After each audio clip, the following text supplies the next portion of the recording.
Hey guys, how are you all? I hope you all are doing well. Today we are gonna see an amazing what-if story, but before we start, it's just a humble request that if you are new here, please subscribe because it actually motivates me a lot to post more. Also, the stories on my channel are fully written by me, so if you have any suggestions for what-if stories, please let me know below the comment section. Now without any further delay, let's start. What if Harry Potter was in Middle-earth? Harry Potter x Lord of the Rings. Part 3. The young mountaineer wondered why everything had to end that way. Why, without a chance to thank him for everything he had given Aragorn, the man who had won the love and trust of a shattered soul, a torch that had been rekindled with the light of life through the care he had shown.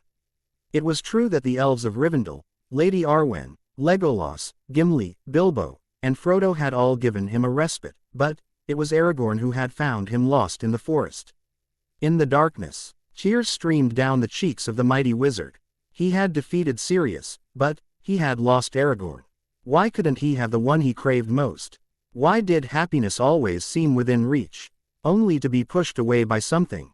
Perhaps it was because he was destined to suffer, to swim in the seas of despair and torment. Once again I cursed the day he was born. Cursed the day the prophecy had taken him prisoner, locking him in a tower from which all those he loved fell. The torchlight danced across his face. In the safety of the night, the soul of the boy who lived cried out for the love of a man who would no longer exist, shattering into 1,000 pieces. The lament moved forward as slowly as clouds, yet corroded as swiftly as lightning. Harry Potter wept for Aragorn, whom he would always love like a father. Sirius woke up the next day to find Harry had already gotten up and was off to who knows where. He stared thoughtfully at the ceiling. He knew they were in a war, and that they were the weak ones. A brilliant idea crossed his mind. Remus would help him, and he knew exactly how. "I want to see Remus Lupin," he said to the mirror. "Sirius, Moon, my friend, I have a favor to ask you." The wise and ancient wizard had asked Aragorn to help the Lord of the Mark, who had to do the impossible to keep the defenses holding until his arrival. But what could the Dundon do? Azelahen had taken on the responsibility, and though not as skilled a strategist as his mentor, he would do something. He would protect the people of Rohan and take Aragorn's place. "It can't be him," I whispered when the installer was close enough. The sword, the clothes, the physique, the hair, everything reminded him of a person, someone who should have died from the fall. "Open the doors," he ordered. When I heard the crunch of wood and metal, I started running. I would have jumped if I hadn't died before welcoming his mentor, not to mention that his overprotective godfather hadn't made him laugh. "Aragorn," he shouted, swiftly reaching the square in front of Quernavilla. Before Trancos could react, he felt arms tightly encircling him. "Nothan Avo Broniant, Orc Narn Oniban Onyo Danant. I thought you were dead. The orc told us you had fallen." "Azelahen," I whispered as I embraced her, kissing her black hair. "Nothan Ava Broniant. Brago Nestan. Lind Vanya when I thought he was dead. Brago helped me." Like the voice of a lady, she said the last phrase thoughtfully. Aragorn sensed Harry placing something in his hand. Lowering his gaze, he saw Arwen's gift. "Hananla, Ion, thank you, son," a smile playing on the boy's lips as he gave her a firm hug. "Where's this? Where's this?" a voice shrieked. "Get out of my way. I'm going to kill you." Gimli the dwarf emerged from the crowd surrounding Aragorn. Harry released his embrace and stepped aside, allowing the dwarf to gaze at the Dunedain with piercing eyes. "You're the luckiest, most cunning, and boldest man I've ever met," he declared, cutting off the. He stepped closer to the mount and gave her a tight embrace. "Blessed are you, my lady," and thanked his lady Galadriel for the fortune of her friend. "Gimli," Aragorn spoke, "where is the king?" he asked. The dwarf nodded, and the mentor and his apprentice immediately walked toward the direction, but a figure blocked their path. Trancos lifted his face. "The Abdallan, your late," Legolas' voice said, smiling at his friend, then paused and looked at him with a critical gaze. "You look awful." Azelahen sneezed. "It's true," he said between each sneeze. The mountaineer gave both Harry and the elf serious looks, then burst into laughter. "Me Govanen, Melanie bienvenido, amigo mio," said the elf, lacing both hands on Aragorn's shoulders. The young wizard noticed Lady Eowyn watching them with a huge smile. He understood why she looked so happy, but, even though Legolas had told him these were decisions Aragorn and Arwen needed to make, he wouldn't let the Lady of Rohan get too close to his mentor. He felt like this woman, though not bad and very kind to him, wanted to separate Trancos from the Lady of Rivendell, and she wouldn't let it happen. Curious, he observed his own behavior, wondering if his children felt the same way when someone came and tried to separate his parents. Instinctively, he clung to Aragorn's cloak as the mounted knight walked toward the royal chamber. The royal chamber where King Theoden and his knights were staying featured a massive vaulted ceiling, with large windows through which sunlight streamed in, painting the floor with beams of light. The torches glowed on the walls, their flames dancing to the wind's rhythm. Tables were set, and the king's throne rested at the head of the room, facing the massive oak doors. A great army, Theoden asked as he paced the room. The entrance to the Dundan had taken as much surprise from him as it had the knights. Everyone thought he was dead, but his arrival was welcome, and the king knew it. Everything in Isengard has been emptied, Aragorn replied, his gaze fixed on the lord's face. Legolas and Azelahan stood behind him, watching and listening as the Mountain spoke. How many? The king asked. 10,000 strong soldiers, at least, the commander replied without hesitation. 10,000, Theoden exclaimed. The idea of engaging such an army had never crossed his mind. In these days, assembling an army of this size was practically impossible, yet Saruman had seemingly broken the impossible, and if he had done that, what hasn't the Dark Lord done?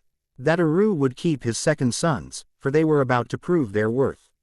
It was an army forged with a single purpose. Azelahan rested his gaze upon Aragorn, foreseeing the words that would flow from his lips, to destroy the world of men.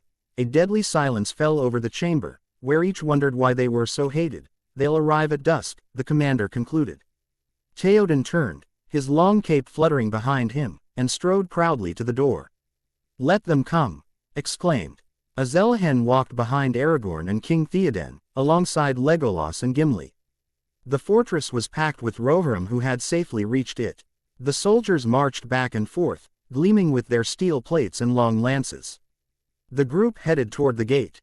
Let all strong men and young men ready to bear arms be prepared for battle tonight, King Theoden commanded Gamelin.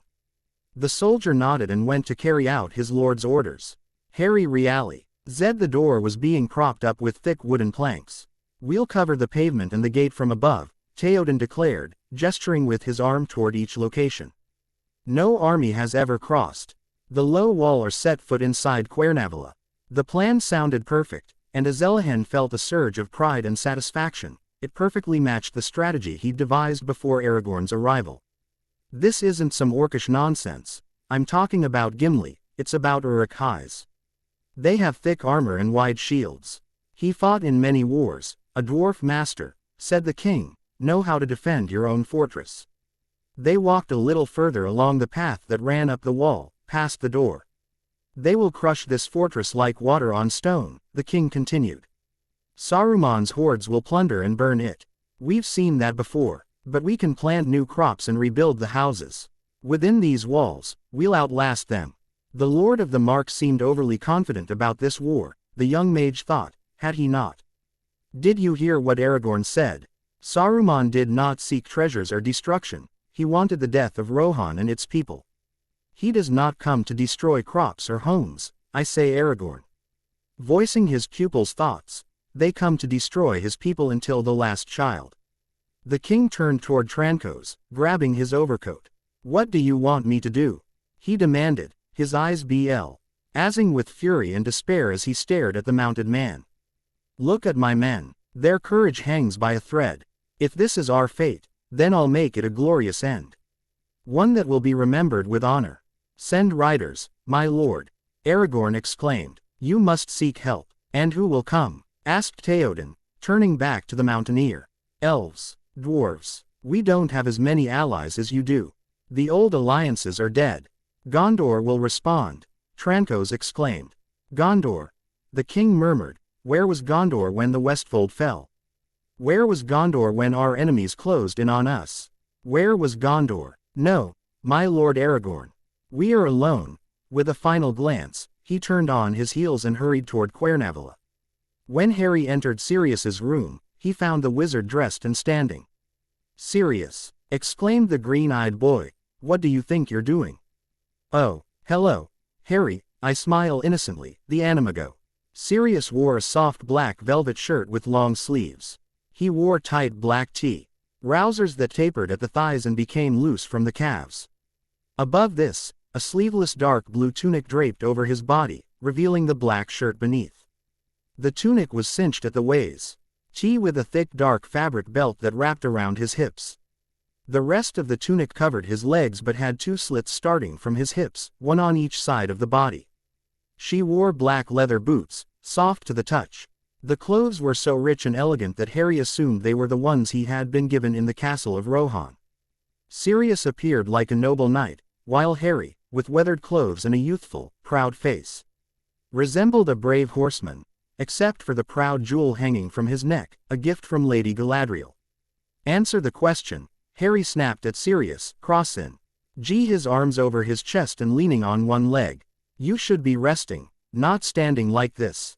And he fell silent when he noticed a wand tucked into the belt. "Where did you get it from? I thought you'd lost it." "Well, you'll see. Remus gave it to me." "Did Remus give it to you?" "If there's something you don't know about mirrors, and you'll see, when we were young, your father and they'd make us do tasks without wands. You know, the detention, we'd call each other through the mirror and through it we'd borrow the wands, and that's what Remus did. Of course it was lucky that he old trick worked while we were between two dimensions."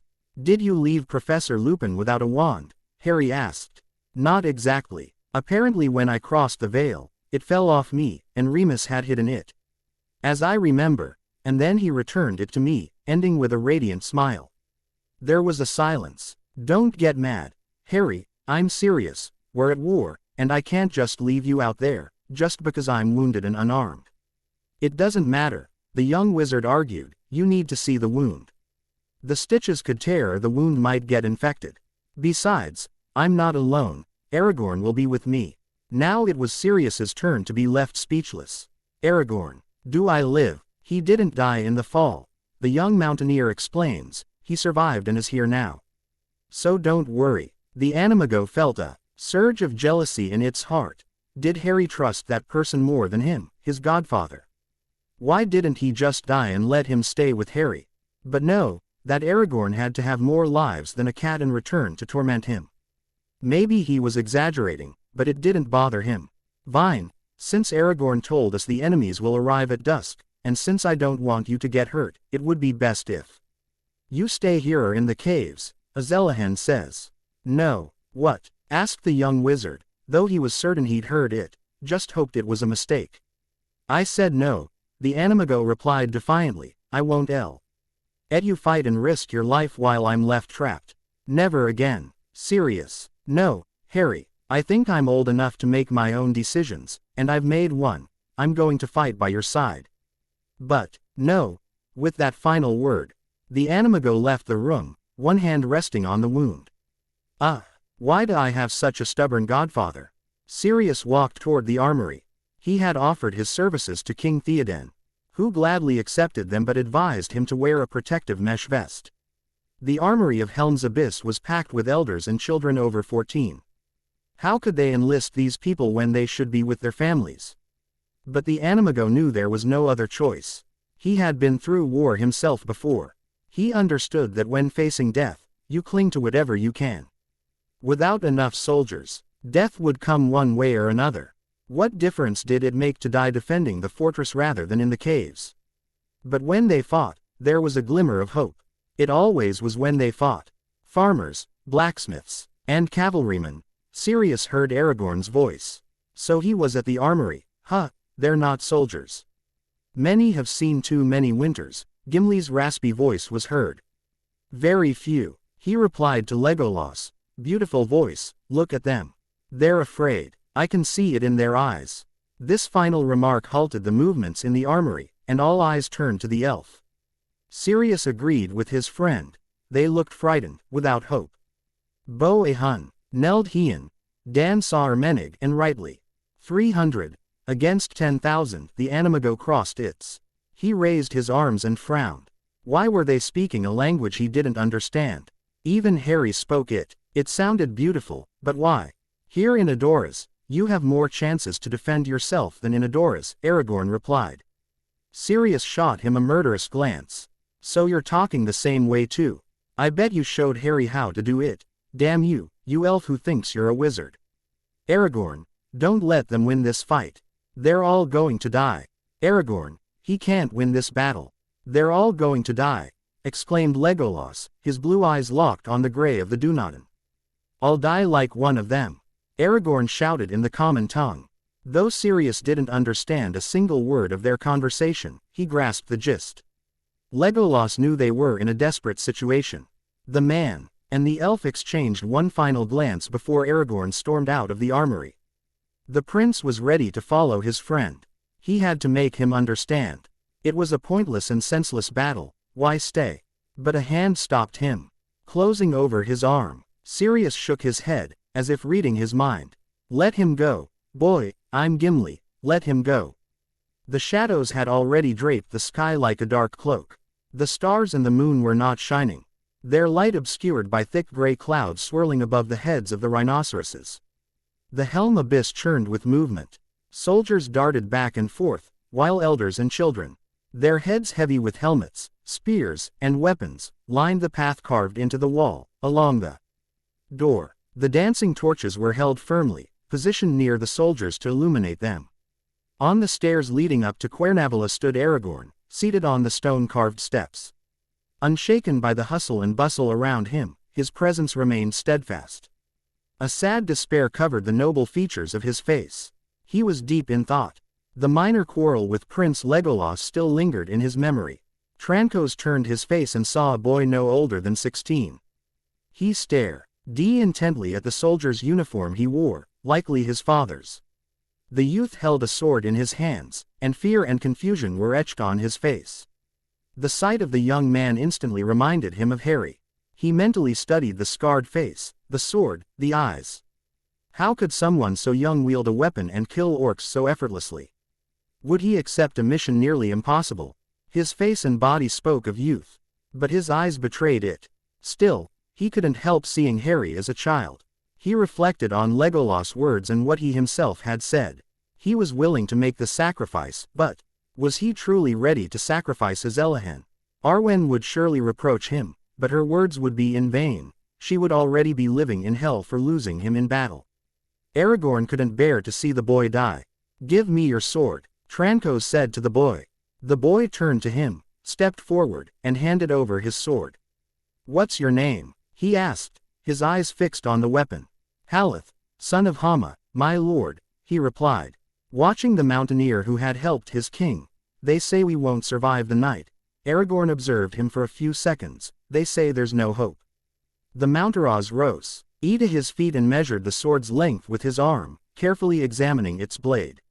Then he spun it, slicing through the layers of wind and humming. This is a fine sword, he said, handing the weapon to Haleth, son of Hama. And added, taking it by the shoulder, there is always hope. Harry walked through the entire citadel, searching for his godfather.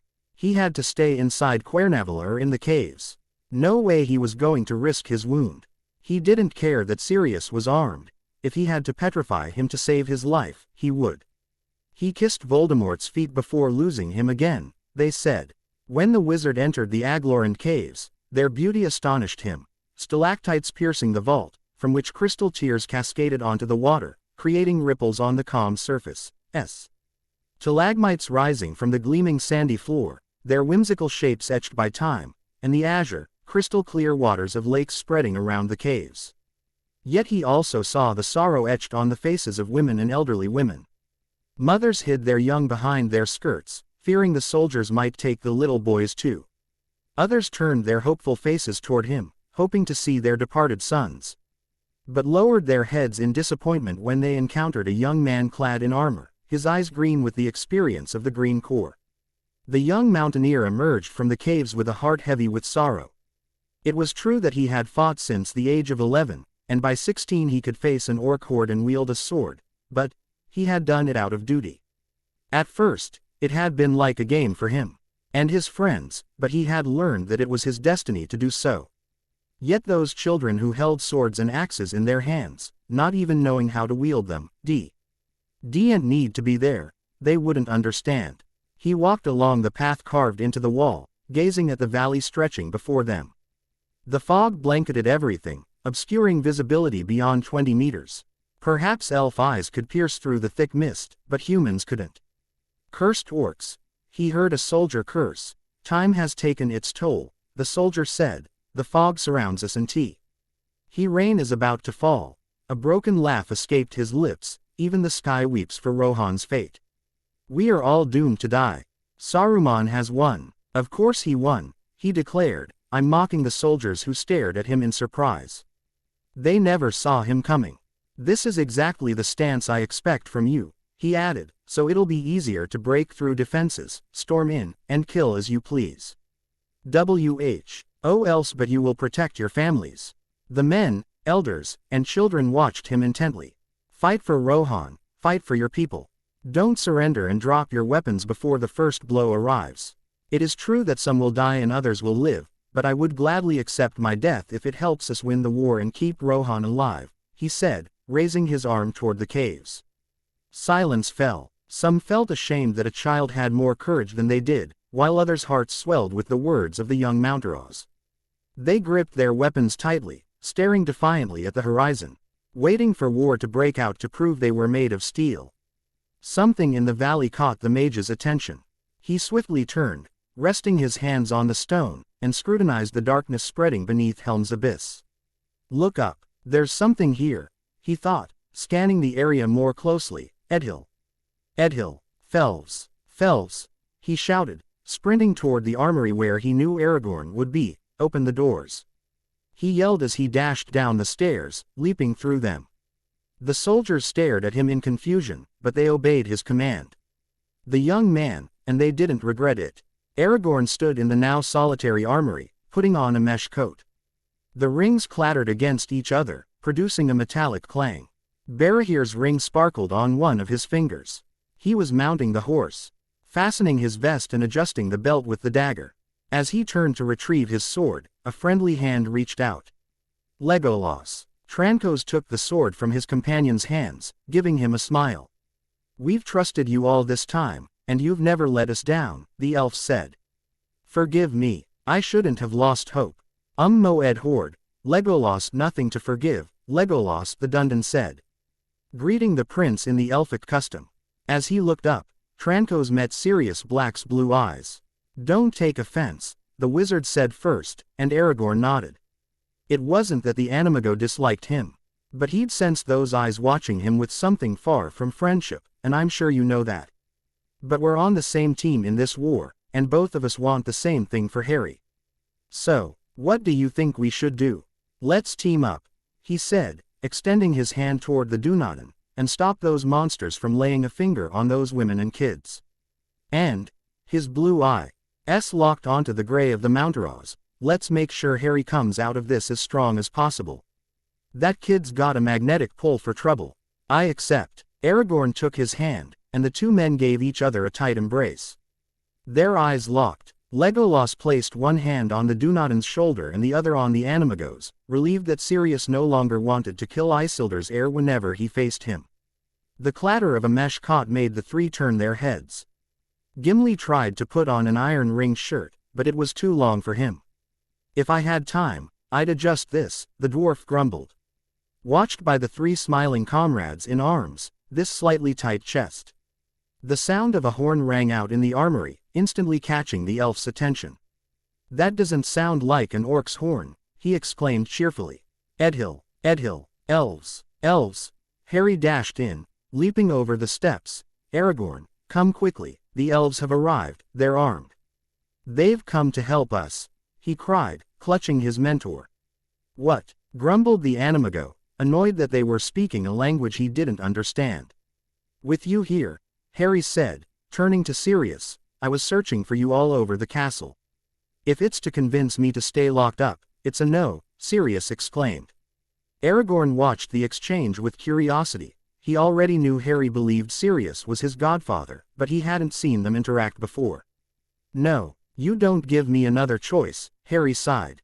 Before Sirius could even comprehend what he was saying, Petrificus Totalis.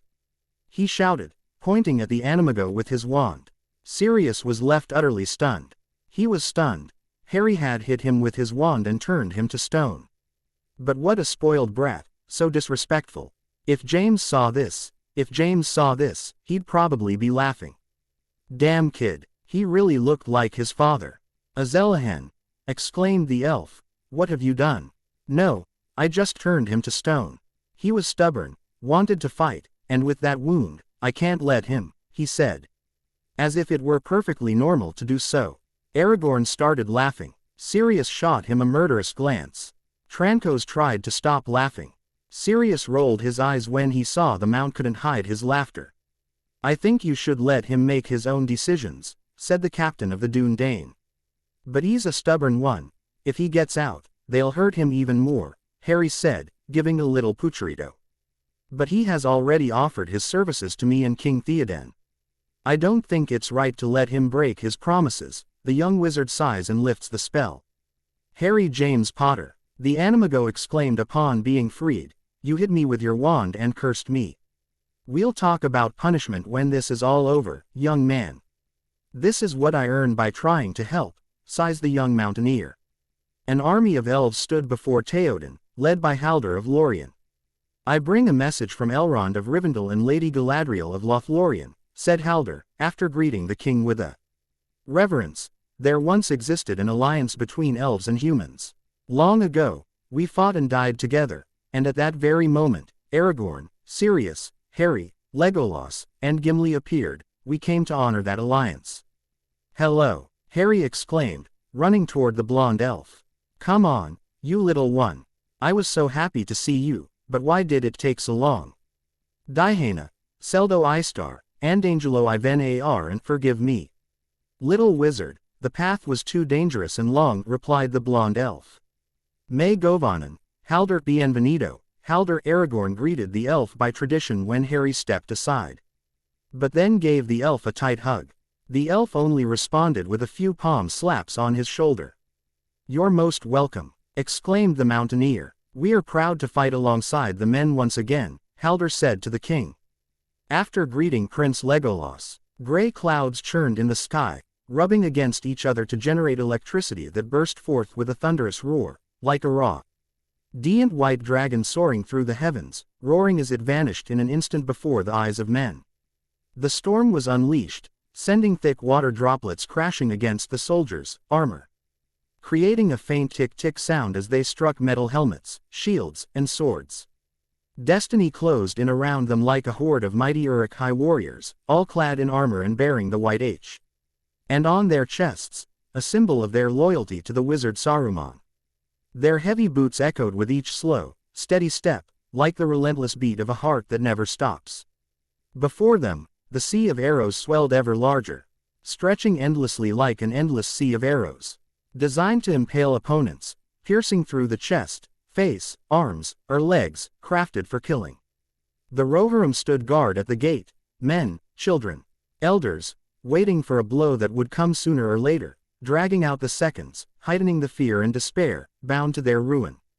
Haldir and his soldiers marched in formation along the lower wall, ready to follow the orders of Isildur's heir. The two magicians from another world stood side by side among the elves, gripping their wands tightly, deadly weapons shaped like children's toys. And Aruchin, the one who had spoken and who had spoken again, Aragorn said, walking among the rows of the elves. Sirius grunted something incomprehensible, cursed. Captain, I don't get a thing. Harry cleared his throat at the words, his tone as grumpy as his godfather's. Don't pity them, for they will have no pity for you, said Harry in a calm voice, gazing at the vast army stationed before them. What? Sirius grunted. The young Potter was starting to think that turning into a dog really had side effects, since lately his godfather was grumbling more than anything. That's what Aragorn said. Don't show mercy to them, because they won't show any mercy to you, the wizard repeated, gripping his wand tightly as he imagined the spells he'd use to finish off the enemy. After hearing Harry's translation, Sirius said nothing, realizing with regret that once again he was in agreement with the noble Mountaros. The captain of the Uruks roared, brandishing his crude sword, and the army immediately followed, lashing their lances against the muddy ground with a roar, growls, and shouts. "Damn creatures," Sirius exclaimed, "are nothing but a bunch of horrible, stinky living things that walk on two legs with the IQ of a parsnip." Harry laughed at the comment. "Don't say that, and I advise you not to trust them either," he said. "Those creatures are fierce warriors, masters of the art of war. I once fought them off. They're incredibly strong. They would have killed me if it weren't for a strange magic that saved me." The Animago was terrified when it heard this. Harry was on the verge of death. "I want to ask you a question," Sirius said, "and I want you to answer me honestly, puppy." Azelahen gave a mischievous grin at the remark but nodded. "Isn't this your first battle? Or is it?" No, he'd fought those Uruks once, his normal cousins orcs, and even a troll. Ah, and a strange creature that emerged from the depths of a lake, ready to devour us. But nothing more, he exclaimed with a smile. Sirius felt a wave of dizziness coming over him. Poor Harry, fighting those things alone. Where was that Trancos all this time? The Animago thought, glad to find a scapegoat in the mount, though it wasn't true. "See those sharp teeth they've got," the young mage continued, speaking of the Uruks, "watch out. They could easily rip out your ear." Black made a face of displeasure. "If they were beautiful wild warriors in tiny tunics, I wouldn't mind getting a bite or two," he exclaimed. Harry turned his face and looked at me in surprise. "What? How long do you think I've been without the sweet company of women? I haven't been spoiled for a lovely creature since they imprisoned me." Potter rolled his eyes, but didn't have time to say anything as the whistling of an arrow and a powerful Dartho. "Wait," from Aragorn reached his ears. The young wizard saw the orc's body pierced by the arrow on the mud. This sudden attack ignited the enemy's fury, who began pounding their chests and roaring. The captain ordered the assault, and the battle for Rohan broke out, fought by his people. "Charge at the wall, get ready to shoot," Aragorn's voice commanded. The elves swiftly prepared their bows, placing slender yet powerful arrows on the taut string. Harry pointed his wand. "Hado I Philin.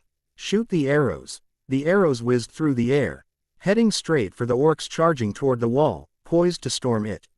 While Azella was still deciding which spell to cast, a long ice rod whizzed past his ear, landing squarely on an orc's chest. The boy who lived turned to his godfather, who tossed the wand into the air, spun it around, caught it midair, and blew on the tip like a true cowboy. "It seems the old Padfoot still knows some tricks," he said with a smile. A hail of arrows rained down upon the enemies, whirling arrows whizzing through the air. Though many fell, they were but a small fraction of the vast army that pressed onward, never pausing to observe who was falling or who remained. This relentless assault steadily narrowed the gap between them and the stone wall. The Uruk warriors brandished thick dark wooden crossbows, firing at the elves. Some fell into the sea of orcs, others died on the rocks. "Protect me!" Harry's powerful cry and magic shielded the elves from enemy arrows. "Oh no." "What?" the Animago asked, firing the long stakes at the enemy. "Pendraith. Stairs!" Trancos shouted loudly. But there was no time for Harry to translate, as a ladder was set up opposite the startled Animago, with an orc leaping toward it, brandishing a thick axe. "Swords! Swords!" Trancos commanded. The elves drew long, beautiful golden swords with perfect edges, their blades scraping against the scab, barbed and filling the air with the sound of metal. Sirius freed himself from the orc by casting a spell that hurled it into the air, sending it back into the sea of orcs. A cry caught his attention, and for the first time, he recognized Harry's potential. The young man wielded a sword and a long dagger, parrying enemy attacks with the blade while delivering precise cuts to his opponent's neck with the dagger, displaying astonishing skill and speed. Dark blood stained the mage's robes and skin, yet he remained undeterred, continuing to slash his foes with a fierce gaze from his burning green eyes. Their eyes met briefly, but Sirius' blue eyes widened in shock as Harry hurled the dagger at him. The blade whizzed through the air with deadly precision, grazing his cheek. A sharp pain behind his back made him turn, only to see an orc standing behind him, the sword raised above his head, and Harry's dagger embedded in his throat. The boy had just saved his life. Sirius turned to thank him, only to find him back in battle with two Uruks. He tried to help, but saw the mage spin backward, kicking his opponents away and knocking them out for enough time to. He fell to his knees and, in one swift motion, severed both legs. With a ferocious scream, he rose and rolled over, slicing off both heads. An orc lunged at the animago, brandishing a blood-stained lance. The Uruk outmaneuvered Sirius and snatched his wand in one swift strike. The warrior roared triumphantly, thrusting his blade at the wizard, but Sirius deftly sidestepped and delivered a crushing punch to the orc's face, sending him sprawling backward. Sirius shook the hand that had struck him. Damn it. That punch hurt. But quickly, he drew the dagger, a gift from Legolas, and buried it firmly in his opponent's heart. Another orc stood before him, locked in a thousandth of a second of intense eye contact before their swords clashed on the floor. The animago lunged at the blade, while the other swung his blade with lethal intent. Sirius deftly caught the sword just as it struck, sending razor-thin ice shards whistling through the orc's body. The orc succumbed to the lethal barrage of needles, its lifeblood drained in a single breath. Sirius groaned, collapsing onto the wound and unable to rise. With a heavy heart, he watched an orc charge toward him, spear in hand. The animago tried to raise his staff to strike, but a piercing thrust pierced his body. Startled, he saw the orc fall at his feet. 2 arrows had pierced the beast's neck. Sirius, Legolas, voice rang out as he rushed to his side. He had shot the twin arrows. Are these right? Legolas helped him to his feet, his hand accidentally resting on the wound. Though the mage's dark robes obscured the bleeding, Legolas' fair skin was stained with crimson blood. We must take you to the citadel. I can't leave Harry here alone, I can't. I think Azelahan knows how to take care of himself very well, said the elf, watching 2 enemies fall at the mage's sword as he rushed toward them. I knew this would happen. I grumbled angrily, but not at his godfather, but at him, because I couldn't avoid it. Just stay close while we return to the castle. Harry nodded at the elf, who stepped back to continue the battle. He knew young Potter would take good care of his godfather, and besides, he had to win the score against Master Gimli. The battle dragged on a little longer. Sirius and Harry formed a solid team. The young wizard wielded the sword with precision, keeping the animago at bay while he himself struck from a distance, piercing the orc. With ice daggers or setting them ablaze. Aragorn, Harry shouted. The path, he yelled. The Mount Master swiftly turned his face toward the road leading to the main gate of Helm's Abyss. Watching a large number of orcs climbing it, they placed their shields over the orcs like a roof, preventing arrows and stones thrown from above the gate from striking them. A slow, winding advance, but steady. The road, Aragorn shouted to the elves. Hoddo ribbed, let's fire and attack. The elf archers turned and shot arrows, killing the orcs on the flanks and making them fall. What the hell is that? Harry wondered, watching the orcs hurl massive metal balls into the wall's throat. Sirius said. If it weren't for the fact that we're in a world that looks like the Middle Ages, I'd think it's dynamite. These words cut deep into Harry's heart. With intense focus, he locked eyes with the orcs carrying the metallic orbs. Their gazes met for a fleeting second, enough to make a difference. The fire that shatters stones, the fire that would send the fair elves flying. Azelahan swiftly turned to look for Aragorn, but found no trace of him. His gaze immediately fell on an orc charging toward the throat, brandishing a peculiar white flame. Had he meant to jest, he would have burst into laughter. This creature looked exactly like the Olympic torchbearer. This is his father, Legolas. He's here. Kill him. Legolas. Kill him. The mentor and apprentice shouted in unison. The elf turned toward the corridor and launched an arrow attack. Though he struck all his shots, the arrows couldn't stop him from running. Finally, the orc reached his destination with a mighty leap. The wall shattered into 1,000 pieces, its opening sending stones flying in all directions. ELVs who had been trapped on the wall's throat were hurled into the air, scattering like scattered feathers. Sirius and Harry weren't on top of the throat, but they were right beside it. The falling stones would have killed them if the young wizard hadn't swiftly leapt onto Sirius and formed a powerful shield around them. The stones bounced off the shield, turning to dust and sliding down to the floor. The attack came from both sides. The door was being pounded relentlessly with a massive iron hammer forged from dark wood and metal. The warriors held it, striking, pushing, and slowly breaking it apart. When an orc fell prey to the lances, arrows, or stones from the abyss soldiers, another orc would swiftly take its place, continuing the relentless assault on the door. The Uruk warriors entered through the gap in the wall. They resembled a sand clock, representing the sand that fell, slowly moving toward the other side, while the other warriors waited their turn to slip in. Harry sprang to his feet. Aragorn. He had been standing on the drainage. His green eyes scanned the area with sharp, quick eyes. Where was he? Where? The figure of his mentor, his adoptive father, lay in the icy valley within the abyss. Mere meters from the chasm in the wall. The young mage was about to leap over the wall to find his father, but Sirius. He too needed him. His wound had opened, and the fight had drained him. How he hated those decisions. Aragorn. Gimli's cry rang out, and as he turned his face, he saw the dwarf leaping toward the orcs who were charging in, brandishing his axe. An orc lunged at the young mage, brandishing a hatchet and hurling his sword out of reach. The Uruk struck the youth's stomach with the hatchet's handle, making him writhe in agony and spew a mouthful of blood. The green pupils watched as two orcs approached Sirius, who was leaning against the stone wall, pressing his wound with all his might. What could he do? What could he do? His opponent raised the weapon above his head, ready to slit his throat, but Harry swiftly grabbed his wand and Avada Kedavra. A green light bolt shot from his wand, striking the warrior's chest as he collapsed dead in a sigh. Azelahen swiftly turned to the Uruks lurking over his beloved godfather and repeated the deadly curse a couple of times, the one that had been sentenced to life in Azkaban, where only one survivor remained, him. The Animago looked at him in surprise.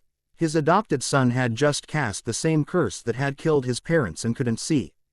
Repentant for it, Harry averted his gaze, unwilling to meet his godfathers. Wiping the blood from his mouth with the back of his hand. Hado I Philin, shoot the arrows. Aragorn's voice rang out, and through the whizzing arrows, Azelahen saw him standing, unharmed and safe. Hado ribbed, charge, he commanded, gripping his sword and thrusting it at the enemies creeping through the gap. Transporto tectum, Harry murmured, pointing his wand at his godfather. Sirius saw the tip of his godson's wand for the second time that day, and once again, a spell from that very wand struck him, sending him far from the battlefield toward the citadel of the abyss. The young mountaineer watched his godfather vanish into thin air. Snatching his sword swiftly, he leapt over the wall toward the battle awaiting him alongside the elves and Aragorn. Sirius arrived with a loud thud at the castle, standing beside King Theoden, who watched him for a moment, surprised. Bad boy, he muttered to himself. Now I'm sure I'm punishing him, he thought, struggling to stand up. Since the wound had undoubtedly opened. Lord Black, the king exclaimed, do your kind tend to appear and vanish in the blink of an eye? Sometimes out of sheer self-interest. Sometimes because they're trying to make you vanish, replied the Animago. Harry wielded the sword with skill, slashing and killing, lost in the overwhelming chaos where they were outnumbered. And Sirius? Asked Legolas, standing beside him, striking the enemy with his twin short swords. Let's say he sends him to a safer place, the elf observed for a second. This is the second time I've pointed at him with the wand. He'll surely punish me now, though I've never punished anyone before. Harry struck a blow, severing an enemy's arm, then spun around to dismember the head. The relentless assault was wearing him out, leaving no room to breathe as each foe fell, another rising to replace them. Though he knew they outnumbered them from the start, he saw elves on both sides being crushed by Ruks, those monstrous creatures that began attacking his own troops in waves. Harry! Aragorn's shout rang out as he struck the orc who had crept behind the boy. Are you all right? Kinda tired, my stomach a bit sore from that blow. And a few scratches, but I think I'll make it, he replied with a smile. And your godfather? Asked the horseman. The wound reopened and I had to send him to the fortress, he said. Striking a blow. Should we send him to the citadel? Well, yes, Aragorn, if Sirius gets a bit aggressive and tries to punish me, could you speak up for me? The captain smiled, and charged into battle with an Uruk warrior. The elves were a total Peter Jackson invention. As I understand it, they wanted to send Arwen to the battle to meet Aragorn because the producers told them, "We can't have romance in the movie unless they're together." But in the end, they decided not to send Arwen. The scenes with the elves stayed, though I borrowed them from elsewhere. Ooh, hope it doesn't bother you, I'm rambling. Sorry you. Akira, Vegeta's granddaughter, how are you? Well, what does IQ mean? IQ stands for Intelligence Quotient, referring to Herm Kinomoto. Hoolao Vimo, tu pregunta era, o. Ya la encontré después de esto seguiras con el siguiente curso de Harry. No lo había pensado así, es decir, cuando comencé a escribir me dije que sería solo Harry Potter en la Tierra Media sin parte dos. Pero varios lectores me han estado preguntando más o menos lo mismo, así que si me convencen, quizás escriba una segunda parte, pero tendría que romperme el coco para saber que pasaría en esa segunda parte. Emphatic pause. The chapter titled, The Voice of Saruman, has been slightly altered here, emphatic pause, to suit the author's vision. I didn't want to copy Tolkien's work too literally. Just a few dialogues were absolutely essential. Let me capture the essence of that conversation. Emphatic pause. All right, enough of the chatter. I might as well let them read it themselves. I've been hiding this for ages. Cheeky smiley face. Harry Potter and the Middle-earth Chapter 16. El Palantir. Sirius awoke in his room as a faint light filtered through Quernavala's window. Day would soon arrive and darkness would fade. How long had he been unconscious? He rose slowly, realizing his back was exposed and new bandages were being applied around the wound. Someone had treated him again. The animago rose to its feet, then with a steady yet deliberate step, put on its clothes and took its wand, slipping it into its belt. He peered out the window, but arrows struck him. The orcs, screams and roars now filled his ears. The fortress had been taken, but what had happened to the others? What about Harry? He hurried down the stairs, his weight pressing against the white stone walls. A series of heavy thuds echoed through the tower, thud, like the footsteps of a giant. Arriving at the royal chamber, he saw men and elves propping the door with their bodies and massive logs. Aragorn and Legolas were among them. It seemed the orcs were attempting to breach Quernavala, using a crowbar to break through the door. "I see you're already standing," said the elf in a greeting. "What?" the magician asked. "A long time has passed since Aragorn brought you here," the prince replied, understanding his friend's doubts. "When you fumbled over the threshold and nearly collapsed, Aragorn stopped you mid-fall and carried you swiftly to this spot. Your quick thinking saved the day, but the orcs seized the fortress. They scaled the massive staircases to the citadel and ransacked the gate leading to the lower wall. Some of us managed to retreat to the tower, but I'm not sure about the others." Legolas noticed that the animago was eagerly searching for something with its gaze. "Where is Harry?" he asked, staring at the elf. Este couldn't answer, lowering his gaze. "Where is he?" His eyes briefly met Aragorn's. "He must be here," he said with certainty. "Who else could have healed me?" "Aragorn," the elf whispered, "was the one who healed you." The animago stepped back a few paces, watching his friend with surprise. "Legolas, where is she?" "We're not sure. He doesn't go into Quernavala." The Mountaraz felt himself suddenly seized by his clothes, being violently thrown against the room's wall. Sirius stood before him, pressing him hard and staring at him with furious eyes. His gaze inches away from his face. "What the hell were you doing? Why didn't you make sure Harry got into the tower? Answer me," I yelled, slamming him against the surface between each shout.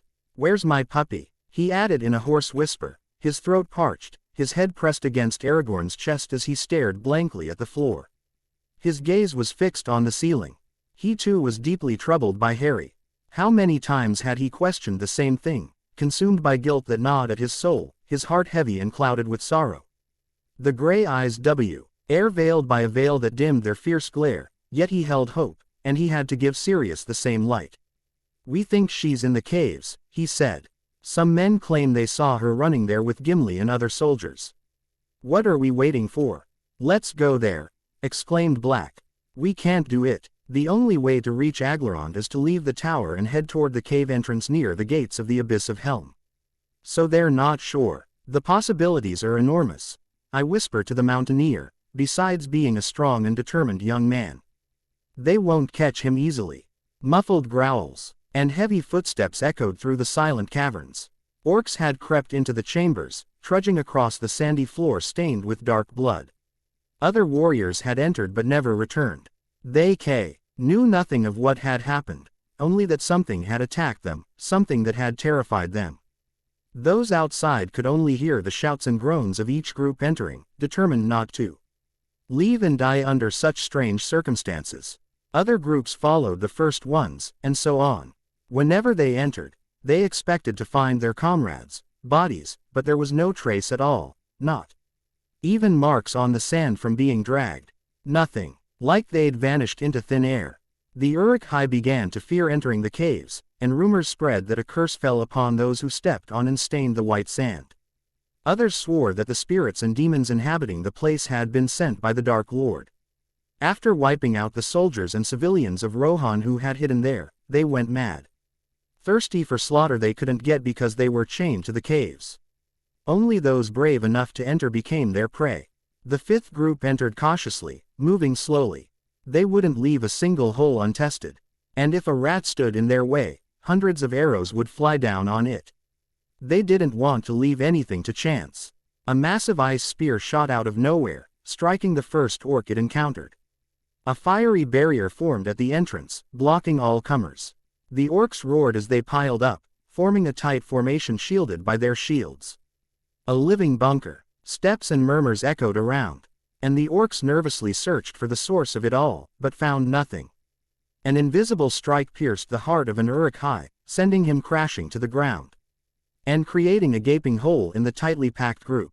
Powerful shouts echoed through the caverns as orc warriors watched their comrades fall one by one to invisible weapons. Only the muffled groans and screams mingled with the whistling of axes and swords could be heard. The horde scattered, delivering blind strikes in a desperate attempt to crush something. A hail of arrows rained down upon them, piercing and killing. The surviving orcs rushed toward the entrance, but invisible blades swiftly slaughtered them, preventing even a step forward. The fastest Uruks leapt toward the flames in desperation, attempting to flee. But the flames engulfed them, turning them into living torches that soon succumbed to agony, filling the air with the foul stench of burned flesh and leather. The final foe fell prey to a thrust to the heart. Kneeling with death upon his back, he saw a young rebel emerge from nowhere, dark hair and gleaming green eyes, flashing an arrogant grin as he sliced the throat with a slow, deliberate cut. The wizard turned his face backward, gazing proudly at the void and the darkness. With a flick of his wand, a small fleet of rhinoceroses and elves emerged, having found refuge in the caves. "That'll teach them," exclaimed Gimli, standing beside Harry, who gave him a firm shoulder hug. "For now, until they regain their courage and try to enter again," he exclaimed, wiping sweat from his face with the back of his hand. The colorless liquid trickled down his attractive, bearded face, blending with the dust he'd picked up from the fights. After the battle at the lower wall, when the orcs breached the stone barrier and forced them to retreat, the fight hadn't ended. Countless hours continued as rain poured from the dark sky. Harry had gone to help at the gate, ere the orcs had erected massive ladders. Time and again he severed the ropes binding them, yet they always returned in greater numbers. The orcs would pounce on him, making his wand useless. So engrossed was he in the battle that he didn't notice when the orcs shattered the gate with a massive hammer. Only the retreating shouts reached him, commanding them to hide and flee to save their lives from thousands of wild beasts. He had rushed to repair them, but the soldiers of the White Hand, hurling arrows and spears, forced him to take cover in the nearest place, the Aglarond. He wasn't the only one who had gone there. Many others had done the same, and Gimli was among them, much to his delight. All he could think about was what had happened to Sirius, Aragorn, and Prince Legolas. He prayed. The three had found safety in Cuernavaca. The young Mountaraz had become the captain of the cave warriors. The trick they used to fight the orcs was his own idea. By casting a simple disillusioning spell that rendered them invisible, he transformed them into the spirits of the caverns. Lady Eowyn was among them. She had pressed her case relentlessly, and Harry was determined not to let his despair Aid attempt to help end up hurting her or the others. He understood her feelings all too well, having known firsthand the need to help, been fully aware of everything happening with his mortal enemy, and been left behind. Azelahan observed the enemy's bodies and made them vanish with a simple vanishing spell. At his command, his soldiers swiftly advanced into the caverns, reaching a chamber where torches were stationed, illuminating the people of Adoras in the West Fold. The families quickly gathered to embrace their father, son, and brother who had returned safely. Some women approached young Potter, taking his hands and thanking him for everything he had done for them. The women and children of Rohan stood stunned and terrified. First came the thousands of footsteps heralding the enemy army's arrival, then the deafening explosion that shook the caverns and set off waves through hundreds of underground lakes. Now elves and men had entered the caves, most with pale faces like condemned souls. The orcs had been trying for a long time to enter the caves, but even though they lacked massive doors, they couldn't reach the Rohirrim. The soldiers were skillfully led by a young northern mountaineer. The Uruk were uncertain when they stepped onto the cave's sand, as a dwarf was among Rohan's troops. It was common knowledge that Durin's descendants knew the caves even before they learned to walk. "Sir," called one of the soldiers, a young lad about Harry's age. "The arrows are running out." The boy didn't notice the dark expression that flashed across the wizard's face. "We'll come up with something when we're down to nothing, don't worry. The dawn is breaking, and the light will surely bring good news," he said, giving her a smile. The last thing he needed was to drive his men into despair. He'd definitely come up with a plan. The elders and youths were utterly exhausted, unaccustomed to constant action without respite. The soldiers still held their ground, refusing to let those monsters lay hands on them. But the elves stood out as refreshingly spirited. Once again, Harry wondered what kind of material they and Gimli were made of, since the dwarf didn't seem tired at all. What was surprising was that he wasn't too tired either, which he greatly appreciated. The elves recognized him as the captain and obeyed his commands, even the seasoned soldiers. At first, they all thought he was just a horseman like Aragorn, but when they saw he could cast spells, they called him a wizard, an Istar, and began to see hope. Azella glanced at the entrance but had to hide quickly.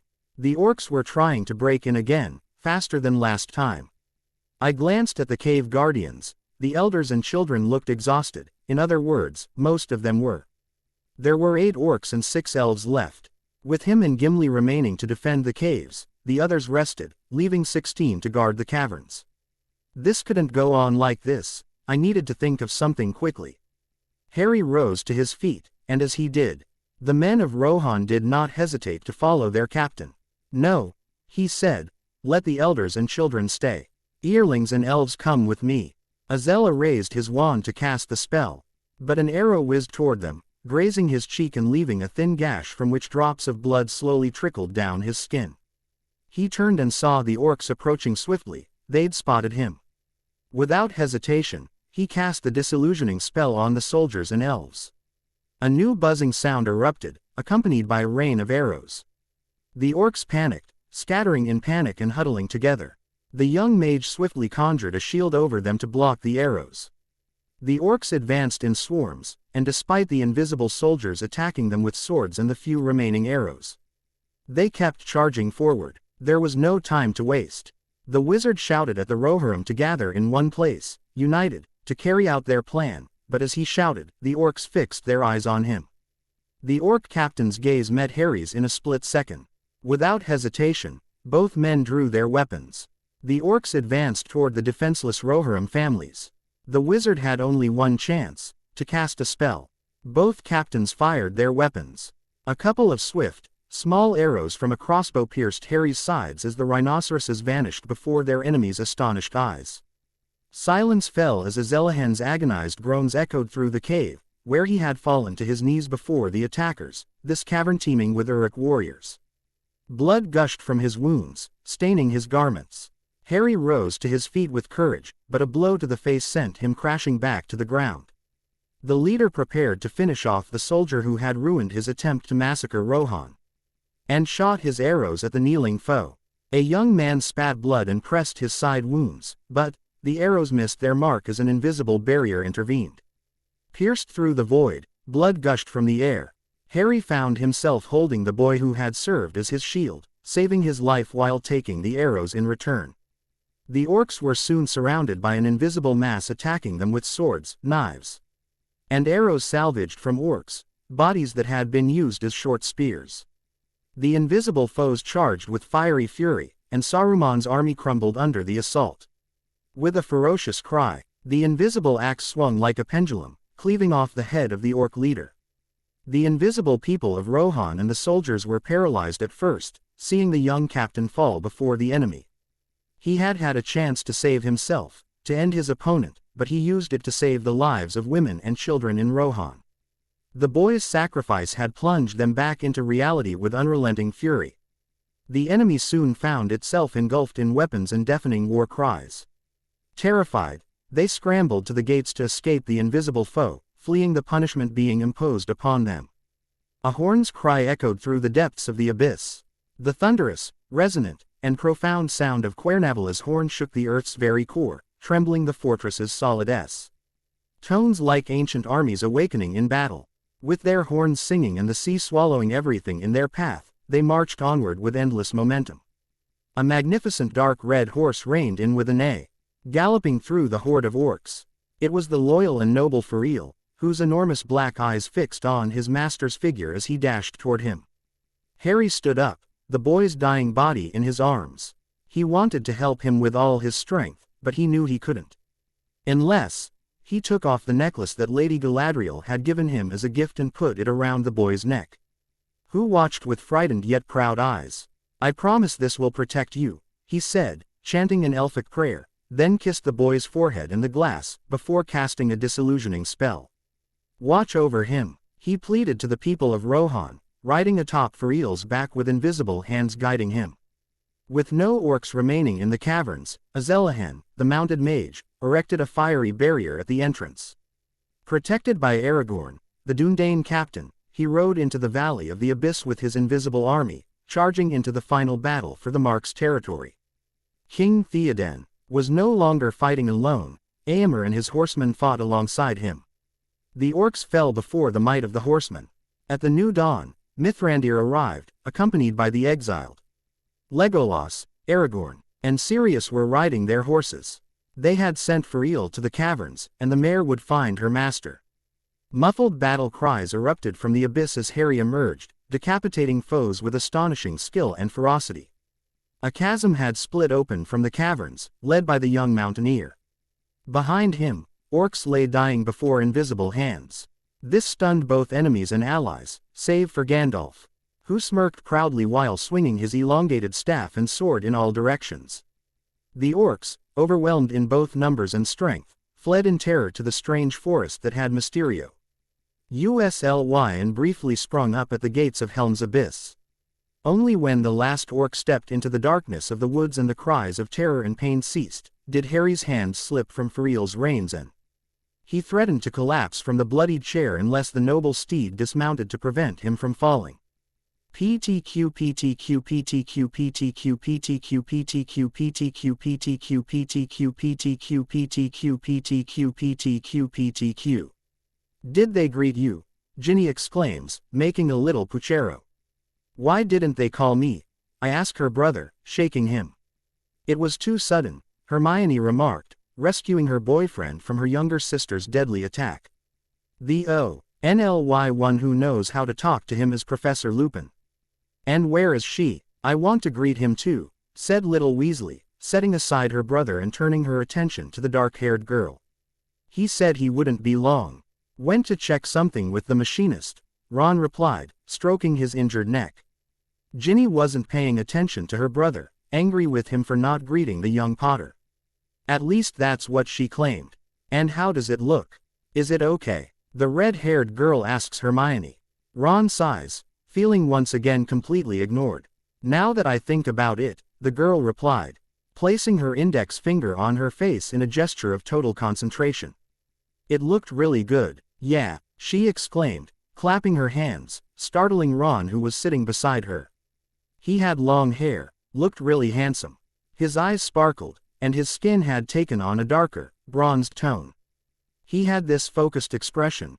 I don't know, it made him look more mature, more experienced. "Harry's always been good-looking," said the girl Weasley. "I suppose he's even better now, and with long hair he must look like a total rebel. What a handsome guy he must be." "Delicious," Hermione exclaimed, and at that very moment, Ron felt jealous. What did the headmistress mean? Who was Harry more attractive than him? The young Weasley mentally noted. "Ask Hermione, and recommend Harry to cut his hair because it looks terrible. Really terrible. I only saw his face, but I can assure you his body has also undergone significant changes," he smirked maliciously. "Great changes," Ginny exclaimed with a mischievous laugh. Ron felt a wave of dizziness. His little sister, he thought, talking about guys like that with his girlfriend. The girls' conversation was starting to veer into that sweet, intimate vibe. The guy wondered if this was one of those famous women's confessions they share in their rooms, sharing sweets or painting nails. Even worse, what if Harry was just a regular topic in these chats? And what about him? The blood rose to his ears, and for the first time he felt fear of the girls, glancing sideways at his sister and fiancé, wrapping himself tighter in the long tunic as his privacy was invaded. Where was Harry, or a fellow countryman who could help him stay strong during these difficult times? "What do you think, Ron?" Ginny asked, playing with the boy's hair as she entwined her fingers in the red strands, creating little curls, admiring the work of her fingers. The young Weasley was so dazed that he couldn't even cry out for help, not even a whisper escaped his lips as his little sister began removing her nail polish. "Help. PTQ PTQ PTQ PTQ PTQ PTQ PTQ PTQ PTQ PTQ PTQ PTQ PTQ PTQ." That was how he felt. His parched throat and dry lips were crying for a drop of water. Where was he? What had happened? The battle, the orcs, the forest, all of it came flooding back to his memory, but what happened afterward? Blood, only that remained in his mind, and pain. Sharp stings in his ribs, in his cheek. Water. The word slipped from his lips like a prayer, hoping someone would hear it, reach out to it. A hand gently lifted its head, resting a small bowl on its lips. The sweet, long for liquid glides over her lips as she slowly opens them, letting her tongue peek in to savor the water's refreshing coolness. His right arm moved, taking the container in his hand and lifting it higher. Drinking eagerly as droplets escaped and trickled down the edge of his lips, tracing the neck and torso. With reluctance and irritation, he turned away, shaking his head and gasping for air. It was so hot. His hands reached for the shawls covering him, trying to fling them away and separate them from his body, but one hand stopped him, gently yet firmly pulling the shawls away. He felt a damp cloth caress his face, neck, and torso. A cool touch. Instantly, he froze, his chest rising and falling rhythmically as he held his breath. His sides ached. His hand reached toward one of them and felt bandages and a paste-like substance covering the wound.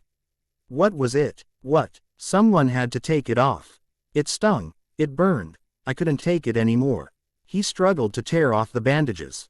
But two hands grabbed his wrists, holding him back.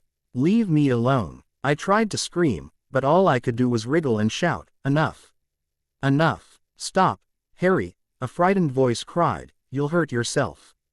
Please stop." Sirius fought to stop Harry's struggle, grabbing him by the wrists to avoid hurting him. What was wrong with his nephew? Was this normal? He was afraid of having to stop him from doing something that would harm him. The young mage had been unconscious since the end of the battle. Why did he come out to fight? They had found him on Ferril, lifeless. The beautiful chair was drenched in blood, with two orca arrows, poison-tipped, stuck to his sides. Trancos reacted instantly, snatching him from the arms at the sight of the child's blood. But he needed herbs to neutralize the poison, so he went to fetch them, leaving the animago to tend to the little boy. "What's going on?" the voice of the mountaineer cried out. Aragorn had returned, holding herbs in his hands. "I was hoping you'd tell me that," Sirius exclaimed, furious, worried, desperate. "The fever won't go away. And he's tried to remove the bandages.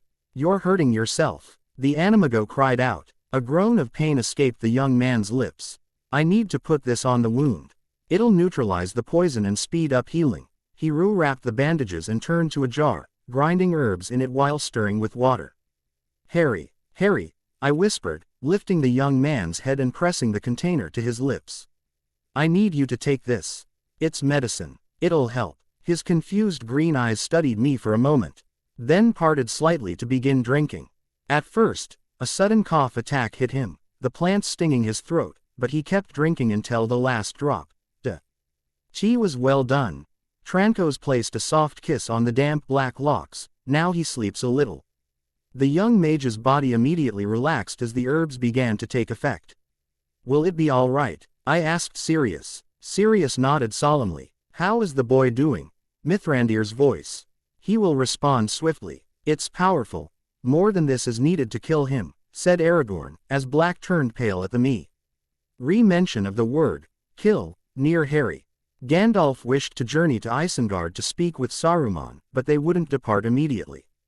The war had exhausted those who wanted to join him, which is why the wise wizard had allowed them to take a siesta. Moreover, the Rohirrim needed to begin the arduous task of searching for their fallen and burying them. They erected 2 tombs and buried all he marks knights who had fallen in defense.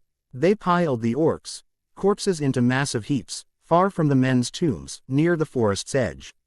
Yet the sight of those mounds of carrion, too large to burn, kept haunting them. To bury them, the wood was scarce, and none of the men dared to raise an axe against the dense trees that had grown up facing the abyss, even though Gandalf had warned them about the danger of injuring the trees, damaging the branches, or harming the bark. I think we'll depart without him, said Mithrandir. I doubt it will do him any good to spend the day traveling to Isengard. Then I won't go either, said Sirius. I'll stay with him. You can tell us what that damned traitor said. Gandalf nodded and glanced sideways as he noticed Trancos hesitating. I'm sorry, Aragorn. It's your duty to go. And you know what I mean. The horseman nodded. No. A faint voice came from the floor. They'll think they can leave, without me. Is that true? The 3 adults turned our faces toward the young mage lying down, where they found a pair of pale emeralds. Harry had woken to the sound of voices. A pallor covered his face, but he was awake and alive. Harry, the Animago exclaimed, rushing toward him with beaming joy. You've woken up. His face quickly turned serious. How dare you go to battle with that wound? Gimli already told us. And where's that damned dwarf? They got a good reason to scold him for letting you leave the caves, he said, turning his face in different directions as he tried to find him. Not really. Not that much, Azelahan said, a faint smile playing on his lips. I'm fine.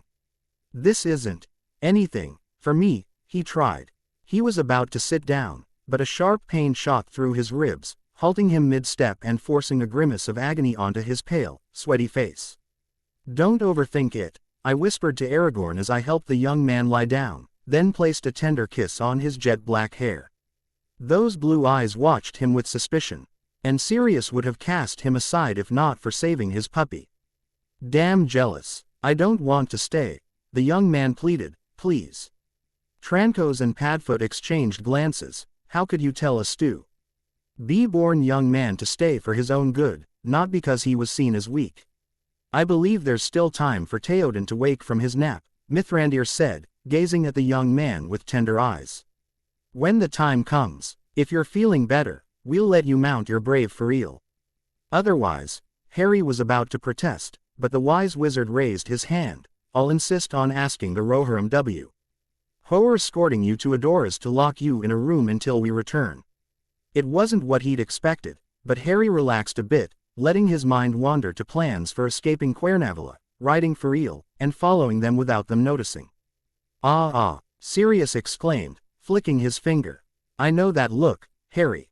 If you're planning to escape, I'll make sure you're left naked and locked in a room. No sword, no wand, you young man. Harry let out a snort, while Aragorn stared at the Animago in surprise. What? I bet you wouldn't walk around naked among all the young ladies and ladies here, would you? When Theoden woke up from his nap and began getting ready, Aragorn and Sirius approached Harry, carefully examining him. The boy had taken a short nap and eaten a little. I'm fine, the young man said irritably, letting out a growl. Stop acting like I'm about to break. The Mountaraz sighed. The boy was truly stubborn. Listen to me, pup, the animago said. We're only worried about you. It's completely normal to feel anxious after you were battling a terrible fever and venom coursing through your veins. So don't use that tone of voice with us, well, at least not with me. Tranco sighed. Sirius Black was an unforgivable jealous heart. Come on, Aragorn said, it's time for you to get dressed. Harry looked at him in surprise. Or are you thinking about staying? He asked, smiling at the boy, who shook his head vigorously. Azelahen put on his mountaineering gear and his elf cloak, and all that was missing was a final touch, the gloves. They're so beautiful, I murmured, Sirius, as I watched the exquisite crosshairs of threads on the skin. Aragorn had just emerged from the chamber. They needed to sharpen Harry's sword. They were made by the elves. They are masters at creating beautiful things. The animago nodded in understanding. I approached the young wizard, helping him adjust his glasses, but strange marks on Harry's right hand caught my attention. I carefully examined the boy's right hand. His blue eyes widened in surprise. He couldn't believe his eyes. There, on the smooth, brown skin of his hand, was a carved phrase, a scar. I shouldn't lie. Why did he have this? Azelahen noticed that the animago was closely watching the back of his hand, and when he caught the anger that Iridiabin realized what was happening and quickly pulled his hand away, hiding it. Harry, I'm serious. But there was no answer. Harry, what's that? He asked. Where and how did you do it? The young mountaineer muttered something, too late for anyone to hear. Excuse me, it's nothing, the young man murmured, embarrassed and with a fierce urge to slam his head against the wall. How could he have forgotten that scar? Not a thing, you say, Sirius exclaimed, furious at his son's behavior. Good Lord Harry. Don't think I'm stupid enough to not know how I ended up here. The animago let out a growl and ran his hands through the black hair. Who was it? Silence. Umbrage, was the only word that escaped the lips of the embarrassed young man. The old witch. That's why I say it's nothing. The centaurs have already taken care of her, and Professor Dumbledore made it clear he wouldn't set foot in Hogwarts again. Sirius Gimio, why didn't you tell me anything? I didn't want to bother you, Harry declared. Should I bother? You were too busy. Did you tell Albus? The teenager remained silent. McGonagall. Harry lowered his face in embarrassment. Someone else. Ron walked past the boy's head, then realized he'd just discovered it himself. All right Harry, I get it. It wasn't about us being busy. Why? The boy felt uneasy under his godfather's stern gaze. Sirius had never scolded him like this before. His blue eyes locked onto him intently, waiting for a response that would either arrive or leave his godson in serious trouble. He couldn't bring himself to see me weak, he replied, turning his face toward the animago and staring at it. Weak. Sirius put his hands on his temples. Understanding Harry was so hard. You're not weak. After everything you've been through, no one could ever call you weak. Then why do they always hide everything from me? He demanded, abruptly standing up despite the sudden motion that made him dizzy, though he braced himself. They always leave me behind. I'm fed up with everyone staring at me like they get me. With that stupid pity in their eyes. I'm sick of them sacrificing everything to protect me. I don't need protection. I can take care of myself perfectly. I'm not some baby. The dizziness intensified after the explosion, forcing him to sit down with his eyes closed and gasping for breath, his cheeks faintly flushed. Sirius was by his side in less than a blink, crouching before him and watching with worried eyes. Without any purpose, he had touched one of the mage's wounds, a grudge he harbored against all those English mages who had once concealed from him what was happening and what they were plotting. Here it's different. Harry's soft voice pulled him from his thoughts. They trust me, tell me what's going on, respect me, and don't turn to look at me with a look of pity on their faces. Aragorn trusts me enough to let me fight by his side. He understands me better than anyone else there. These words pierced Sirius, hard like an ice axe, a sad look etching into his blue eyes. I won't return, Azelahen thought to himself, because there I only endanger those around me, and because I'm happier here. So you can keep telling Remus not to hold out too much hope. Having said that, Harry left the room, leaving Sirius Black confused and sad. PTQ PTQ PTQ PTQ PTQ PTQ PTQ PTQ PTQ PTQ PTQ PTQ PTQ PTQ. Remus paced through the corridors of the Hogwarts Express. After completing his routine inspection, he headed to the compartment where Ron and Hermione were waiting, hoping to speak with Padfoot and learn what had transpired in that strange world where he and Harry had been. The werewolf soon reached the compartment door, but stopped right in front of it, listening to the girls' youthful laughter that was rather sly, it should be added. Curious to see how much fun it was, I slid the door open wide, leaving him facing the new opening. The silence fell. The compartment was packed with girls: Hermione, Ginny, Luna, Lavender, and Parvati, who had fallen silent when they heard the door open. The girls watched Professor Lupin with suspicion, and he felt uneasy under their stares, wondering why on earth he was so curious. In this case the phrase, "curiosity killed the cat," was incorrect, since the best version would have been, "curiosity killed the wolf." Remus gave the students a nervous smile and closed the door. Immediately afterward, the girls burst into giggling again, this time with even more energy and constant whispering. What was all that about? The door of another compartment opened, revealing the heads of Ron, Neville, Dean, and Seamus. Professor Lupin. Ron had spoken. What's he doing there? Ah, don't tell me I'm trying to get into that compartment, he exclaimed, pointing at the door the werewolf had opened. No, it can't be, Aid Neville. The girls won't let any man in. Ah. Thought Lupin, so that was it. That's true. Ron had to run out, Dean exclaimed. The blushing Weasley nodded. Apparently they've started talking about girls, you know. Remus shot a puzzled glance at the door of the Forbidden Chamber and shook his head. Girls' conversations had always been a mystery to him. James and Sirius had always wanted to figure out what they were about, and had pulled off several schemes ranging from trying to eavesdrop behind the door to disguising themselves as women. Of course, as one might expect, all those plans ended in a complete failure. The girls had a strange sixth sense that couldn't be easily fooled. Prongs and Padfoot had learned this very well. Don't worry, Ron said. We've got all your stuff, he pointed to Remus's suitcase. You can come in if you'd like. Moony nodded and walked over to Ron. It seemed his talk with Sirius would have to wait. He doubted he was capable to find an empty compartment. PTQ PTQ PTQ PTQ PTQ PTQ PTQ PTQ PTQ PTQ PTQ PTQ PTQ PTQ. Furiel was a spirited mare with a proud temperament. She loved to gallop, leap, and outpace older horses, showing off her youthful vigor. But her young owner wouldn't let her do that, holding her tightly by the reins. Though she never complained, whenever she whined or got upset, the man would stroke her head and scratch her ears. That hand felt very good, and although her father, Crinblanca, the king's horse, disapproved of her behavior, she kept doing it anyway. But a glance from the noble horse Sombragris would temporarily dampen her spirits. Be careful, Azelahan, warned Aemir. If you spoil it too much, you won't be able to take it off your head. But Furiel is very well fed and beautiful, he said, scratching his head and giving her a piece of apple, which the mare gladly accepted. Theodred doted on her too much, and then grew jealous whenever she brushed her brother Brago. The horse whinnied as her sister walked past with her head held high and tail wagging. Furiel's childish antics had all the riders laughing, except one. Sirius rode behind the small caravan, showing a little more control over his mount. He looked contemplative, sad, lost. The gleam in his eyes shifted with the thread of his thoughts. Inside his head, Harry's voice resonated vibrantly. I'm not going back. Why had he made that decision? Maybe he was the cause.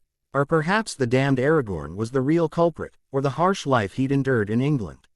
So many. His mind was filled with so many ominous thoughts that he didn't even notice when Harry trotted up to him. The young wizard had noticed his beloved godfather's lag, how deeply he was lost in his own thoughts, the gleam in his eyes. With the skill expected of any Ginny rider, he turned Furiel and trotted to where Sirius was. Hey! A soft voice called out, and for a moment Padfoot lifted his eyes in surprise, eager. That simple, brief expression reminded him of his best friend, his brother. But green eyes caught his attention on the path. Harry had spoken that little "hey" with the same tone and timbre James used so often. "Forgive me, Prongs," he said. "It seems you chose the worst godfather for your son after all. Are you okay?" the boy asked, placing a hand on his shoulder. If, it's nothing," she replied softly, avoiding that gaze. Harry let out a frustrated sigh. It was clear his godfather was lying. He could see it in his face, in his demeanor, hear it in his voice. Sirius Black was a cheerful fellow, some might even call him childish, with his emotions vividly reflected in his outward appearance. This wasn't the person who resembled a candle drifting in strong winds, its flame slowly dying out. "About what I said in Cuernavaca," he spoke, knowing that was the reason. "Forgive me. I didn't care what came out of my mouth." The animago glanced at him quickly, too sad.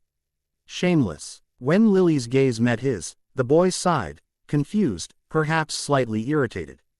"Forget it," he said, "I was too stupid. It's obvious I can't stay. I'm the legendary, living child, the savior, the all-powerful who'll free the world from the Dark Lord's threat." He delivered the line with ironic, burlesque humor, hoping to ease the tension that had spread over them, but the outcome was completely different. Sirius fixed his pained, surprised eyes on his face. "You know I don't care about any of that. You know I don't want to lose you. I don't want you to stay here, far away from me," he exclaimed, scrutinizing every feature of the young face, then realized how selfish it sounded. "Harry. Forgive me, I didn't mean to say something so selfish, I didn't want to act like a child. If you want to stay, I won't stop you, your happiness is at stake, I mean. To return to England with me when it's clear I can't offer you a home, a family," I whispered sadly, "don't go back to England for us. I don't want you feeling pressured." A silence fell. The young wizard was too stunned by those words to respond. Sirius felt a pang of sorrow press against his chest. Both knew the moment had come when someone would break the silence. "Azelahan," Gandalf's voice called out, "come here, boy. I need to hear some details." Sirius and Harry exchanged one final glance before the young wizard trotted toward Mithrandir. Black watched his adopted son ride off beside the wise old man, skillfully handling the reins despite his recent wound and the weakness from the fever that had struck him. "Don't worry, Sirius," Legolas said, standing beside him. "Fariel won't let you fall. Besides, he's too stubborn to show weakness." The animago nodded, withdrawing its sad, worried eyes from the figure of the boy who lived. The majestic tower of Orthanc was already visible to the riders, rising among the trees and overlooking everything from its towering height. As always, imposing and dark, a black stone stake rises among living pillars of wood and leaves. The procession heading to meet Saruman was led by Mithrandir, the White Knight. To his right, Krindlanka carried Theoden, king of Rohan, while Azelahan, a young mounted wizard, stood to his left. Zelahan was protected by Captain Aragorn, who rode behind the pair of Astari, alongside Aemir, the Mark's marshal. Prince Legolas rode Gimli, a dwarf, and both rode alongside Sirius Black, an animago. From England and Harry Potter's godfather, a dozen Eorlings rode with them, the escort of the Lord of the Mark. They had departed from Helm's Abyss at dusk, traversing the eerie forest that had emerged at the fortress gates. Initially, they had refused to cross it, wary of those strange trees that seemed to whisper softly, as if whispering among themselves. But seeing Gandalf walking beneath the long branches, moving deeper into the woods, their wariness toward the woodland gradually faded. Harry had been fascinated by the forest, which seemed even older than Hogwarts' Forbidden Forest. Through Mithrandir, he learned that these weren't trees, but creatures resembling them called Unicorns, beings that only inhabited Fangorn and were controlled by other equally or even more astonishing creatures, the Ents. Tree shepherds and children of Yavanna. They journeyed until the sun vanished behind the mountains. When night fell, they rested, though not truly asleep. As they neared the Isengard ring, Harry was the only one who seemed to catch a brief nap, but the fever had returned overnight, leaving him restless until Aragorn gave him a potion of Athelas. Sirio just needs a change of bandages. It should be noted that he didn't like the bandage maker having to attend to him and kept complaining throughout the process. "You're hurting me, don't squeeze it so tight, I feel too loose, don't touch the wound." The bandages are stinging. Trancos showed such patience that Nienna. Welcome to Isengard, lords. He said, bowing deeply. We are the gatekeepers. My name is Meriadoc, son of Saradoc. My companion, Peregrine, son of Paladin from the House of Tuck, was unfortunately defeated by exhaustion. As I said this, I gave him a kick. He half opened his eye, let out a puff of smoke, and then closed it again. Mr. Saruman is in the castle, but at this moment he must be locked up with a certain snake tongue, otherwise he would have gone out to welcome such honorable guests, he said, referring to King Theoden. Undoubtedly. Gandalf laughed. Wasn't it Saruman who ordered you to guard the destroyed gates and serve the visitors, plate after plate? No, my good lord, that was forgotten, he replied solemnly. He's been extremely busy. Our orders came from Barbel, who has assumed the governance of Isengard. He specifically instructed me to welcome the Lord of Rohan with the appropriate words. I've done everything I could. Not a single word for us, your comrades. For Legolas and me, Gimli roared, swinging his axe at the two small figures. You scoundrels, treacherous friends, bald heads and hairy legs. They sent us hunting, 200 leagues through marshes and forests, battles and deaths, chasing you. And here we find you, resting and feasting. And even smoking, for the sake of the hammer and the tennises. I am divided between rage and joy. If I don't explode, it'll be a real miracle. You speak for me, Gimli, my friend, the river Legolas. Harry and Aragorn exchanged smiles. Delighted to see their friends safe and sound, those mischievous hobbits. Meanwhile, Sirius shared the Rohirrim's astonishment. None had ever seen a medium-sized one before. Well, said Gandalf, it is, without doubt. A pleasure to find old friends, but now we have some matters to discuss with Saruman. Now, you two, mount the horses we need to reach this Barbel. Merry sprang into action, leaping onto Gandalf's mount with Harry's magic working its magic through his body, making him burst into laughter. Sirius watched intently as Harry played with these creatures. So these are the puppy's other friends, he thought, delighted to see Prong's son's face light up with joy just by seeing them. When Pippin's turn came, the young wizard took the wand from his hands. The little hobbit watched in shock as Azelahen's face contorted into a grimace of agony, threatening to fall off the chair.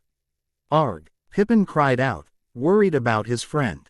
Two strong arms restrained the young mountaineer. One belonged to Aragorn, the other to a man with black hair and blue eyes. Both watched the boy anxiously, as silence fell over them. Sorry, Harry said between gasps, I didn't mean to scare them. I'm fine, it's nothing. Aragorn's gray eyes glowed with concern, fixed on the boy's face, knowing full well he was lying. His protege would never have shown such weakness over a mere pain, this was certain. Sirius watched his puppy with concern. He was used to hearing the boy say things like, I'm fine, don't worry, but that's exactly why he no longer trusted those words, unless they came from those lips. But what could he do? Harry noticed the worried glances from those around him. With a deep sigh, he settled back into his saddle, gazing at the wand lying on the frost-covered slabs. Before he could bend down to pick it up, Sirius had already snatched it from his hands with a flick of his wand. Thank you, Harry murmured as his godfather placed her in his hands. Pippin observed all this with genuine curiosity. What was going on here? Excuse me, Pippin, Merry, Harry said, I think I haven't introduced my godfather yet. The young hobbits looked at the animago in surprise. His name is Sirius Black. Like me, he's a wizard. Well, actually, he's an animago. Sirius turned to his godfather. I'm honored to introduce you to Meriadoc Brandybake and Peregrine Tuck, two brave hobbits from the Shire and my unfortunate friends. He smiled happily, amused by the astonished expressions of his dear companions. A pleasure, Black said. Merry and Pippin just stared at him, mouths agape, nodding in agreement. Very well, Gandalf said. I believe we now have time for more fitting introductions. Now let us see Saruman, a farewell visit. Dangerous and likely futile, but inevitable.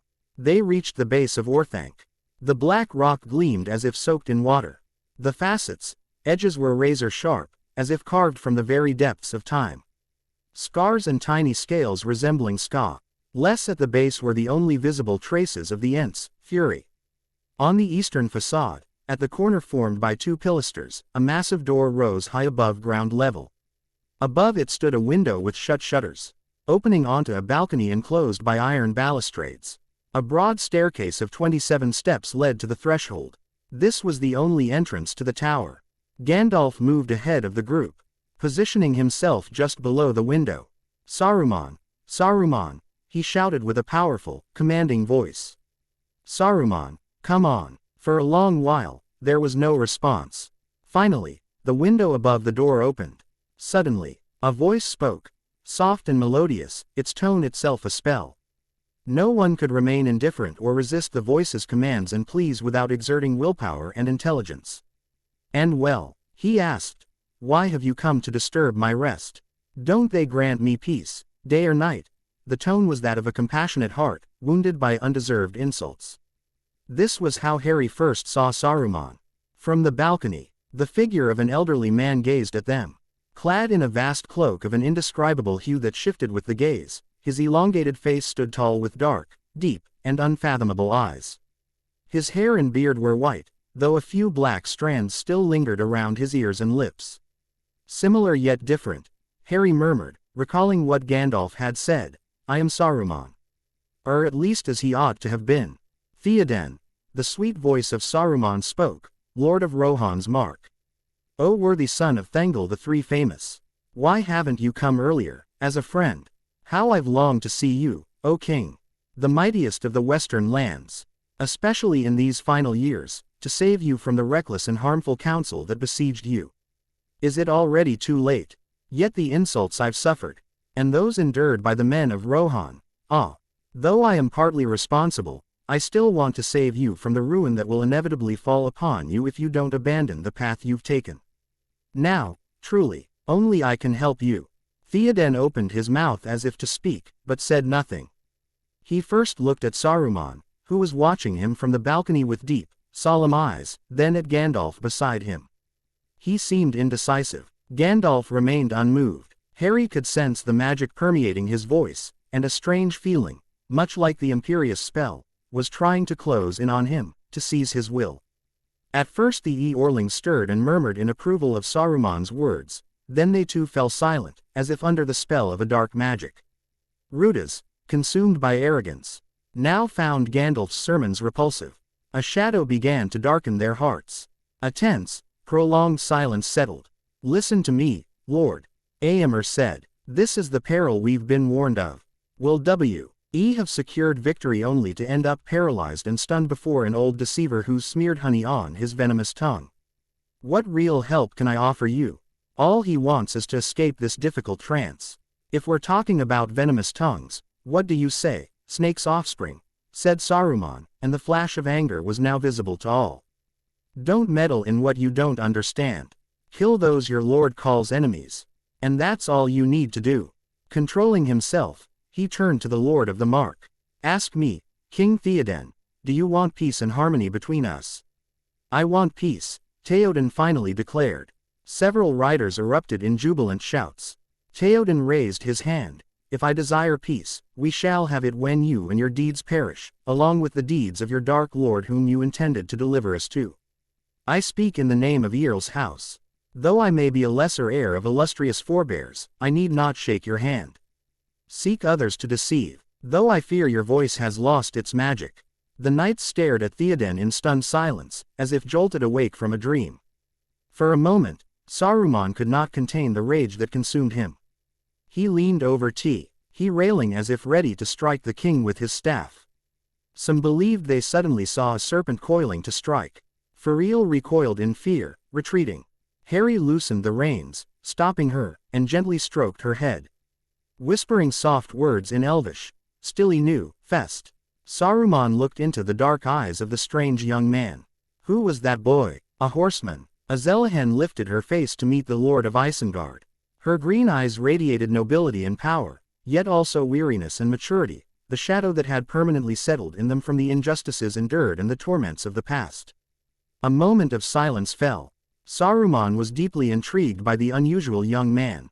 Gandalf watched the fascination the mountaineer had aroused in his old friend. So you are the young mage, Corunir said. Harry merely observed him, unmoving and silent. I can see you're powerful, my young friend. The last word was spoken softly, with a tender, velvety voice. But you lack experience. I can view that, understand your power and be your guide. Together we could achieve great things. I as your master, you as my disciple. Aren't we both members of a powerful race, the most exalted of Middle-earth? Our friendship would be very beneficial for both of us. Would you like to join us? The riders exchanged puzzled glances. Was the young wizard going to side with Saruman, leaving them behind? Could Gandalf be following him? Sirius watched his adopted son with trepidation, sensing he was being swept away by an irresistible force, certain he would ascend to speak with that great mage. Magic had enveloped him just like the others. Yet a part of him resisted believing it, knowing this old man was nothing but a charlatan. Forgive me for declining an offer like this, the young man said with unshakable composure, his tone carrying a hint of theatrical charm. Aragorn smiled at Azelahen's manner, proud that the power of Corunir's voice hadn't reached him, but he had already chosen his mentors. I can assure you, sir, they are the finest in Middle-earth. A playful spark flashed across Gandalf's eyes as he glared at Saruman's. How dare he speak to him like that? What an insult! But Voldemort's words came from the depths of his memory. That's exactly what he'd do. I know you, young Azelahen, she murmured the final word, pressing her weight against the railing, trying to draw her face closer to the more than could be. I saw you in a dream. The green eyes stared at him in surprise. The old wizard paused, savoring the moment approaching. Assassin. A pallor quickly covered Harry's face. Yes, it was you. I saw you, covered in blood, with bodies surrounding you. Smiling. Enjoying. He exclaimed, recalling the strange visions that once flooded the realm. You reveled in slaying that sweet red-haired girl. That happy family who welcomed you like a son. That friend who stood by you through life's toughest times. That's who you are. A killer. Someone born solely to spread death. Here Avithal Girth, Lord Shadow of Death. A cold, proud laugh escaped his lips, repeating the elvish phrase over and over. That's a lie. The wizard screamed, barely holding back. It wasn't me. It was Voldemort. Voldemort. Red eyes flashed before his mind. Those serpent-like eyes. A wave of dizziness engulfed him, as if attacked. Harry heard a voice whispering in his head. Oh, Harry. The faces of the riders. Sirius. Aragorn, all blurred images of strangers. The world began spinning and growing rapidly, and he was so small, so tiny that the whirlwind would swallow him whole, vanishing into nothingness. A shadow enveloped them all, thickening the air. Fariel let out a startled whistle, sensing a malevolent presence close by. Very close. The riders, horses grew restless, yet only Sombragus remained calm. Watching the young mage, images surfaced in his mind. Flashy visions of his parents, death, green glimmers, the Three Kings tournament, Remus' skin torn by the wolf that breaks free on the full moon. No Harry, no Harry. The desperate pleas of his mother, Ron and Hermione's laughter, Cedric's lifeless body, Voldemort's icy chuckle, the Sorting Hat's melody, Uncle Vernon tossing a hungry, terrified child into the cupboard, Pettigrew's shadow, a deer darting through the woods, the basilisk, Dudley and his gang tormenting a green-eyed boy with glasses. Remus T. He Wolf attacks the giant black dog trying to protect them, his first Quidditch match, Snape's pens, the Dementors, the cold creeping through every fiber of his skin, screams, blood, laughter, nothing. Sleep, Harry, sleep, darkness. A pleasant fragrance filled the air, delicate scents caressing his senses, enveloping him in a sweet tranquility. He inhaled it softly and slowly, savoring the scent.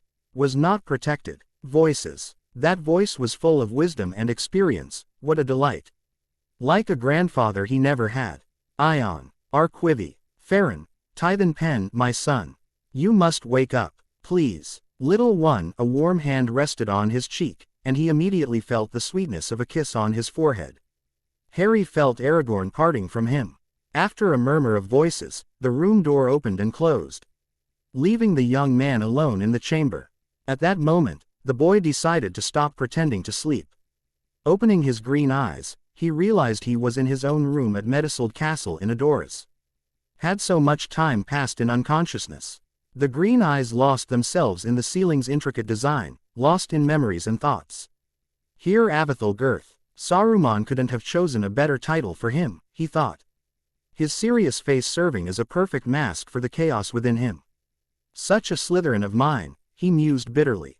I turned my face toward the office, finding a bowl from which steam rose.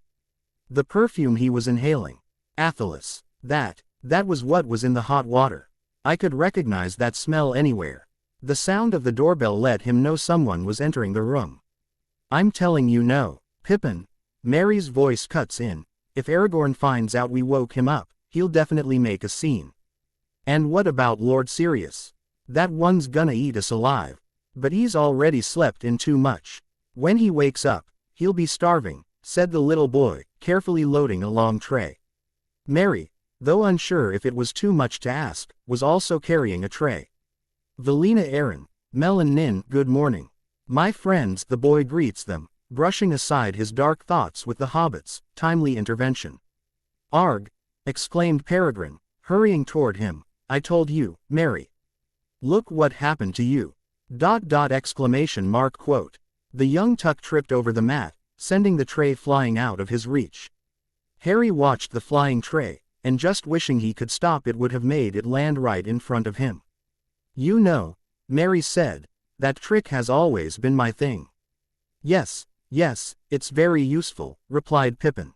Neither of the two hobbits had realized the magic had been cast without a wand.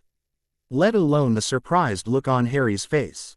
It had happened again, but how? It was the same as with the Dementors. Well, not exactly, but the same feeling had filled him.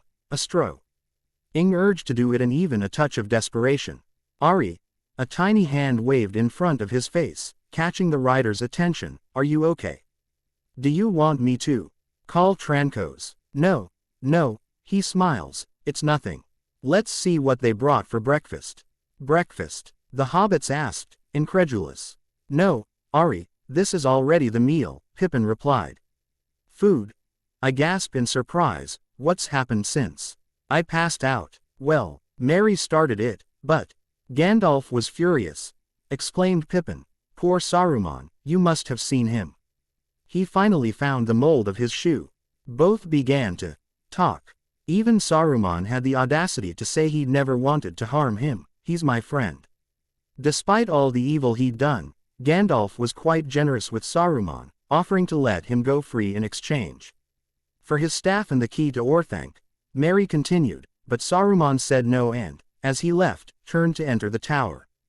But Gandalf, come back, Saruman. I never gave you permission to leave, Pippin exclaimed, perfectly mimicking the wizard. Mary and Harry burst into laughter. As soon as Gandalf said this, Saruman came back. Back.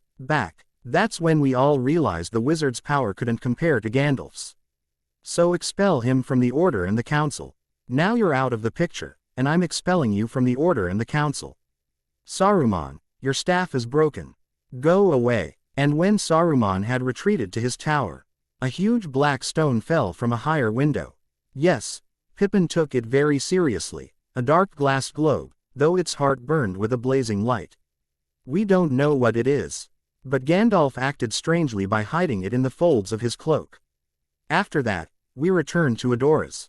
Aragorn was riding you on his mount, and he and Lord Sirius were deeply concerned about you. Well, we were too.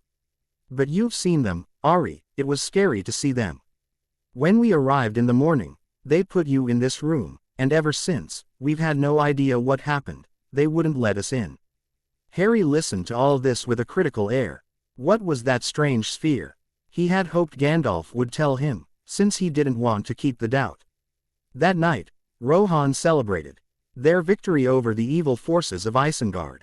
Meduseld was filled with life and music, and the dead were honored in the Rohirric tradition. Merry and Pippin were toasting and singing at a table, entertaining the soldiers with dance and music. It was a party unlike any Harry had ever experienced.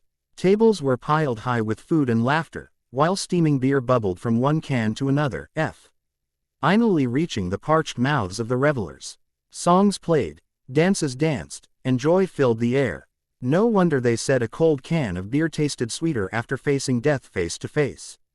The Yun G-Mage sat leaning against one of Metasild and Hash-039's thick pillars, a beer mug in one hand.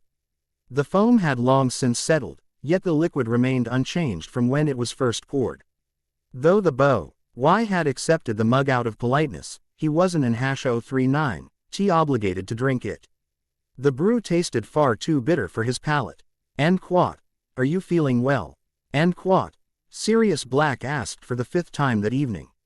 "Of course, I and Hash-039. They already told you not to worry about me, and Quat," the boy replied, setting the jar on a tray that passed by his side. The Animago felt her blood boil at the words, especie. Ally, the utterly nonchalant tone her beloved godson used. Sometimes it was so desperate. With a calm sigh to steady her nerves, scolding the boy after, whatever that traitor had done to him would be utterly unwise. "You can search high and low and finish any liquor you desire," as Merry and Pippin sang, "but you in Hash-039 LL never find beer as richly roasted as the one we drink in my homeland. You can drink pricey beer. You can drink it in jars all over the place, but the only beer for the brave and loyal is the Green Dragon and Hash-039's brew, both ending up smashing their jars and spilling the beer." Night came swiftly, ending the party and sending everyone home to sleep. But Harry couldn't in Hash-039 sleep. He was sitting on the stairs of Metasild, with a huge black dog lying at his feet, its blue eyes gazing melancholy at the cloudy sky.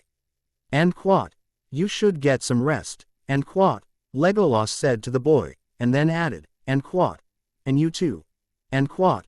He spoke to the dog, who turned its head to look at him briefly, let out a soft whimper, and then lay back down on its paws. The elf only rolled his eyes.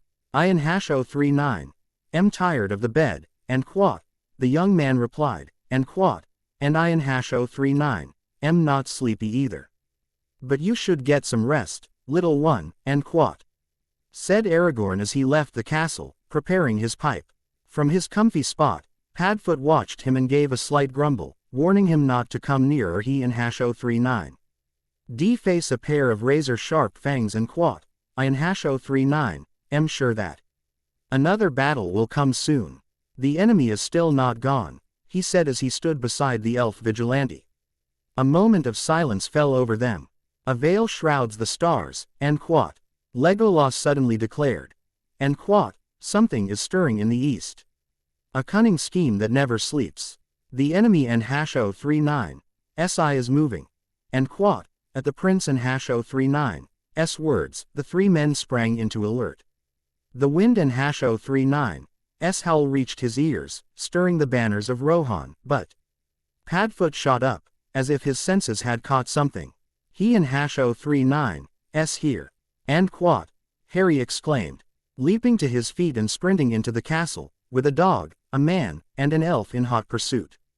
The boy dashed down the hallway and quickly entered the room where Merry, Pippin, and Gandalf shared.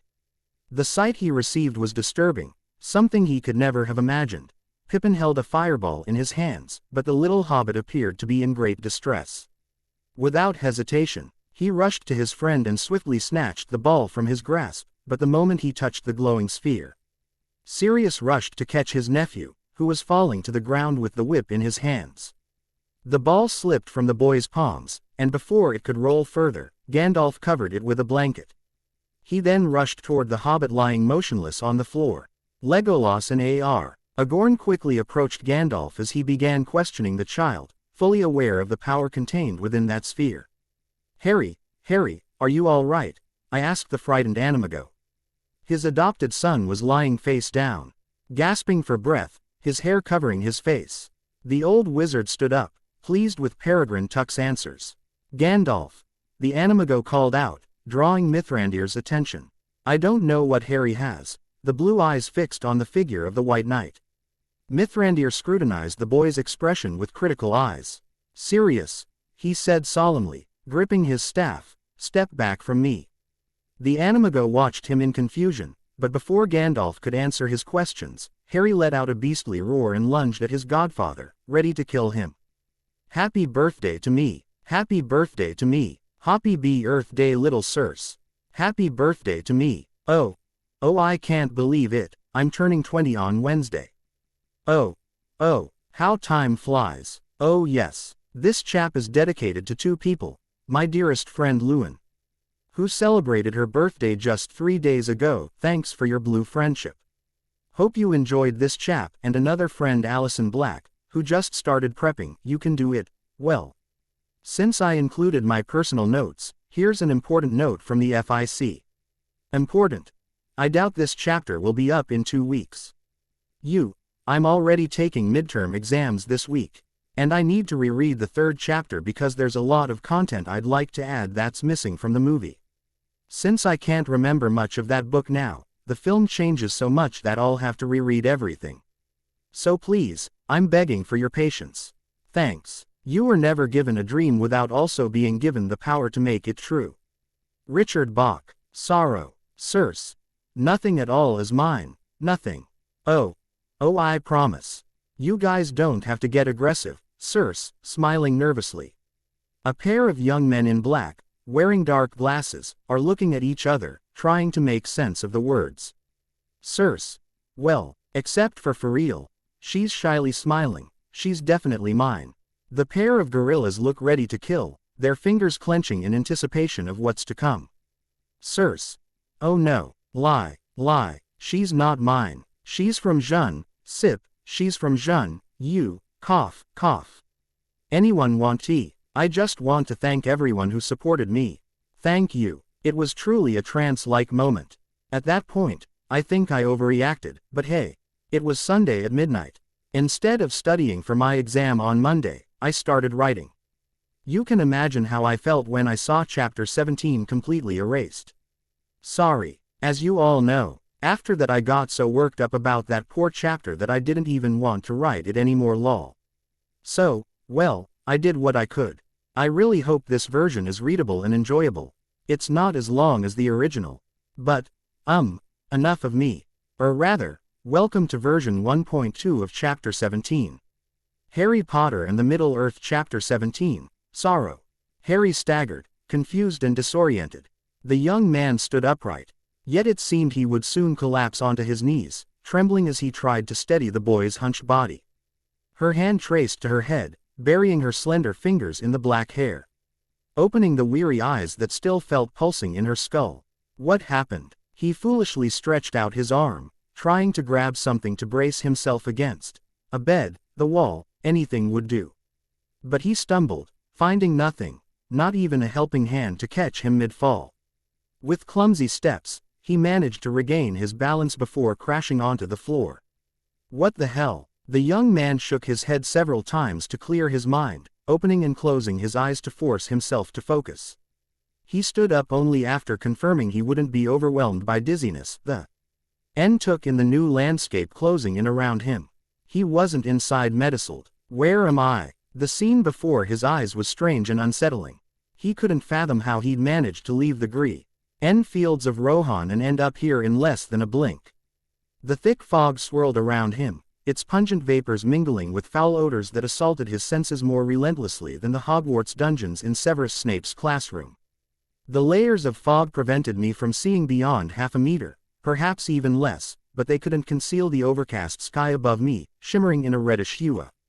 As if someone had spilled blood on the gray clouds, staining them and mixing the somber tones with such vivid color. Silent lightning streaked across the azure sky, their glow barely reaching the ears.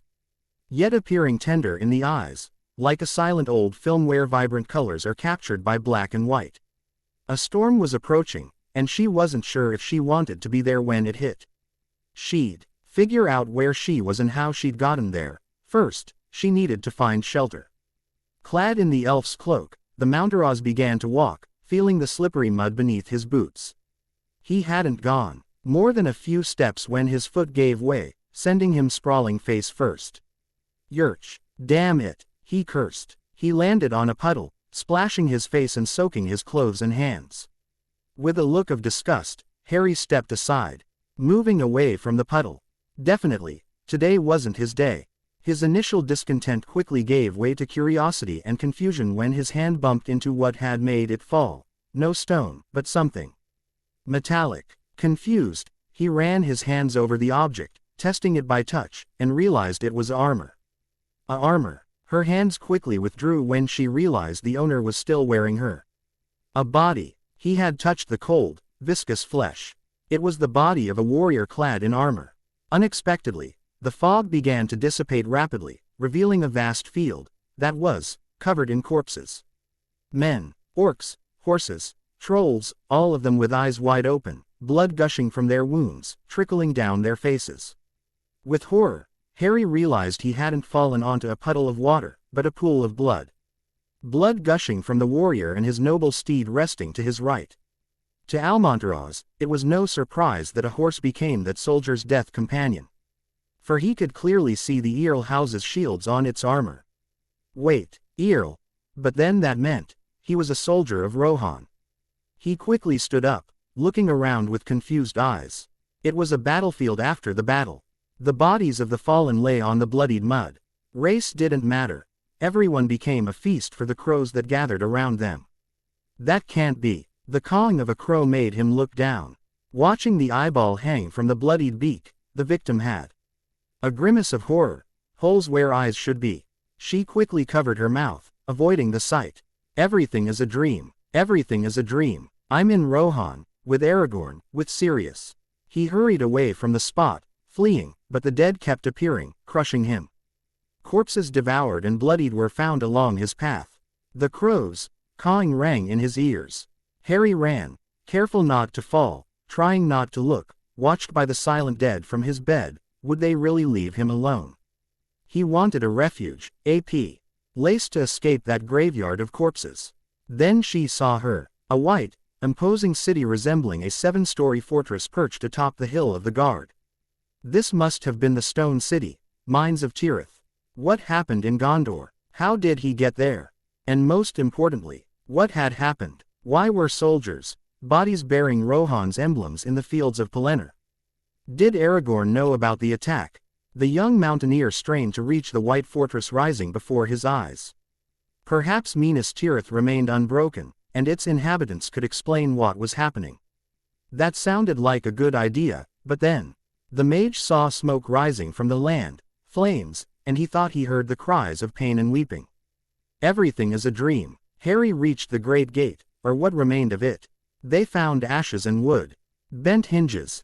Ashes. It had been destroyed by a colossal hammer, so massive that only trolls could have moved it.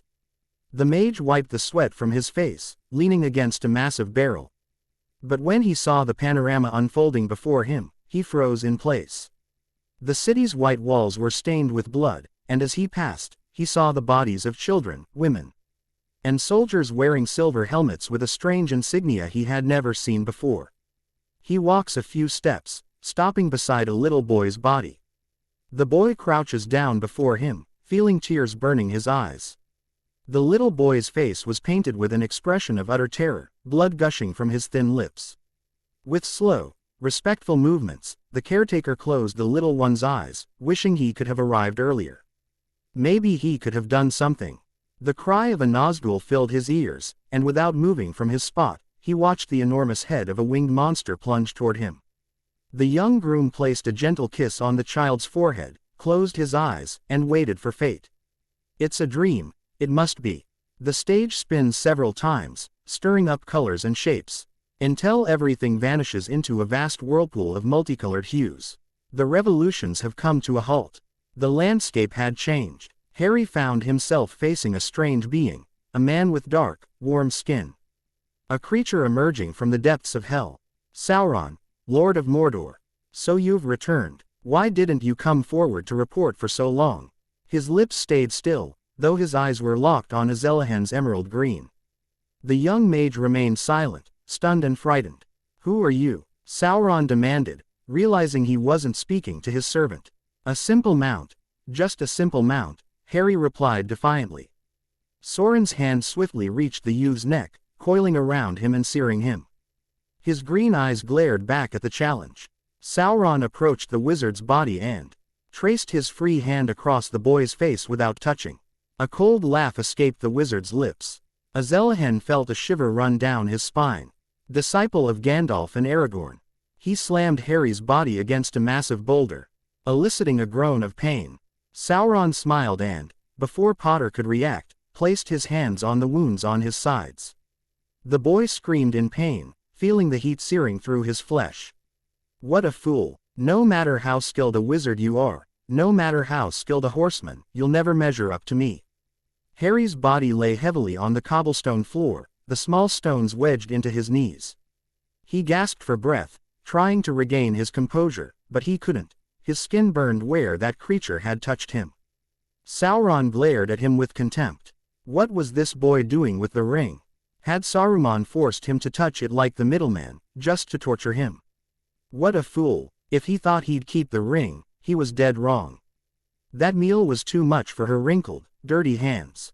PTQ PTQ PTQ PTQ PTQ PTQ PTQ PTQ PTQ PTQ PTQ PTQ PTQ PTQ. Alexander Frederick, a member of the esteemed elite group of magical security, had completely forgotten the elegance and discipline imposed by his family. Writhing like a worm on the filthy floor of a dungeon, the magic flowed marvelously through Tom's body, shooting through his wand. Ah, what wonders those curses were! You could INFL pain on your victims without even breaking a sweat. What the Inquisitors would have paid for them. Despicable muggles who once considered themselves powerful enough to destroy a true magical being. Pitiful. But he was about to finish the text. He gave a perverse smile. His dear guest wouldn't forgive him for forgetting him. He licked his lips. Good Lord Frederick, I hope your manners have improved. And now you're ready to answer your host's questions, Tom said, freeing the captive from his torment. The old man dragged himself to Tom, drawing strength from his family's pride to spit out the elegant tunic. I won't tell you anything, you dirty reptile. Voldemort shot him a look of superiority, spitting out the old man's saliva in disgust. That man would learn that no one dared insult Low Road Voldemort, and he walked away unscathed. Nagini, darling, come here, she called to her serpent while cooing in the garden. A massive, imposing black snake slithered through the door, approaching the Dark Lord. Nagini sniffed the air, extended her tongue, then began to glide along Tom's body until it reached his shoulders. There, she paused, observing with a gentle coo, "My dear, our guest will be delighted to meet you." While caressing the reptile's head, Alexander watched the viper with horror as it glided gracefully toward him. He had heard many stories about the famed Nagini and the deadly power of her venom. The snake revealed its enormous white fangs, dripping venom that would soon flow through the old man's veins, but the bite never came. Nagini had stopped, turning her head toward her master. They shared a very special psychic bond, and that very bond had vibrated strangely. Come on, Nagini, sigh, spinning around toward the door, something more important has come up. Our fun can continue later. The door shut, leaving the old man inside the dungeon. He was still alive, yes, but only for so long. The secret was safe, yes, but only for so long. The most important decision of his life had arrived. He looked at the chains dangling from the ceiling, struggling to stand. God, please have mercy on his soul. Forgive me, Elizabeth, your grandfather won't be able to attend your birthday party. Lord Voldemort was overjoyed, ecstatic. At last, the moment he'd been waiting for had arrived. Harry Potter was now defenseless. The barriers surrounding the boy had dissolved, his frailty was palpable. This was a golden opportunity he wasn't about to miss. It felt like driving through a gridlock, only to have all traffic vanish in an instant, clearing the path completely. There he lay, Harry Potter, utterly vulnerable. They were practically handing him a silver platter of opportunity. Sitting on the great throne and appointing Nagini as his guardian, Tom mentally prepared himself to confront his enemy in the astral plane. I was going to enjoy this.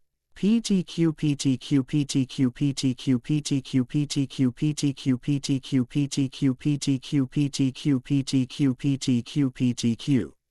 Voldemort observed with critical eyes the strange place he had fallen into, finding only one word to describe it: bizarre. Potter's mind was deteriorating day by day. That was it, or this place wasn't the young boy's creation. Tom stared intently at the back of a strange, charred man. Perhaps he could explain what was happening, perhaps he could say why, if he had entered Potter's mind, he was facing a charred man.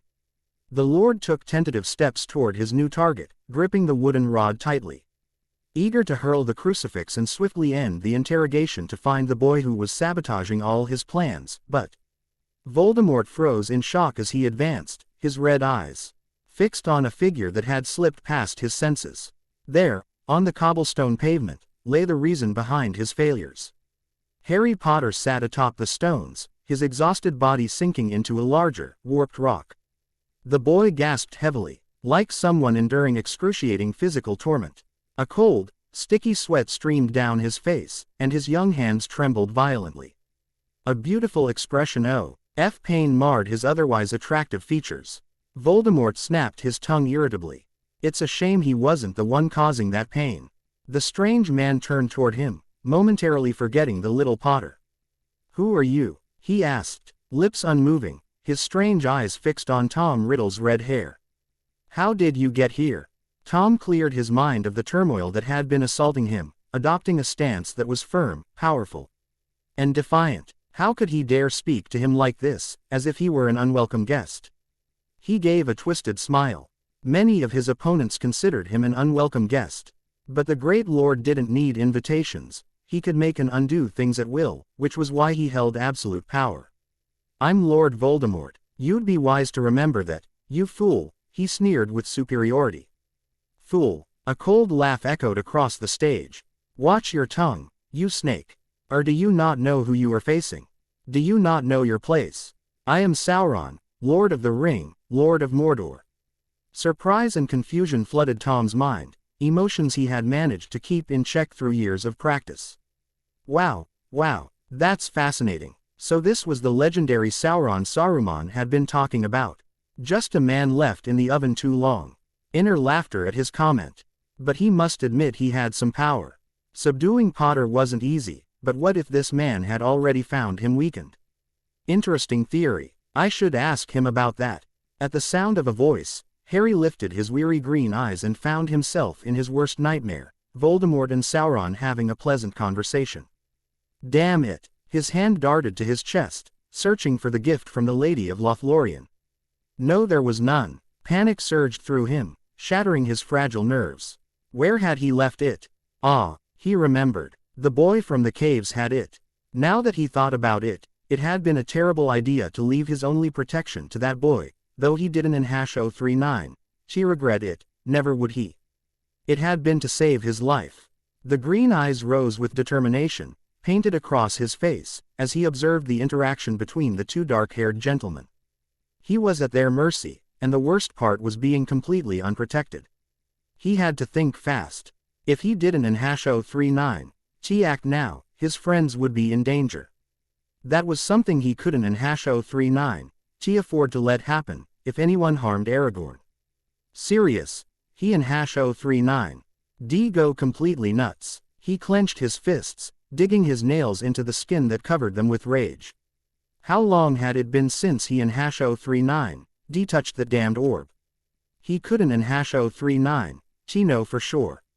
In the astral plane, time wasn't in #039, a constant, it could stretch for years. Centuries. In this place and in the real world, it has only passed a few insignificant seconds. Potter, Potter, Potter. The jingle rang out. Voldemort stood before him. "And quat, you in #039, they let me down, boy, and quat," he said, tenderly stroking the boy and #039's face. The boy tried to flee, wary of the contact, and quat. "How Saruman shattered your defenses with such little. You in #039, getting used to the good life. And I thought you were a smart, strong boy. It in #039, unbelievable you in #039, the only thing stopping me from victory."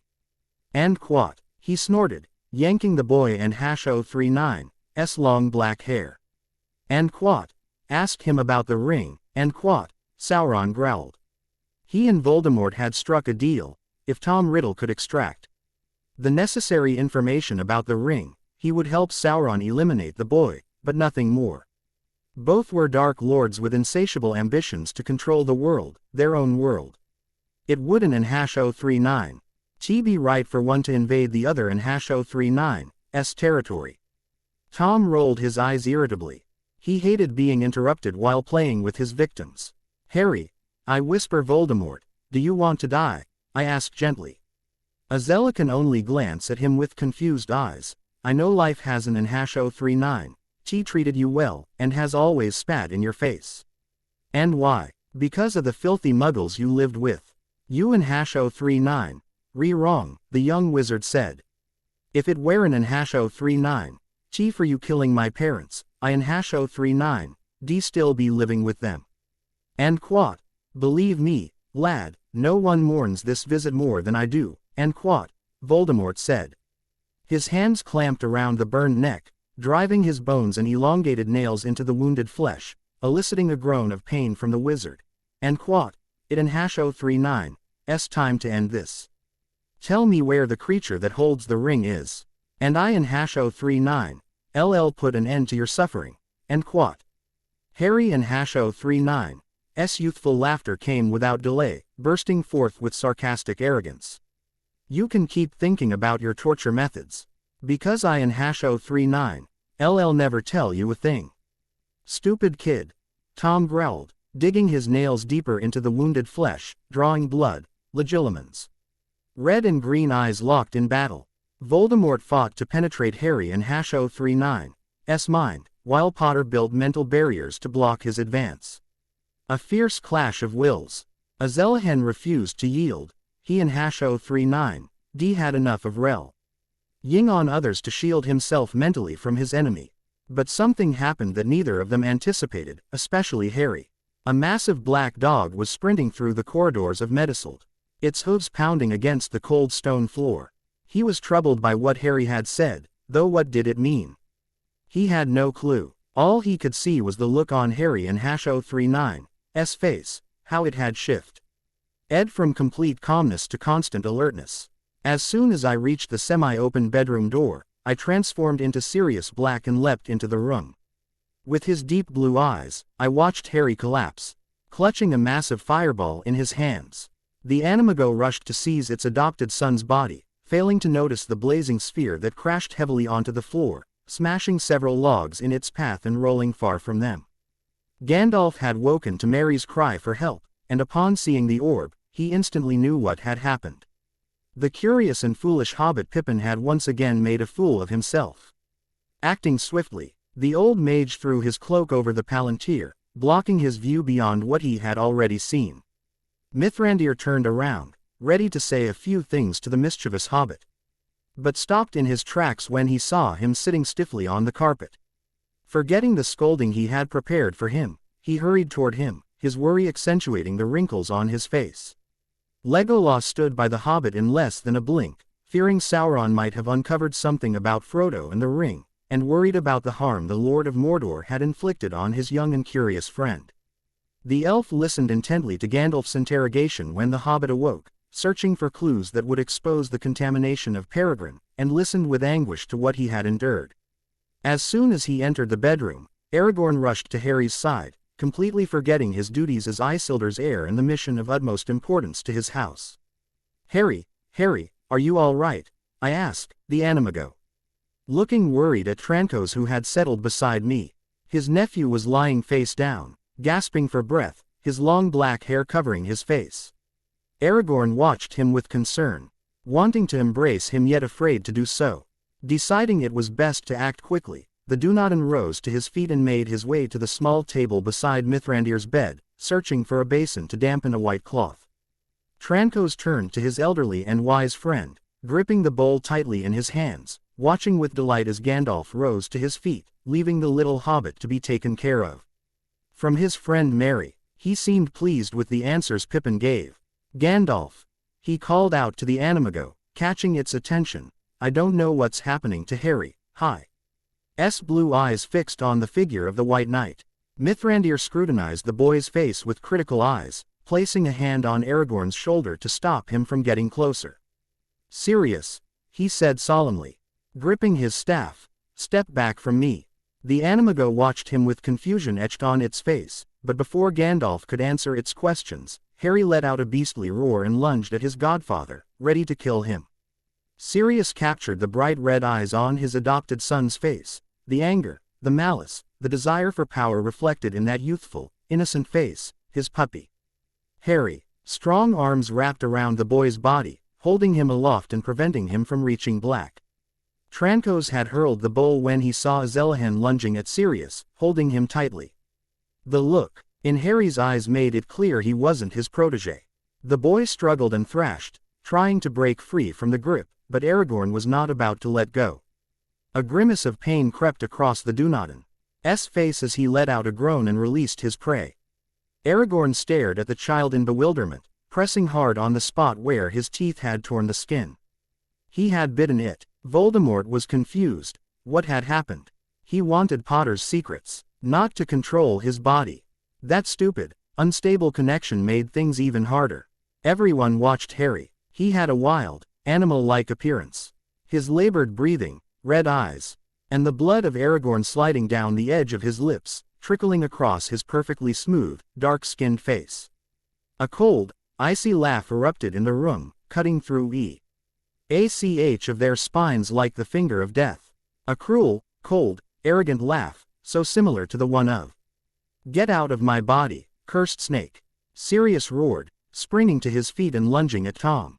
Hi's fist met Harry's jaw in a furious clash against the current occupant of his body.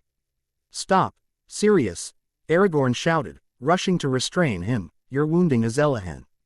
Rises Voldemort's laughter. "Come on, Black," he shouted. "Hit me. Let loose your rage. I'm right here." He laughed, stretching his arms like wings and spinning around himself, watched by the terrified hobbits. What was happening to his friend Harry? Sirius was at a loss, consumed by rage, courage, and vengeance. He had finally encountered the killer of his own family, yet could do nothing. His body was now that of his adopted son. "Get away from him, monster!" the Animago shouted, but the Mount Master held him back. "He's too pure for you." Voldemort laughed at these words, a laugh that would have chilled the heart of the bravest. "Do you really believe it, Black? This body suits me perfectly. The kid's a killer in the making, and you know it." Those eyes were blazing with a fierce red. "That's not true," Sirius shouted. "I can smell and feel the dark magic," Voldemort exclaimed, caressing Harry's stomach, neck, arms, and face. "It's calling me. Because, you know," he continued, "Avada Kedavra isn't the first unforgivable curse he's cast." The Animago froze mid-sentence, stunned and incredulous. "What? Oh no," Tom exclaimed, pointing at his own finger. "Ask the boy who made Bellatrix suffer in the ministry. Ask him how much I enjoy it." "How?" But Voldemort's speech stopped, his smile fading from his lips.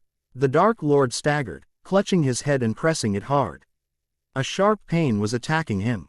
The screams were immediate, followed by agonized groans. This confused all observers, but what was even more unsettling was how Harry and Voldemort's voices seemed to be shouting in unison. The eyes had reflected pain briefly turned red before shifting to green, and vice versa. "No, not yet," Tom's voice shouted. "Voldemort, out, out!" Harry's voice rang out. The boy's body quivered violently, really, acing magic that seemed to seep from every pore of his skin. The energy struck objects, shattering glass and porcelain in the room, making it impossible to approach him for fear of being struck by a discharge or some strange spell. Harry's inner power was out of control. "Mithrandir!" the young mage's voice cried. "Mithrandir! Sir Thad, Nago, take him out, get him away." The White Knight doesn't wait for these words to be repeated. And raising his staff, he shouts, "Get out, you demon! I've heard enough. Back to the darkness where you came from. Out of here!" A final, heart-wrenching scream filled the air. A curse was hurled at the White Mage, accompanied by a burning crimson gaze of hatred. Then, silence. Harry was unaware of Aragorn's swift and protective arms. Sirius stared in shock at his godson's innocent face. Harry, using unforgivable curses. He'd forgotten about the Avada Kedavra, but Voldemort had remembered. He'd bet his life that the Lord's words were lies, yet he knew they were true. That truth crushed his heart in a way he'd never imagined. A groan escaped his lips. What a pain. Why had he woken up? Why was his whole body aching? More crying. Harry James Potter had woken up and wasn't too happy about it. A terrible headache was attacking him, dancing in his mind and twisting his nerves. Opening his eyes to realize the room was flooded with light didn't ease the pain. It only intensified the throbbing vibrations that painfully ran through his brain's fibers. Oh my God, why was there so much light? Azelahen rolled her eyes, grabbed a pillow and placed it on her head. Sprawled out on the bed in her medicined room. Why was she starting to feel like she was stuck to that bed? Was it her curse to always end up in one of those comfy yet loathsome pieces of furniture? Sure, it wasn't like the hospital beds at Hogwarts, but still. He put the pillow back under his head. Harry opened his eyes and fixed them on the intricate ceiling of the bedroom. I still couldn't comprehend what had transpired when Voldemort attempted to attack him with legilimens. In a bizarre twist of fate, Harry Potter had somehow found himself inside the Lord's mind. Believe it or not, this very boy who had survived the Dark Ages had ended up in the brain of his arch-nemesis. For a brief moment, he had been able to touch his memories and knowledge. They were like bubbles floating in a vast white room, glowing in different colors and intensities. The most astonishing thing was that whenever he inserted a hand into one of those impenetrable bubbles, his brain absorbed the knowledge. Learning through osmosis from his enemy. The wizard raised his right hand to eye level, studying it with a look of surprise. He had mastered enough dark magic to earn the ministry's label as dangerous. He smiled. Who cared what the minister and the ministry thought? They were his enemies just like Voldemort, and besides, they were thousands of kilometers away from him. He wasn't planning to return, right? The Mountaraz tried to stand up, but a sharp pain in his wounds and neck stopped him. He carefully checked his sides, finding the soft bandages that had been cutting off his connection. The same thing was happening in his neck. What had happened? Then it hit him. Sauron and his marvelous warm hands. Brilliant. Now he too had been marked by the Lord of this dimension. Could he have a gift for attracting all the Dark Lords? Wait. Harry touched his jaw and then moved it slightly. Why was it hurting? He tried to recall every detail of that cherished conversation with the Lords, but couldn't find why that part of his face was aching. Could he be starting to lose his memory too, unable to pinpoint when the blow had occurred? He'd need to think about it. The wind blew gently, playing with the shields of Rohan and stirring the delicate fabric. The clouds drifted slowly across the sky, carried by the gusts of air. The blue and pink hues heralded dawn and the awakening of the Rohirrim. The day was painting a picture of happiness, too much happiness for a certain man sitting on the stone steps leading to the massive oak gates of the Golden Castle. Sirius felt time was mocking him, giving him a beautiful day when he would have preferred another rainy, sad one. One that will reflect the state of his spirit. The Animago still couldn't understand why his beloved adopted son had dared to utter such unforgivable curses. The boy is a potential killer. Voldemort's mocking voice kept echoing in his mind like a scratched record. Sirius stomped on the floor. He was furious with Harry. Why had he used dark magic? Why had it sprouted from his wand so freely? It stung to know that young Potter didn't care to use the same curse that had ended his parents' lives. The Animago buried its elongated fingers into its jet black hair, a clear sign of frustration. It would have been good to chat with Moony right now, to hear his advice, his voice of reason, but it couldn't. It had left the mirror in its chamber and wasn't in the mood to return to the castle. He felt that this new life and these new friends had corrupted Harry's spirit, driving him to commit the atrocity of defiling the memory of his parents and their innocent hands with the very curses Voldemort himself had spoken. Come on, honey, how are you, my friend, Lego? Loss's melodious voice dragged him back to reality, the very escape he'd been longing for. The elf prince could barely manage to smile at this man's vividly colorful vocabulary. And I'll have to wash our mouth with some soap if you keep acting like that. Sirius flashed one of his brightest smiles, as if challenging him to follow through on his words. The elf knelt before the wizard, taking his hands in his own. What's wrong with you, Sirius? He asked earnestly. You're not good at lying, let alone hiding your feelings behind that mask of arrogance and mischief. The Animago beneath his eyes was ashamed. No one had ever read it so openly, only Remus and James had. Is it because of Harry, right? The prince continued. Sirius nodded slightly, not daring to meet the elf's gaze. He couldn't understand why. Sirius said slowly, exaggerating the clarity of his words, blinking and swallowing saliva continuously. Without looking at him, Why he uses black magic so freely? The elf nodded, encouraging him to continue. It's the same curse that kills. His voice began to tremble, a knot forming in his throat, preventing him from speaking further. It was harder to say than to think. To James, to Lily. Did I fail as a godfather? Is this because of my fault? Oh Sirius, I whisper Legolas, that's not true. We humans are responsible for the actions we take every day. It's not your fault that Azelahan used dark magic. He must have had his reasons. Still, the animago remained. To him, Harry had tainted his parents' memory. He tried to understand why he did it. There must have been another way. But the use of dark magic only. He brings him one step closer to the magicians whose parents fought so valiantly to extinguish.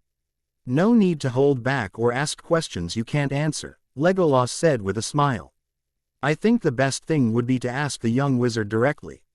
Still, Sirius, I think you should put yourself in his shoes for a moment and not be so hard on him. The animago shot the elf a look of disbelief. Was he still failing to grasp the scale of the evil Harry had committed? Then again, the elf was right. He needed to go and have that talk with the puppy. At least that would clear his mind. You're right, Leg. He'll be talking to that young man right now. Sirius stood up. Thank you for your support. With that said, he hurried toward the castle. The prince was delighted by his friend's new resolution, but, it's Legolas, you spoiled brat, he shouted at him. Sirius stopped at the door, gave her a quick wink, and then vanished behind her. A rag. Orn stood before the door of the boy's chamber, afraid to enter and find the child still unconscious, trapped in a lethargy that would never let him open his eyes again. A friendly hand rested on his shoulder, offering support and reassurance. The mountaineer responded with a gentle smile. Gandalf always had a calming effect on his spirit. It's time, Aragorn, I whispered to the wizard. Trancos nodded, slowly turning the door handle. As it opened slowly and silently, she couldn't help but think of the two little hobbits. Pippin was ashamed of his mischief, that mischievous act which could have claimed Frodo as its victim. Now the boy had to face the consequences of his actions, for the enemy believed he possessed the ring and would not rest until finding it. Moreover, once a pair of eyes touched the ring, they gained both a terrifying experience and knowledge, and would be tempted to touch it again. Yet the devil had turned this into a stroke of luck, for they had learned the enemy's nay. XT move. Destroy Tirith mines at exactly 2 o'clock and leave the human world as their strongest race. He sighed, shaking his head thoughtfully. They had to act quickly. They couldn't let the enemy get away with it and destroy their city. The initial preparations were already underway. Gandalf would ride toward Minas Tirith with Pippin as his companion, to protect him should the enemy decide to sway him, and would be responsible for sounding the alarm. Aragorn would remain in Rohan, helping to convince Theoden that he would ride to aid Gondor. The next step was to question Harry, solely to confirm that he too had not revealed the location of the ring and to ensure that evil had not tainted his young mind. The moment Aragorn raised his gray eyes, the door was wide open, revealing the boy who had awakened. Harry was lost in thought, rummaging through his memory, unconsciously caressing the spot where Sirius' fist had connected. That was why he didn't realize his two mentors were there until he felt Aragorn's arms wrapping around him. You worried me, little one. I'm so glad you're awake now, she whispered, after giving him a soft kiss on his black hair. Harry felt secure in Aragorn's company, and he was happy to have him by his side, like a loving father protecting his child. I'm not crying, Ader. Do you love me, father? He whispered softly, closing his eyes, savoring the moment. Same Nin, I'm the same Nin, of course, my son, I whisper, taking both hands to Harry's face, pressing his forehead against the boy's. Gandalf watched the exchange from the doorway, a smile lingering on his lips. It might have been too early to judge, but he could say the little mount was still the same as always. I regret interrupting this meeting, he said, moving toward the bed. But we need to get moving. There are things that must be done quickly, the enemy is almost upon us. Harry and Aragorn both nodded in agreement, then stepped aside to let Mithrand sit on the bed right in front of Harry. Listen to me, Harry, Gandalf continued, there are things I need you to tell me, questions that demand answers. You know the enemy is behind Frodo, and we must determine whether he has learned through you where the ring is located and the plan we've devised to destroy it." The young wizard nodded, and then the image of the little hobbit flashed through his mind. "Pippin!" he exclaimed, surprising his tutors. "Where is she? Are you feeling well?" "Yes, yes," Gandalf replied. "The little rascal will be fine. Let's just hope his mischief taught him a lesson and he won't act recklessly again." His boldness didn't come at a high price, and though it brought him some luck, it was a once-in-a-million chance. "I'm glad to hear that. I was really worried about him. However, he's fared better than you in this matter," the old wizard continued, pointing at Harry's wounds. The boy immediately covered his neck with his hands, embarrassed and desperate to hide them. "Your formidable psychic power is a double-edged sword. If you can't control it properly, that's why what happens to you in the astral plane affects your physical body in this way. We're deeply concerned when we find wounds on your body," said Aragorn, placing a hand on the boy's shoulder in a gesture of support. "But that's something we'll discuss later with more composure. Time's running out, and I need to ask you some questions. I hope you won't mind letting me read your mind during the interrogation." Harry shook his head, his eyes rising with a clear look of determination. "All right, let's get started." The brief interrogation lasted about half an hour, during which Azelahan explained to his tutors what he had experienced in that strange world and what he had witnessed. Both Gandalf and Aragorn agreed that what he had seen was a fragment of the enemy's plan, or at least how Sauron had expected this to end. Harry told him about Voldemort's visit, but contrary to what he had expected, Mithrandir seemed unfazed by this new development. He had explained that Sauron was too selfish to share the power of the ring in Middle-earth with a wizard from another dimension. At the end of the short quiz, Gandalf was pleased with the boy's answers and bid him farewell. The dawn had already broken, and he needed to prepare for the 5-day journey to Minas Tirith. But before leaving, he advised the boy to practice his powers. It wouldn't be wise to let Voldemort invade his mind whenever he felt like it. Harry sighed. "It was harder than I thought." Silence reigned in the room until the eyes fell upon Aragorn's arm. A bandage was being wrapped around him. "What happened to you?" "Nothing serious, just a minor injury," he replied without hesitation. "How are you doing?" "Well, I suppose, but I don't know where this blow came from." He pointed at his jaw. Aragorn felt blood pooling in his throat. Sirius had overreacted, and because of him, Harry's face was covered in an ugly bruise. He knew the blow wasn't meant for the boy, but for that Voldemort. He couldn't help feeling furious at the Animago. "Any idea?" Before the henchman could respond, the bedroom door swung open again, revealing a stern Sirius Black. The Animago and the Montaraz locked eyes, exchanging a silent dialogue. "I think they need to talk," Aragorn said. "I'm retiring. I need to clarify a few details with Gandalf." Trancos stopped at the door, giving Sirius a stern look. Then he left, leaving the godson and godfather alone. Sirius and Harry locked eyes, their eyes filled with silence as they studied each other. "How are you feeling?" the Animago asked absent-mindedly, picking up Harry's wand and running it between his fingers, his eyes flickering with disgust. "Very well, thank you for asking," replied Ong Potter from his comfortable bed position, pulling back the sheets to reveal his outfit. A loose dark blue long-sleeved shirt with a V neckline that reached his ankles, paired with dark trousers. He was barefoot. The mage watches his godfather, the confusion etched in his mind. What was Sirius playing? "It's incredible that this wand," the Animago continued, "can freely cast black magic spells." "Ah, that's what it was about," Harry thought. Sirius was just putting on a show, nothing more than a little magic. If the Animago found out about the knowledge Voldemort stole from him, it would surely get into serious trouble. The events of the past 2 days were clearly etched in the Animago's mind, the things the mountaineer had told him, the threat. Ooh, flashback, ooh. It was a magnificent day, with the sun shining brightly over Rohan, illuminating every tree, branch and leaf, its light reflecting on the surface of the river flowing near the king's city. The wind howled fiercely, the heat the sun was determined to create, making the vast golden wheat fields dance. The sound of swords clashing could be heard in the distance, followed by an elfish voice uttering curses. "Move your feet, Azelahan," Aragorn shouted, laughing. holding the pipe in one hand. "It won't help at all if you give him advice in Elvish, Aragorn." The voice of the third marshal of the mark was heard. In the middle of one of the vast fields outside Edoras, Harry clutched his sword tightly, sweat streaming down his face and his breath labored yet displaying incredible composure.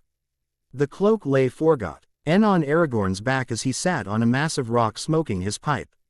Merry watched him contentedly, munching on cherries from a bag he'd stolen from the kitchen. Theoden also watched, sitting beside the hobbit, while Lady Éowyn to his left enjoyed the brief demonstration, her smile playing on her slender, rosy lips. A few soldiers from Éomer's Eord watched the scene with critical eyes and a smile. Éomer, the third marshal and heir to Théoden, held his heavy sword aloft as he confronted the young mounted warrior. His blonde hair fluttered in the wind, and his armor hung proudly on his shoulder.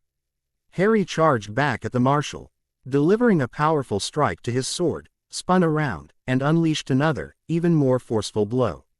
Éomer stepped back slightly at the ferocity of the attack, not icing. The boy was guarding his stance with remarkable care.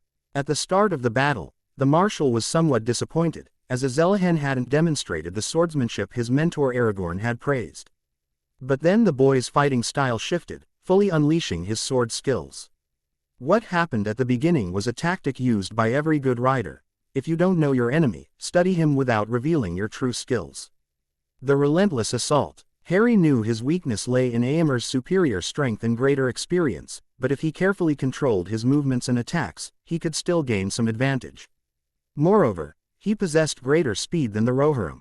The marshal swung his sword, slicing through the layers of wind with the heavy, sharp blade, blocking the mage's attack and hurling him forcefully to the ground before him.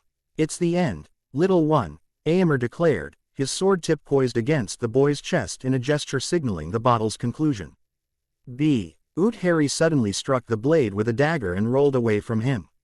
"This isn't over yet," said the boy with a playful smile on his lips. As Sirius arrived at the training ground, Éomer had already disarmed his foster son, ready to thrust the hilt of the heavy sword against the boy's chest. He was about to pounce on Harry when Legolas firmly restrained him. "They're just training. A sword game, Melon," said the elf calmly, holding the Animago by the neck. "The tunic. This will help sharpen Azelahan's skills." All right, but it's not like you're trying to hang me," Sirius snorted. "Sorry, Sirius," the embarrassed prince replied. The Animago merely rolled his eyes. He hadn't understood a single word, but from the elf's expression, he swore he'd just apologized. Both approached Aragorn, who watched with pride as Harry performed. "He's pretty good with a sword," I casually mentioned the mountaineer, pulling the pipe from his lips. "He's skilled and learns quickly." "Of course it is," Sirius replied. "You couldn't expect anything less from him." Aragorn let a few rings of smoke escape from his mouth, watching the battle intently. "He's a brave, intelligent, noble boy." I keep rambling on, confusing the Animago, wondering what all this was about. He'd make a magnificent prince. Sirius thought, fearing the direction this conversation was taking. Harry's dagger flew to the Animago's feet, followed by an apology. "Azela needs a place where he can be happy, a family, and someone to guide him through life," said the mountaineer. "Where do you want to go, Aragorn?" asked Black irritably. "I won't just sit here watching you take Azelahan away from this place, back to that land where it seems to have nothing but problems and pain." Do what you think is best, wizard. But I'll use my cards too in this matter," Sirius said, looking confused. Aragorn and he stepped away from the others to a spot where they could talk privately, but not too far from the main field. "I won't let him go. I don't care what you think.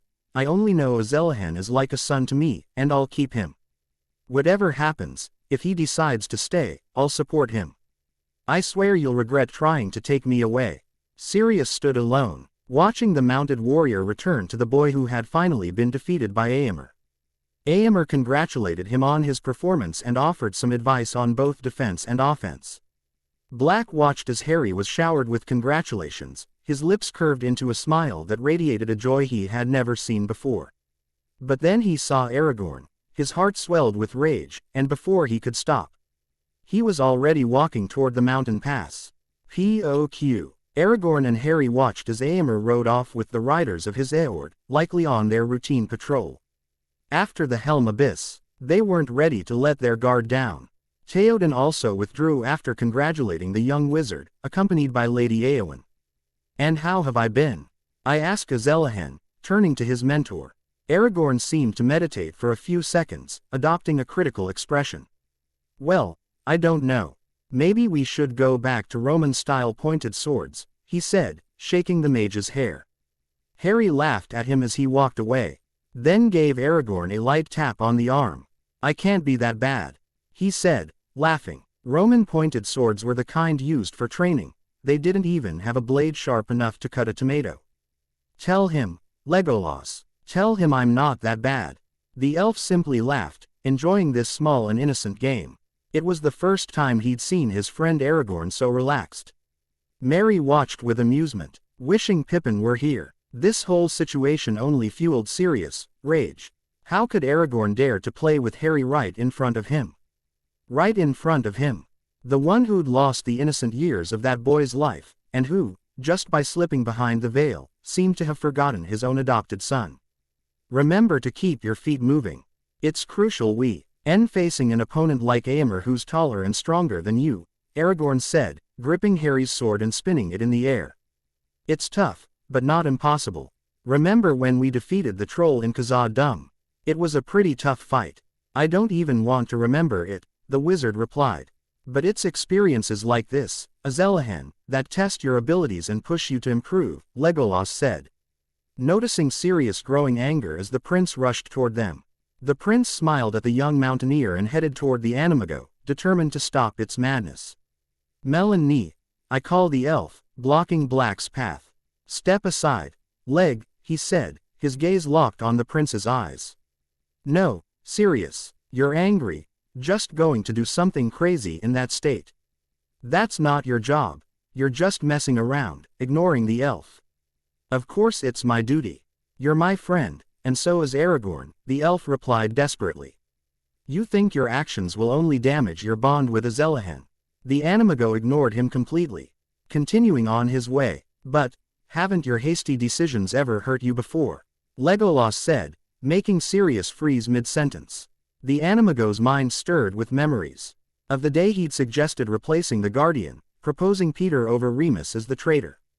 "This is different," he thought, clenching his fists tightly as he pressed onward.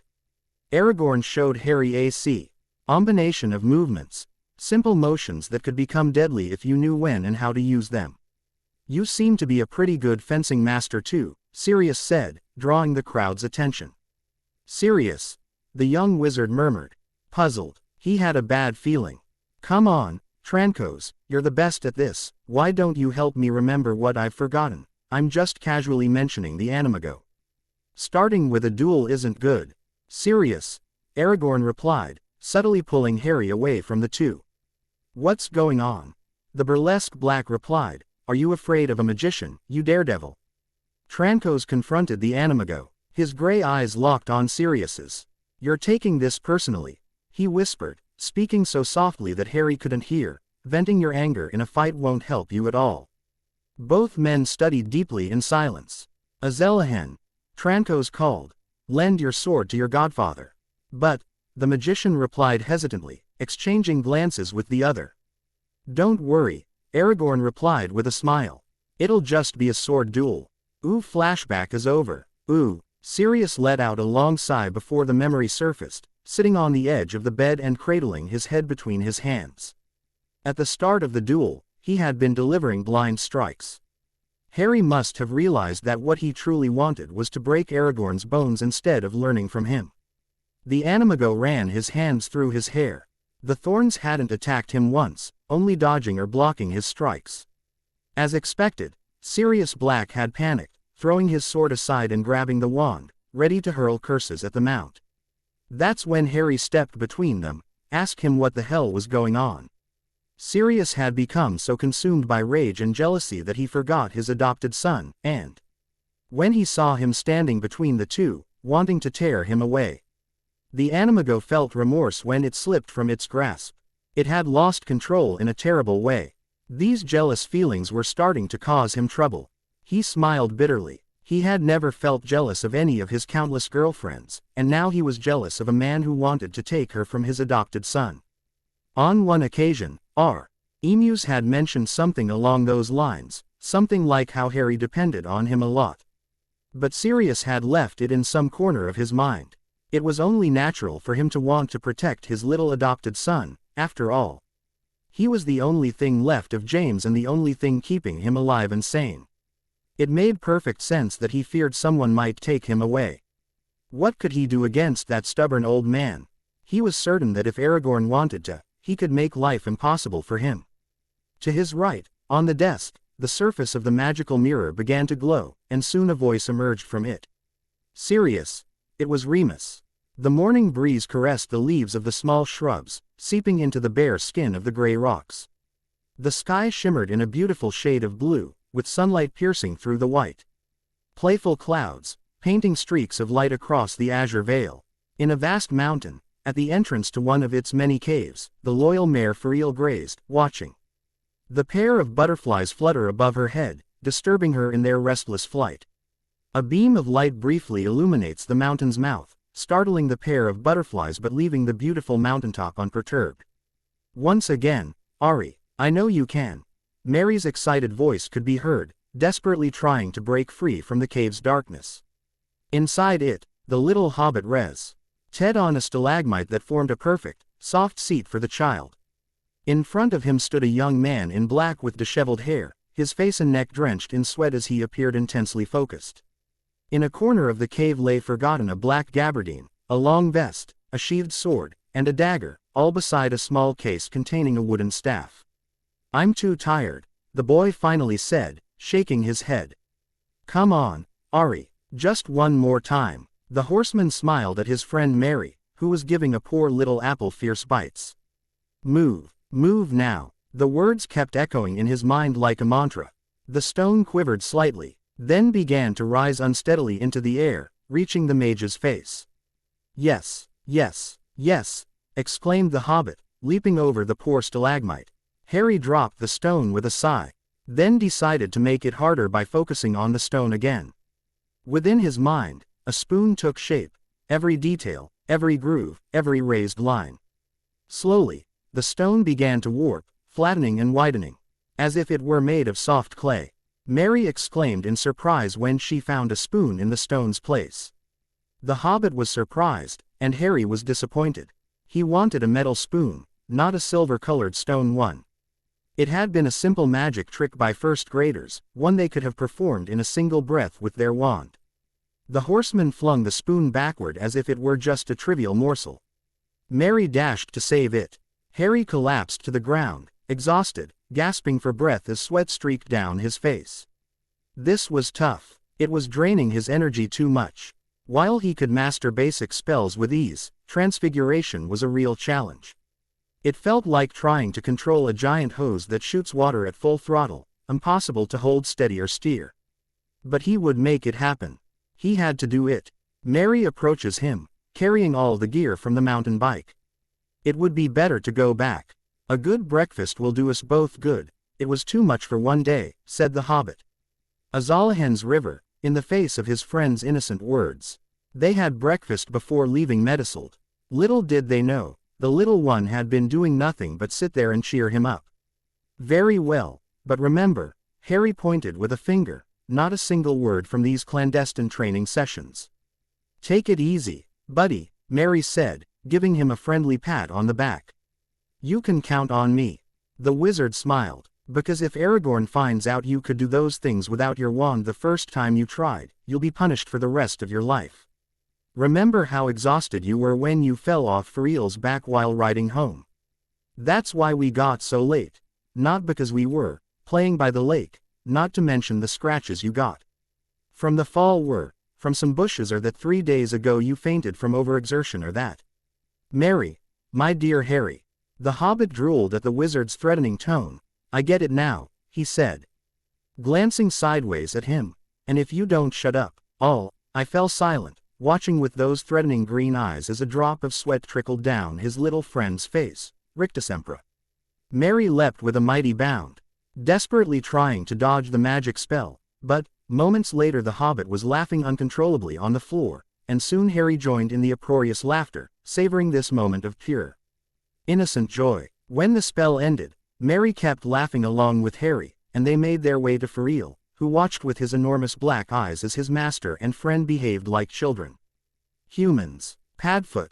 The werewolf's voice echoed through the room. I have wonderful news for you, I exclaimed joyfully. It was time. You had abandoned me completely, I groaned, the little creature. Remus looked at me, puzzled, through the surface of the mirror, then remembered that time passed faster there than in England. I've got a pretty good excuse, he replied. Sirius shot me a sidelong glance. The last time we spoke, I was on the train to Hogwarts. The animago nodded. Let me tell you, it's 1 a.m. on September 2nd, that's 6 hours before I need to wake up for roll call in my first class of the year. I hope you can appreciate the sacrifice of my sleep time, Padfoot, he concluded dramatically. Oh, I'm sorry, Sirius exclaims, but keep going with what you were saying. Remus clears his throat and adjusts his suit tie. The animago watches him with impatient eyes, knowing he's doing it deliberately. You won't believe what Albus said, he finally replied. What on earth would make her leave Hogwarts to pursue her dream of becoming a pink tutu ballet dancer, said the animago, with a face of feigned innocence. This is serious, Sirius. I'm serious. There was an uncomfortable silence. That joke is as old as you are, Remus finally said. Hey, the animago exclaims indignantly, frowning. Back to the main topic. The werewolf snorted. Albus gave me some wonderful news. About? Sirius asked, fed up with Moony dwelling on the matter. It was driving me up the wall. The return of Harry and the 2U, Remus replied with a smile. I thought he was lost in his search and couldn't find a way to get us back. Don't take offense, Padfoot, but the mirror is the real hero, said the werewolf, drawing a feigned look of disappointment from Sirius.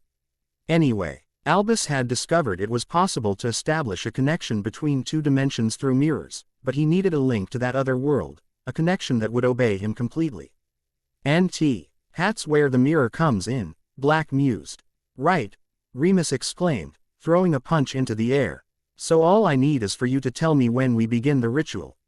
Sirius stood in silence, deep in thought, chin resting on his hand in a posture of total concentration. The werewolf found this demeanor peculiar. He had hoped for a more cheerful reaction, perhaps not expecting Sirius to start jumping around the room, dancing and singing like he did on that particular occasion during his 5th year. But even a simple, great, or, wait until I tell Harry, would have been enough. I don't know, Remus. I'm finally speaking to the animago, pulling my friend out of his strange reveries. What do you mean by that? There's a kind of war going on here, Sirius replied, and I don't think Harry would enjoy leaving his new friends behind. You know how it is. So then, I'll call you when the perfect time comes. Fariel galloped swiftly across the pastures of Rohan, carrying the young master and his little companion on his back. Harry had been sneaking out of the castle for 5 days, waking up at dawn. Since Mary had moved into his room, feeling utterly lonely after Pippin and Hash-039's departure, he would wake to the doorbell jingling just as the wizard tried to slip it open.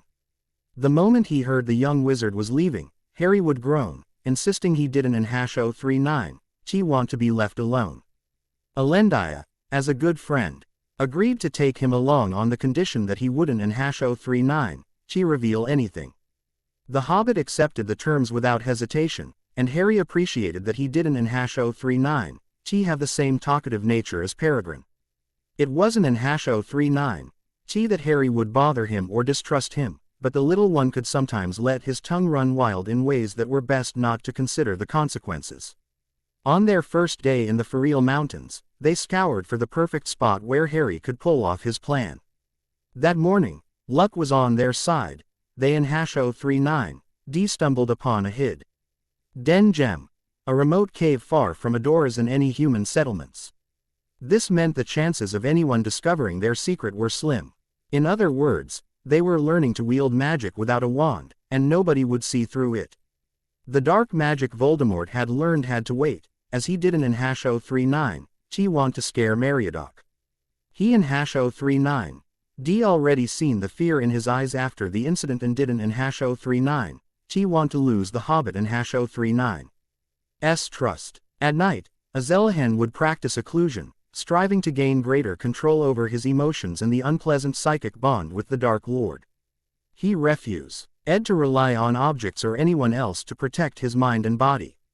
With pride and a smile on his lips, the wizard could say he was building mental barriers, though not with a wand. Maybe a little more practice would suffice. Harry in hash 039.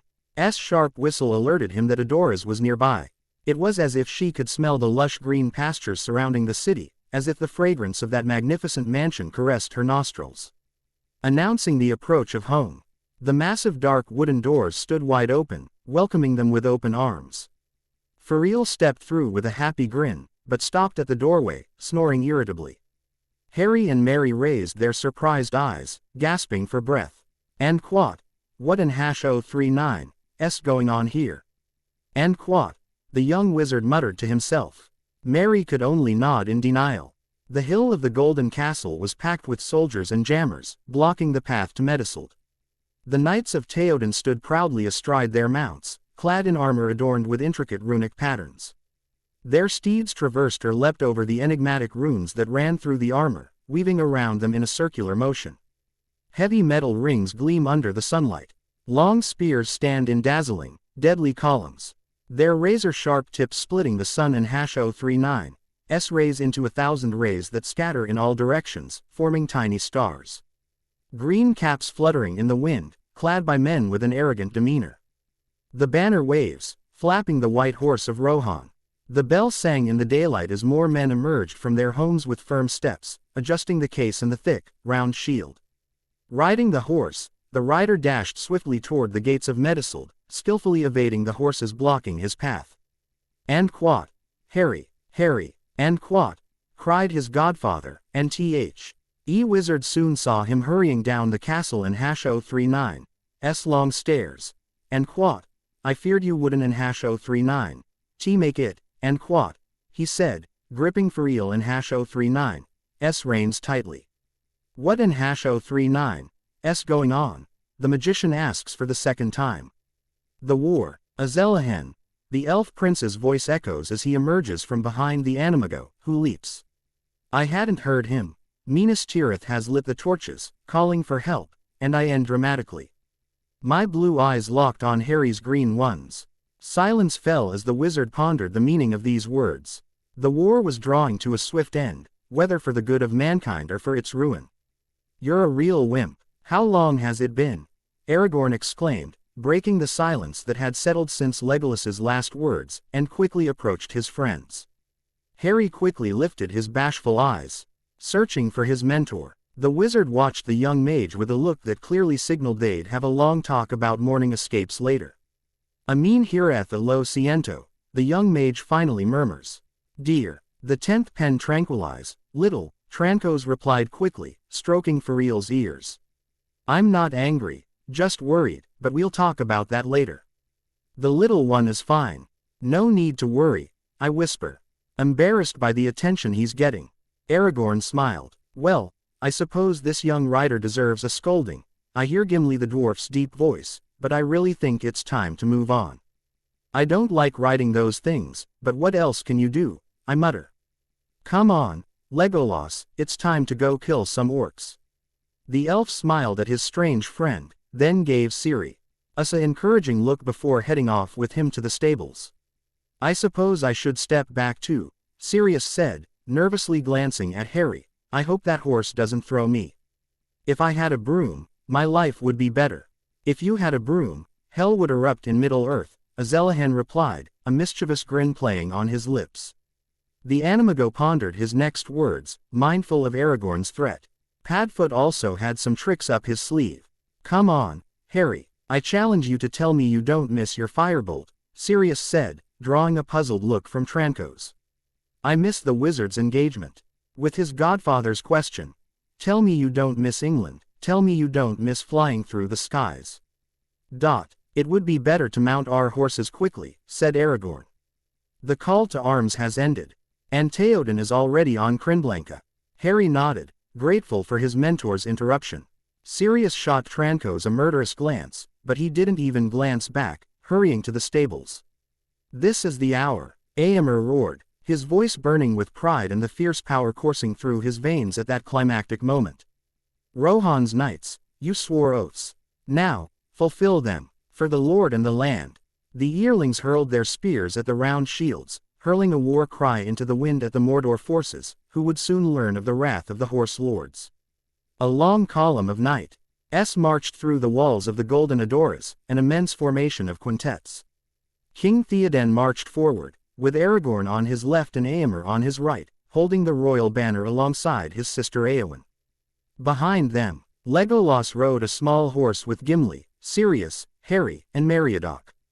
With fierce ferocity, the riders galloped across Rohan's emerald fields, swiftly reaching the assembly point of the Horsemen's Kingdom's army, El Sagrario Mountain.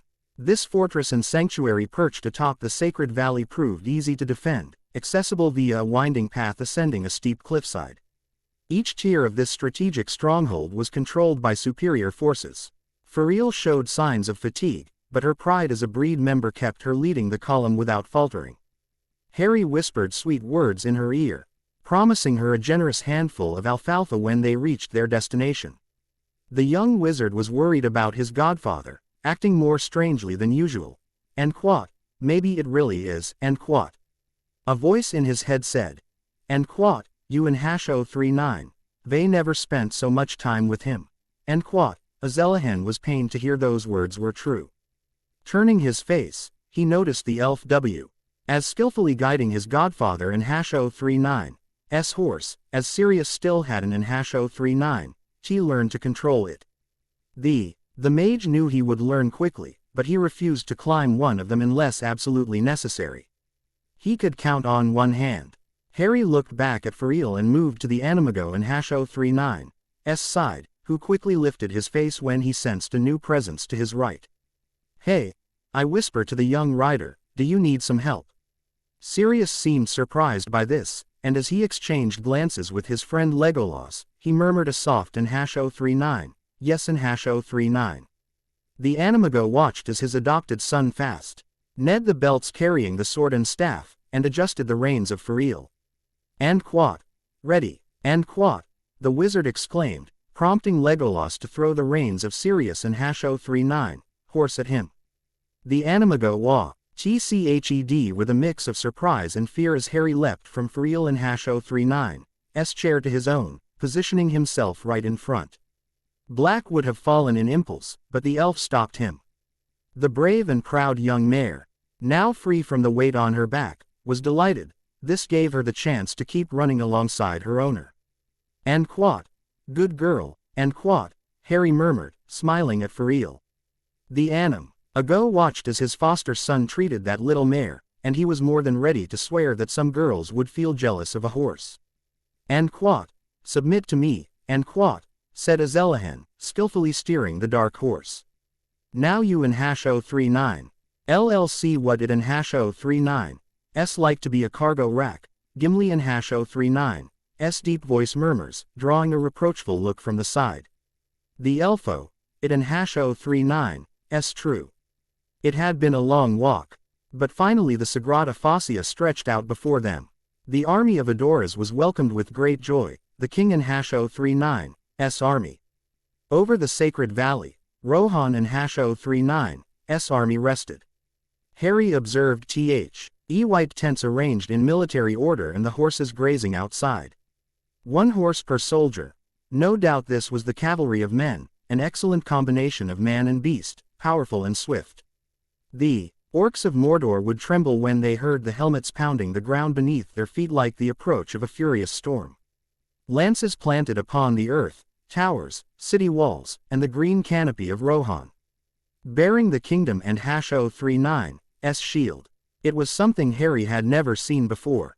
"And quat. Opened the way to the king. And quat." The cry rang out, and the soldiers swiftly cleared the path. "Long live you, sir," the men greeted him. Theoden truly carried the bearing of his ancestors, proud and powerful even in old age. Grimbold. "And quat. How many?" "And quat," the king asked a general. "About 500 men from Faldo Este," My lord, he replied. His eyes fixed on the blonde-haired man. 300 more at the border of the marshes, King Theoden, another one shouted. And the riders of the Novato River? Asked the lord of the Mark, riding Crinblanca. No wine, sir. Harry heard all this and could feel the desperation in his mentor. It was Gondor, the kingdom of his ancestors, that would fall if he didn't and #039. Act soon, but what? Theoden and #039's retinue rode toward El Sagrario, the mountain outlined against the azure sky, perched atop the sacred valley. The other Orlings remained at the foot of the mountain, guarding the path leading to the natural fortress. The shops were arranged with precision and speed. Harry would share a room with Aragorn, while Legolas and Sirius would sleep in a separate one, just like Gimli and Merry. That mountain gives me chills, murmured the Animago, gazing at a strange, dark path. Harry watched and instantly understood what his godfather meant. The path wasn't just eerie and shadowy, it was lifeless. The plants and trees at its entrance lay withered and dead. The barren soil, parched and incapable of nurturing life, stood dry. The young mage understood why Fariel refused to approach the path, preferring to stay near the cliff. The other horses seemed to agree, as they too refused to obey their masters. The horses are restless and the men are silent, the voice of Legolas echoes. Sirius couldn't help feeling a shiver. Was it necessary for him to use that voice of the grave and emerge behind him as if he had been there for hours? They grow nervous in the shadow of the mountain, Éomer replied. Watching the elf and Sirius. Where does that path lead? Gimli asked, watching the trail with suspicion. It is the path to the Black Forest, the gate beneath the mountain, Legolas replied. And Sirius wondered how much his friend knew. He didn't seem any older than he did. No one who enters will ever leave, replied the third marshal. That mountain is malevolent. Brilliant. So now they're telling me. I snorted, arms crossed. But there wasn't a single place he wouldn't dare to go. His wandering spirit and pride kept him from venturing into any realm. Besides, if James found out, he'd surely remember it for eternity when he died. But since that wasn't his path, he'd just tell Prongs he'd been happy and content in the shadow of the mountain. Sirius was surprised when he saw Harry approaching the path. He was about to follow, but then realized Harry wasn't heading there alone. Aragorn was with him instead, clearly mesmerized by the entrance. He must be scared, the Animago thought with both delight and malice. Aragorn, Harry called out, drawing a puzzled look from his mentor. Is there something there? He asked. The mountaineer paused for a moment, watching the trail entrance. But there was nothing left. He had sworn someone was watching him from there. Nothing. Not a thing. The strong wind blew over El Sagrario, shaking the shops set up on the mountain. Harry observed from his comfortable position the neatly arranged shops of the Rohan Knights, running straight in all directions. His friends and mentor had already retired to sleep, even Arag. Orn was resting in the tent shared with the wizard, which delighted Azelahan, as his mentor looked utterly exhausted, bearing the weight of the world on his shoulders. Harry could only imagine the foe. Artoon and pain his friends Frodo and Sam were enduring, especially the former, who shouldered the fate of all. The mage closed his eyes, feeling the wind lapping at his face, gentle yet fierce. The sky was cloudless, completely clear, with stars twinkling across the dark cloak. A soft clatter of helmets instantly caught his attention. Someone was climbing up the trail. The Mountaraz quickly rose to his feet, scanning the darkness with his green eyes. Who's alive? The guard shouted, though he knew there was nothing to worry about. To reach Theoden's stores, they had to pass through the entire army of Rohirrim. Friends, we are messengers. We seek Aragorn, son of Arathorn. That voice. Harry's eyes widened in surprise as he remembered her, and he dashed toward the trailhead. Elodin, Elrohir, the wizard shouted, spotting 3 figures on horseback. He didn't know who the third was, but he was certain 2 of them were the twins. You're a real lad, Azelahan. How long has it been? Harry, one of the brothers shouted. Hurrying to the mount, greeting him in the elfish way. So much time has passed, young friend, that I can already see you've grown up. You know how young people are, brother, said the other twin.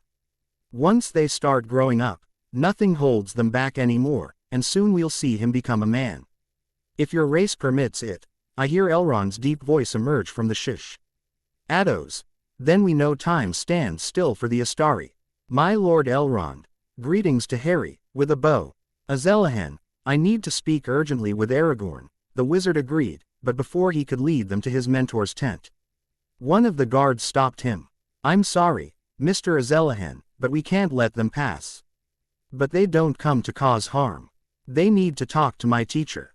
The guards exchanged glances, but a voice saved them from making a decision that, had they made it wrong, would have cost them their jobs. What's going on here? Asked King Theoden. Harry waited outside King Theoden's store. Lord Elrond's visit would only bring more trouble, not because the half-elf was inherently problematic, but because he was certain the man would deliver bad news to Aragorn. But what exactly? The W.I. Zard looked up toward the shop entrance for the 10th time. He still couldn't see it moving. Perhaps he should have waited for his mentor inside the shop. After all, everyone was there. Legolas, Gimli, Merry, Elladan, and Elrohir. Even Sirius, who seemed to hate his mentor so much. As he thought about this, his godfather's jealousy was reaching an unbearable level. Ever since his duel with Trancos, Harry kept noticing the way people were looking at him. Sigh. Sirius and Aragorn could become good friends if only their godfather controls his jealousy. The rustling of fabric caught the magician's attention, and his gaze fell upon his mentor's figure. Aragorn looked different, his gaze on his face was different. And the sword, he carried a different sword, with a beautifully embroidered hilt. Their eyes met, and Harry felt the power radiating from the Dunedain, the majesty of his lineage. The morning is over, I say. Evil is coming, my son, Aragorn whispered softly, with Elrond to his right. Gar Estel, Adar Ten Fey, Padre, replied the young mage, bowing deeply. The half-elf Elrond gazed tenderly at the mountaineer, placing his hand on his shoulder. Nothing in the world gives man hope, he said with a wise voice. Ucheben Estel, no, I don't keep any for myself, Aragorn concluded, his gaze fixed on the dark sky. Sirius was worried about his adopted son. He wanted to go and find him, but Harry had made it clear that he would be the only one to wait for Aragorn. Something was wrong, I felt it. And the arrival of these people only made that feeling worse. Who were they? What did they want? Why did they know Harry? The door was thrown open, and Aragorn and Azelahan entered through it, accompanied by a man. No, an elf. The Animago observed the new occupant of the shop. There was something in him that commanded respect. Yet he appeared weary, sorrowful, with a profound anguish gnawing at his soul. I withdraw. From there, Elrond said to his sons, Arwen waits in Lothlorien. I cannot leave her alone now. Arwen, Harry exclaimed, turning sharply toward the elf and forgetting the respect he should have shown her. What's wrong with her? Is she okay? Is she hurt? Elrond looked at me with sad eyes. And I understood the sorcerer's pain. Arwen was the young Mount's adoptive mother. Truth struck Harry, recalling a conversation he'd had with Legolas. The evil of Mordor was draining the life from the Star of the West. Debo Ritter arm, Elrond said, then stepped out of the shop. Soon, the sound of his horse's trot could be heard in the silent night, fading away seconds later. Silence fell between them. Neither Sirius, Gimli, nor Merry had understood a single word, but the pain on Harry's face spoke volumes. Aragorn, I'm one of the twins. Your cousin is waiting for you, Th. Horseman quickly raises his face. She's waiting outside the valley. Aragorn gazed thoughtfully at the brothers, understanding the meaning of their words and their duty. Then his eyes fell on Harry, and with a resolute resolve, he spoke. I'll go talk to them, he said, and Azelahan will come with me. I finished, locking my gray eyes onto Sirius's, making sure to use the elfic name Harry. Sirius could only clench his fists tightly, watching his protege take his place. The twins exchanged glances, understanding Aragorn's purpose. He would introduce them to the group, legally becoming part of the team and under the protection of the Northern Horsemen's captain. The young mage sensed the tension between his godfather and mentor, wondering what had happened between them, something beyond mere grief, something connected to him. Aragorn stepped out of the shop, followed by the twins. Harry hurried to the entrance and, before leaving, turned to his godfather and gave him a warm smile.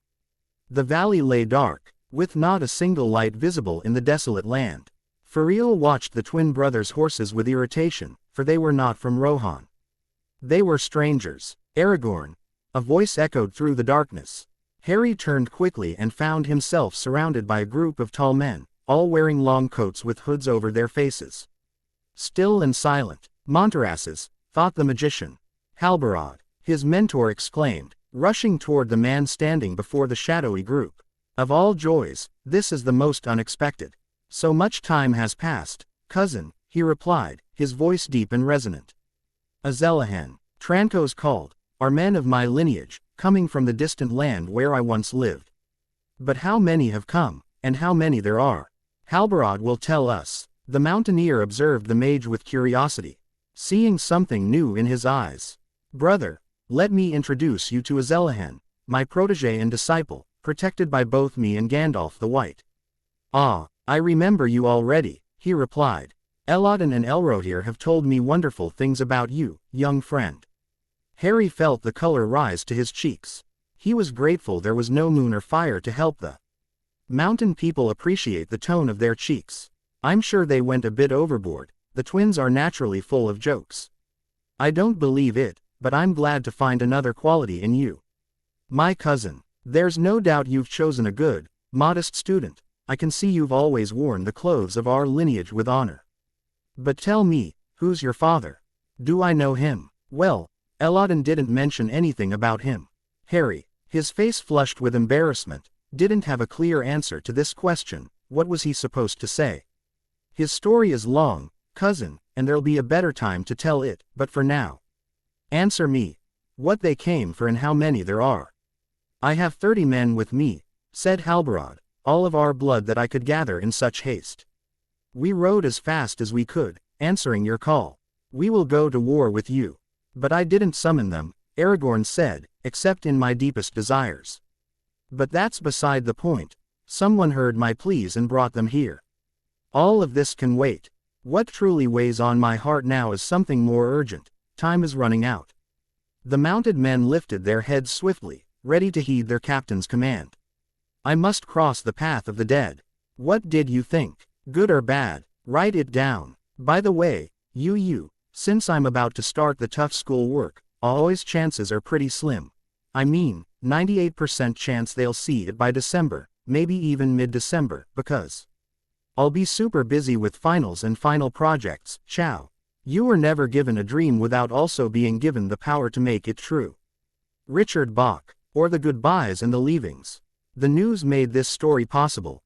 Thanks to Alison Black, Gary, Myrig, Agassiz Mooney, Jean Kate, Mary, Hermkonomoto, Jesse Tonks, Gandolfo, Amaltia, Lolly, Laura, Zella, the Angel of the Dreams, Jean Caste, Cami, Astron, Lewin, Noir, Nellie especially, Akira, Vegeta's granddaughter, Lily Evans 1, Lily Potter.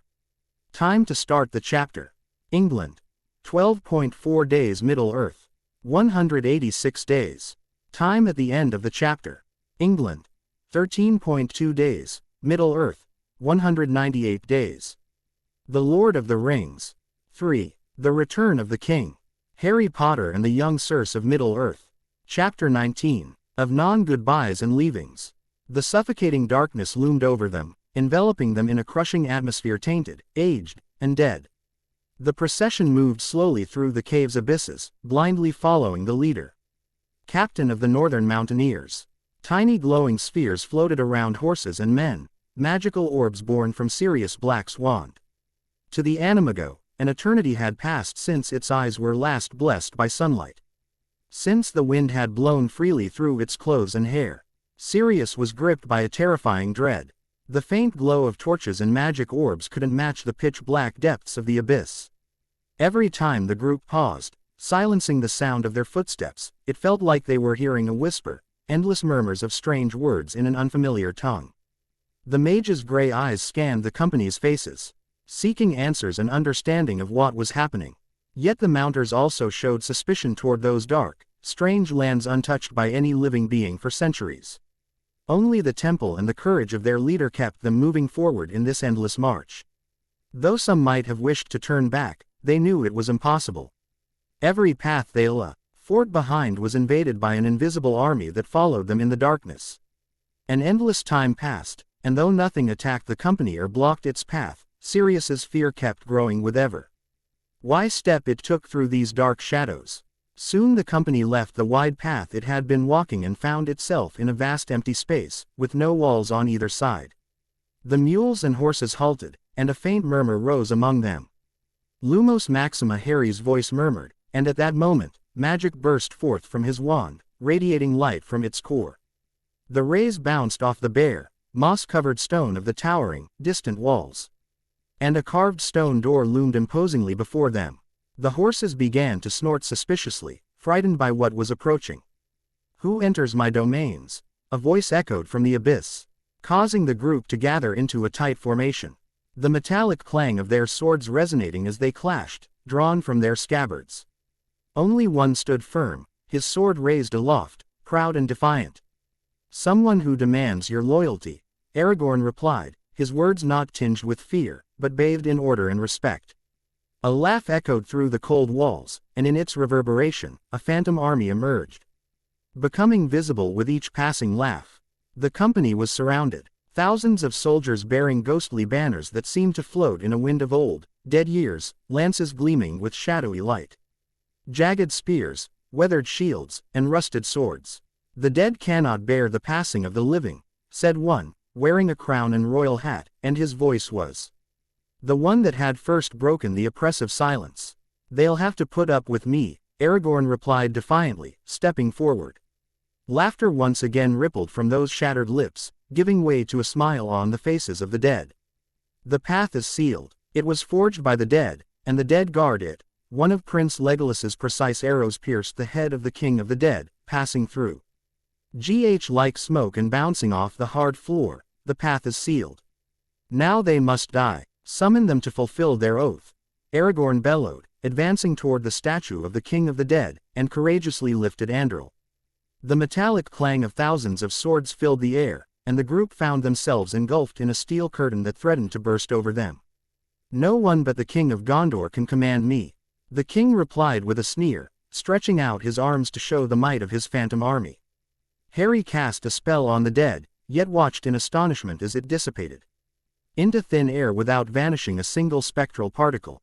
Azelahen cast an elvish curse before drawing his sword with a frown, standing side by side with the twins, Elrond's children. Sirius prepared for his death, watching in astonishment as Harry's magic had no effect on the things around them. He had seen ghosts many times and lived with them since his stay at Hogwarts Castle, but never BEF. Or had he encountered beings like these? The Animago swallowed saliva and, drawing both his dagger and wand, confronted the creatures surrounding him.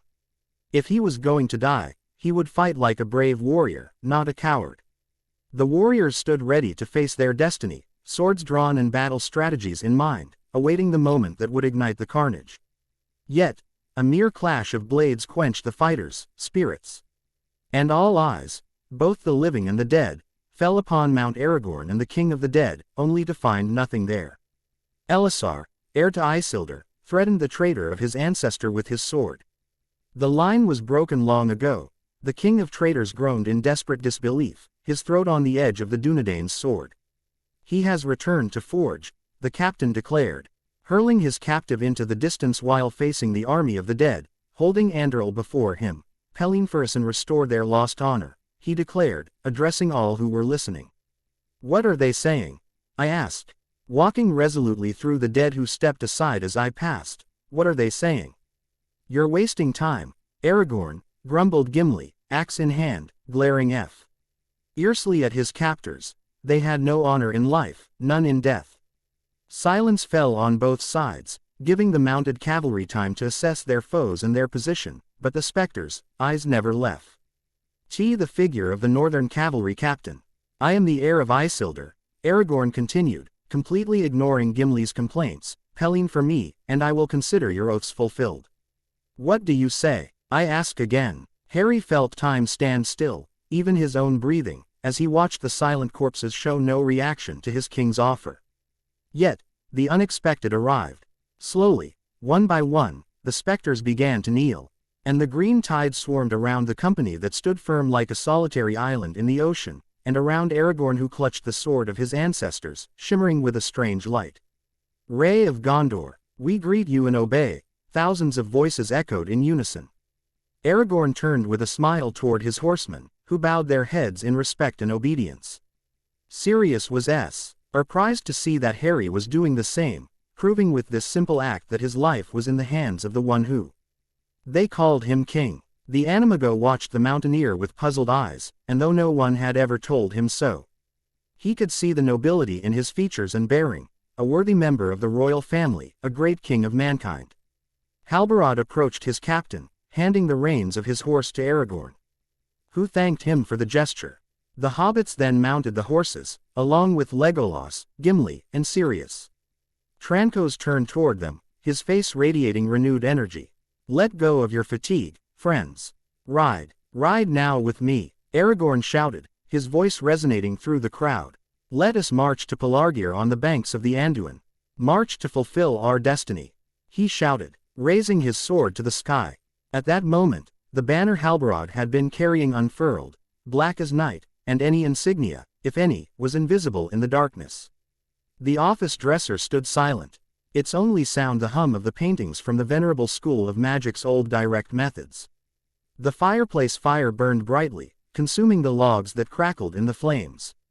Albus Dumbledore sat behind the imposing desk, which was overflowing with papers, in the enormous reddish wooden chair, writing non-stop on a yellowish parchment. The pen's stroke across the surface resonated softly, pausing only to sink into the inkwell. Everything seemed perfect, everything in its place, calm and composed, but it wasn't. With one final glance at his scribbles, the old director set the pen down on the desk and let out a deep sigh. The classes had just started, and he was already feeling tired. That was what he wanted to believe. Though the school and his aging years had left him weary, deep down he knew it wasn't true. Having served as director for too long, he was no stranger to these challenges or the responsibilities that come with leading such a prestigious institution. No, school didn't exhaust him. Nor did the students with their mischief and daily troubles. On the contrary, they gave his solitary life a glimmer of hope. It was Harry Potter who had him this way, the boy's concern. He knew his overprotective godfather Sirius Black was with him, and as long as Sirius could keep him safe, the boy wouldn't be harmed. After all, he loved him. But a stone kept gnawing at his mind. Was this a war? With a heavy heart, I rise from my seat, walking to one of the windows in my office, my eyes fixed on the void. I knew Harry was a strong, brave boy with a magnificent heart, capable of excelling in any challenge he faced. He had proven this time and again, even surpassing the expectations of the elderly director. He enjoyed thinking this way, for his own physical and mental well-being. I longed so deeply for that boy that the hateful, disappointed glances I'd cast at him in his final year of 5th grade were like fleeting blades, stabbing into his flesh and wounding him more than any dark, shadowy wizard I'd ever faced.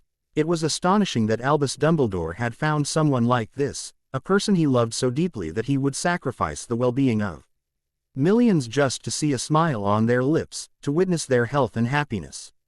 A contempt that would wound more than any physical pain capable of attacking the human body. He really wanted to talk to Harry, but he was afraid that meeting him would only hurt the boy even more. No, I didn't want that, so I'd wait patiently. He would prepare the ritual for his return, and when he faced it, then the demon emerging from the hell's depths could stop him from embracing him tightly, pouring into him all the paternal love he had accumulated over the years of observing the boy. Yes, I would wait. Albus Dumbledore would be patient. For 6 days, the Grey Company marched through the valleys of Lamedon and Lebanon, in the land of Gondor. Without pausing beyond the young knight to rest from their adventure, they raced through the green, fertile valleys, passing through the town of Callumble at the foot of a small mountain, the village of Ethring on the banks of the Ringglow River, and fought in Leinhir, a city under attack by the hordes of Haradrim, tall men with dark skin, black eyes, and black hair. The dead proved, here lies his valor, for not only did the Haradrim flee in terror, but also the Lamedon soldiers defending the city, which brought laughter to the elf twins and the young English mage. Harry performed brilliantly and valiantly on the battlefield, earning the admiration of High's fellow knights and his mentor Halbarad's cousin. The Animago was astonished by the appearance of his adopted son, covered in dirt, sweat, and blood, yet he still displayed pride and arrogance, a true member of the Northern Mounters. Worthy disciple of Aragorn, Legolas told him that his current state paled in comparison to when he emerged from the mines of Moria and entered Lothlorien, the Golden Forest surrounding the beautiful ancient elven city of Caras-Galadon, the kingdom of Lady Galadriel and Lord Celeborn. For 6 days, they spoke little. As soon as the pale dawn broke and sunlight touched their skin, Aragorn would push them into one of the steepest and most exhausting races they'd ever experienced, except for Aragorn himself. It had been exhausting, but at the crack of dawn on the 6th morning, they finally saw the city forge between the Anduin and Cirith rivers. Pelargir, a grand and beautiful port of Gondor, was used to attack the corsairs of Umbar, with ships carved from white wood and adorned with snow-white sails. But this time, she was the one suffering the enemy's vicious attacks, succumbing to the overwhelming power and sheer numbers of the corsairs. In the distance, the city was ablaze. Surrounded by thousands of black-sailed ships, a defining trait of the pirates of Belfalas Bay, near the Umbar Valley in the desert kingdom of Haradwaith. Aragorn gazed solemnly at the city, hidden among the branches and trunks of the oak forest on the outskirts, riding his restless steed. "What's the plan, Captain?" Halbarad asked, holding high the king's banner. Trancos gives him a glance, and after his horse lets out a few puffs, I call out loudly to my pupil. "Ezelahen, Ezelahen." Fariel swiftly approached, riding between the foreign horses with his head held high, Ariing his master, who immediately stood ready to serve his teacher. "What do you think?" Harry observed the city for a moment, assessing the situation and the number of ships surrounding it. He could also spot white sailboats, but these were ablaze with relentless flames. The city burned just like the ships that had been built with such love and care. "You have greater offensive strength, with disciplined and loyal soldiers," he continued, exchanging glances between Aragorn and Halbarad, "and you also have the element of surprise." The two horsemen exchanged a knowing smile, pleased with their observations. "The Has nurtures well, cousin," said the banner-bearer, affectionately squeezing the young mage's shoulder. "He is a diligent student and possesses a sharp mind," Trancos declared, then strode forward to his men positioned slightly further back among the young trees. His resonant voice carried the weight of a commander addressing a vast army, though only 30 mounted riders were visible. "Do not destroy the ships," he commanded. "They will help us reach the shores of Osgiliath swiftly." The men nodded in agreement. Aragorn then turned his steed. "Now turning my gaze to the city. After observing the thousands of boats for a moment longer, I draw my sword in a fluid motion. For Gondor," he shouted, charging into battle with the mounted cavalry and the dead. The horses' trotting echoed, heralding the onset of a storm. Fariel galloped swiftly across the emerald pastures surrounding Pelargir, outpacing the other horses and racing side by side with the captain's stallion. Though his master forbade him from overtaking, he would have done so anyway. Fariel clearly outmatched the other steed in both strength and speed. In the distance, a blonde girl with long, thick braids running toward them, carrying a small bundle in her arms. She was being chased by 3 men with dark, thick features. Harry noticed this and urged Fariel to draw Angweirl, the beautiful immortal white sword gifted by the half-elf. P.O.Q. Nerdanel knew her city wouldn't survive the Corsairs' attack. Her father had warned her before heading with the army to Minas Tirith, and now she could see exactly what he meant. Apparently, the Haradrim of Umbar were joining the great battle currently underway before the White City, but to reach that location their ships had to sail along the Anduin, the great river that encircled the kingdom of Gondor and the one that passed by the cities of Pelargir and Osgiliath. But the Corsairs harbored hatred and resentment toward the Gondorians, and destroying the cities they encountered along their path brought them great pleasure, though it delayed their plans with the Dark Lord. Nerdanel wrapped her little brother in a blanket, gazing at the dark eyes that shone through the baby's pale, dirty face. Astaldo remained unshaken, naive to the chaos around him and to the reality of losing his mother. The blonde-haired girl carefully peeked her head out from under the barrels that served as her hiding place. If she could reach the alder forest, she would find a safe refuge for herself and Astaldo. Startled, I waited for the moment I could run away, and he saw it. Nerdanel rose swiftly, hurtling forward like the wind, straining every ounce of her slender frame as she pressed her chest against her little brother. Wild cries from behind warned her of discovery, and she began to fear not only for her little brother's life, but also for the fate that awaited her once those savages laid their hands on her. She still remembered what they had done to Fenora, her young stepmother. The screams and the tearing of the dress fabric. She had watched it all from the hiding place she had so bravely given him, in exchange for taking care of her half-brother. The clatter of helmets reached his ears. He looked up and, surprised and delighted, saw a group of riders speeding toward them, followed by a strange green tide that he paid no attention to. They weren't clad in military armor, nor did any captain she knew lead them, but on a black banner fluttering in the wind, I saw the Gondor King's emblem embroidered in silver threads, the white tree and 7 stars surrounding its crown.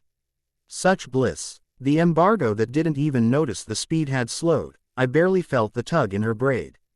They had caught. A cry for help. The savages were about to snatch him from his brother and would have succeeded.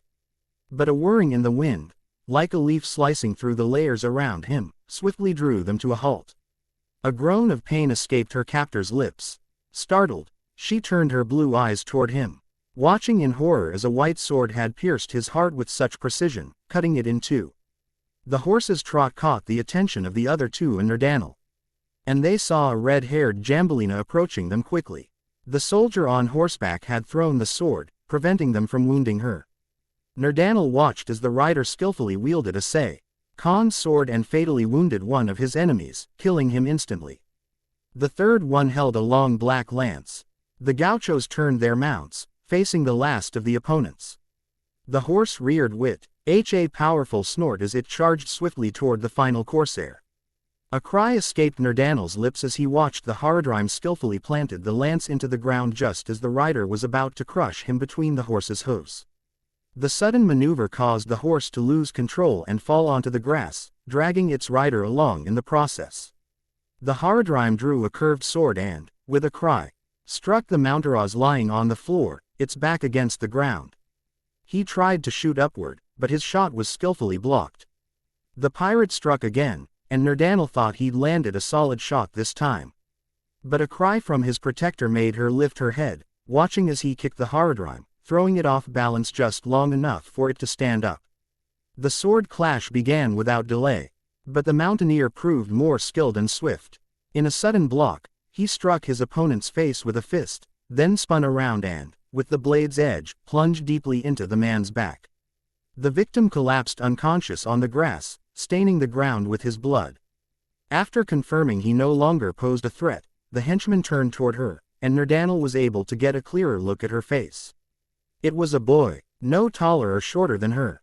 Despite the dirt covering his face, she could tell he had attractive features and a pair of bright green eyes. "How are you feeling?" he asked, reaching out to help her up. All that time, she'd been trembling on the grass, clutching her brother's chest and sobbing uncontrollably. All she could do was nod and take the young warrior's hand in trembling hands. POQ. Harry watches the girl, unsure if she's telling the truth. He carefully helps her stand up, realizing for the first time that she's trembling like a leaf in a gale. "Azelahan!" Elrohir shouted, riding swiftly toward him and leading Fariel by the reins. "You'll have time to flirt now." "Another day," he said with a smile, noticing the girl kept stealing glances at his friend, who blushed at her comment. "Elrohir, wait a moment," I whispered, my eyes lost in the grass, making my friend laugh again. "Do you know how to ride?" I asked the girl, who was now watching me with a mix of admiration and respect. "Enough," she replied, her voice soft and sweet. Harry sheathed the sword in the grass, then took Fariel's reins and brought her close, helping the girl mount. He then moved to whisper a few words to his spirited steed. "Don't worry," he told Nerdanel. "She won't let them fall. Don't lower your guard," he warned. "You'll feel safer around her." After the girl nodded, Fariel trotted away from them. "That was very generous of you, but tell me, how are you going to get to the city quickly now?" Elrohir asked, noticing that the other horsemen had already arrived. Harry remained silent, pulling Angweil away from the corsair's body and sheathing his twin blades. The second had been Aragorn's ancient sword, the one he wielded during his years as a knight, which he had gifted to his protégé. Now that Anduril had been forged anew and was in his hands, this blade would become his sole weapon. Tauren, brother, Elodin shouted, causing Harry to look up and realize he was accompanied by Sirius. A smile immediately formed on his lips. He already knew how to reach Pelargir. What happened here? Why was that girl riding on Feriel? Because our friend Azelahan was a knight and gave up his mount to protect her, Elrohir replied with a smile. Make Harry blush again. Are you all right, Harry? Sirius asked, more concerned about the battle his puppy had just fought. Don't worry, replied the young mage, immediately mounting before his godfather, who watched him in surprise. Don't you mind me taking the reins, right? Of course not. The little creature immediately protested, grateful that someone would finally take charge of the animal. I was thinking it would be better if I carried it to the city myself. The twins laughed at his comment, imagining the hilarious scene they'd make. Walking, Harry pointed, and the three horses immediately galloped to the gates of Pelargir. Éomer launched a frenzied assault on the orc and human forces, rallying the Rohirrim under his royal banner. His horn blared as he bellowed battle commands. The Mark's army fell silent, their voices reduced to a single, terrifying cry of death. Éomer steered them rough this madness and thirst for vengeance, for the body of his beloved sister had been found beside the fallen king. And accelerating the gallop of the cavalry, they surged like a vast tide around King Theoden. Charging southward with a roar, now riding with King Éomer into battle. The horses reared with powerful snorts, driving the enemy between their hooves. Yet the Mumakil roared, trampling he coursers and their riders like insects. No one could attack these colossal beasts, standing like defensive towers. When the Rohirrim's initial strength was 3 times weaker than the enemy's, the situation had now worsened. Men from the east wielding axes, Variags from Khand, southern warriors clad in scarlet robes, and dark-skinned men who somehow resembled trolls from the distant Harad, those with white eyes and crimson tongues.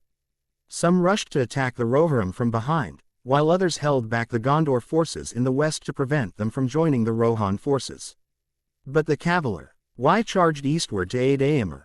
Hurin the High, the Keeper of the Keys, and Lord of Losarnoch, Herluin of the Green Hills, and Prince Imrahil the Handsome, all surrounded by their knights. Then, at the very moment when fortune seemed to turn against Gondor and its allies and hope was fading, a new cry rose in the city. In the crisp air, sentinels stationed on the walls caught sight of a new horror in the distance. They lost their last hope.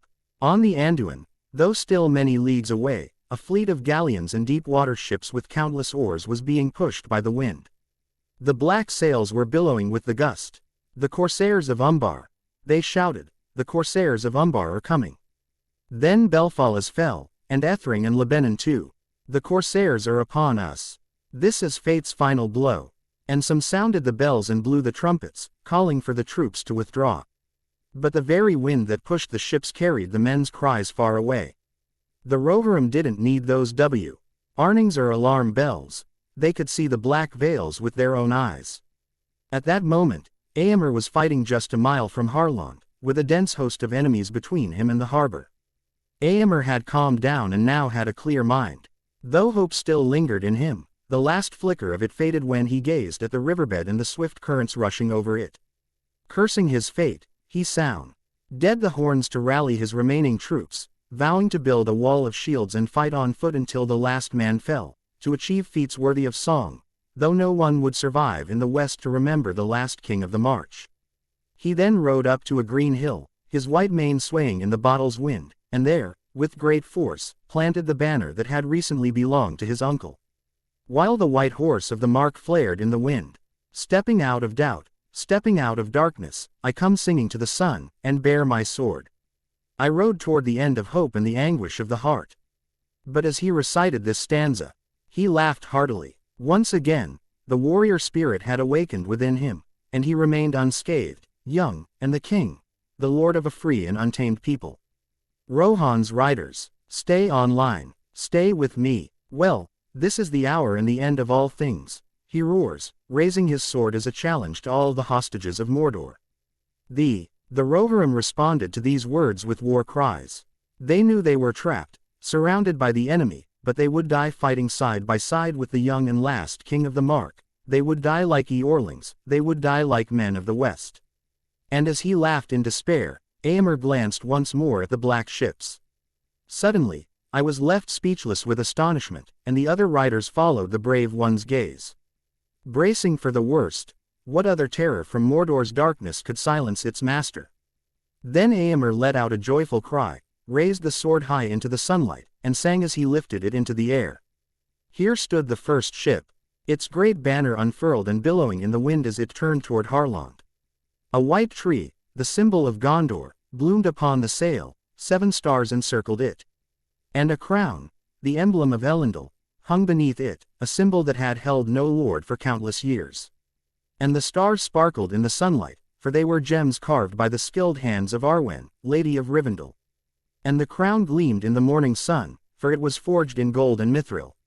Thus, carried by the sea wind from the paths of the dead, Aragorn, son of Arathorn and Elisar, heir of Isildur to the kingdom of Gondor, arrived.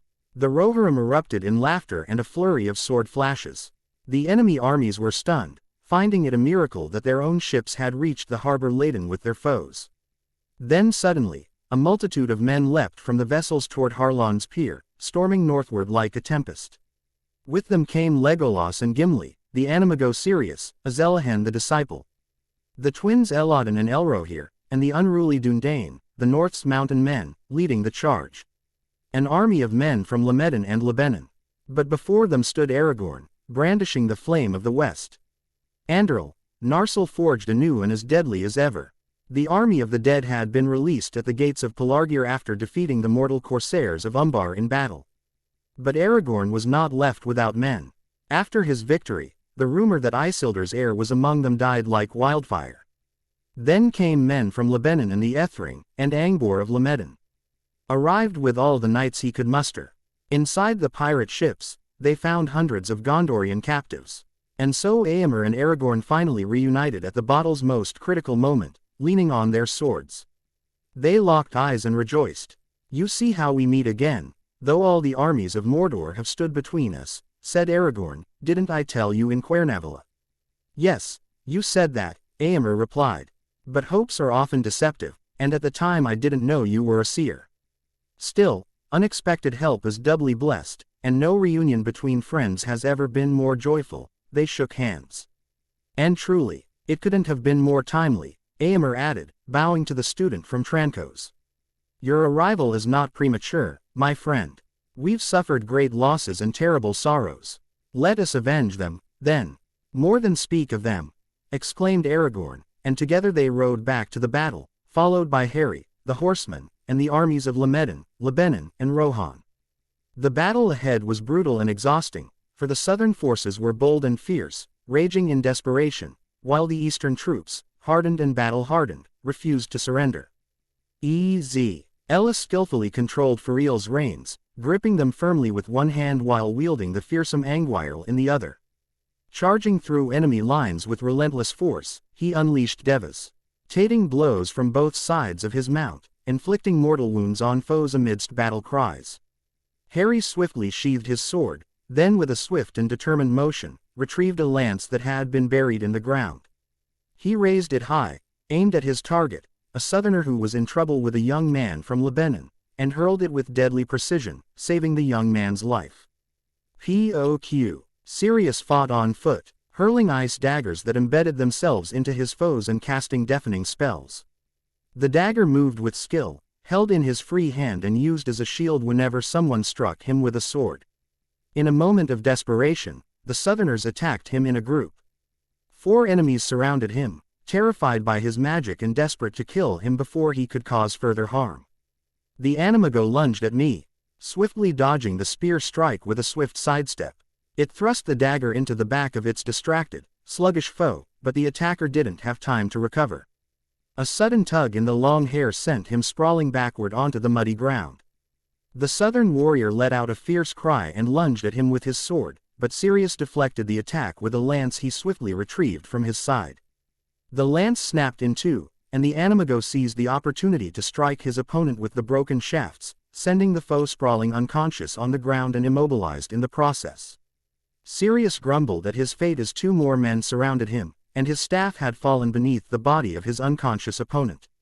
The southern warriors erupted in cheers of joy, and both men simultaneously thrust their spearheads at him, but the strikes never reached him. Harry had already leapt off his mount and hurled them at the same time. With practiced skill, the green-eyed wizard rose to his feet and struck the throat of one of the southerners with his sword's hilt, then spun to block the other's attack. Shouting, Azelahen fused Angwire's body with his own, then swiftly pulled her away to watch the corpse collapse inertly at his feet. Turning to confront the other opponent who was spitting blood after Harry had fractured something in his throat with the blow, the wizard delivered a knee strike to his stomach, forcing him to fall on his knees, coughing up his own blood. With a clean, precise motion, Azelahen dropped the tip of his sword onto his enemy's back. Feeling the blade pierce and sink into the mud, Sirius observed this, realizing the cruelty with which Harry killed his opponents despite them being humans rather than orcs. Hee-haw. Dee never believed Harry could take a human life, but now he had done it, and brutally. The animago was lost in thought when Harry's sword tip struck its side, sending it into a panic. Has he read my mind?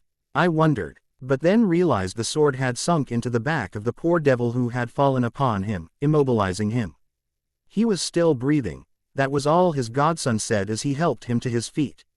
Can you keep fighting? He asked. Sirius merely smiled and charged back into battle. Harry let out a sigh, but soon a smile graced his lips. He'd been terrified when he saw him lying motionless on the ground, and on impulse he'd avenged the Southerners who'd been fighting with his beloved godfather, convinced they'd stolen him. But now everything was fine, and that made him happy. POQ. The fighting continued until the day's end. Here and there, near burned barns or farms, on hills and small hills, at the foot of a wall, or in open fields, the enemies gathered and regrouped, launching fierce battles against the allies. Twice Halbarad faced death, and twice Harry stood by to save him.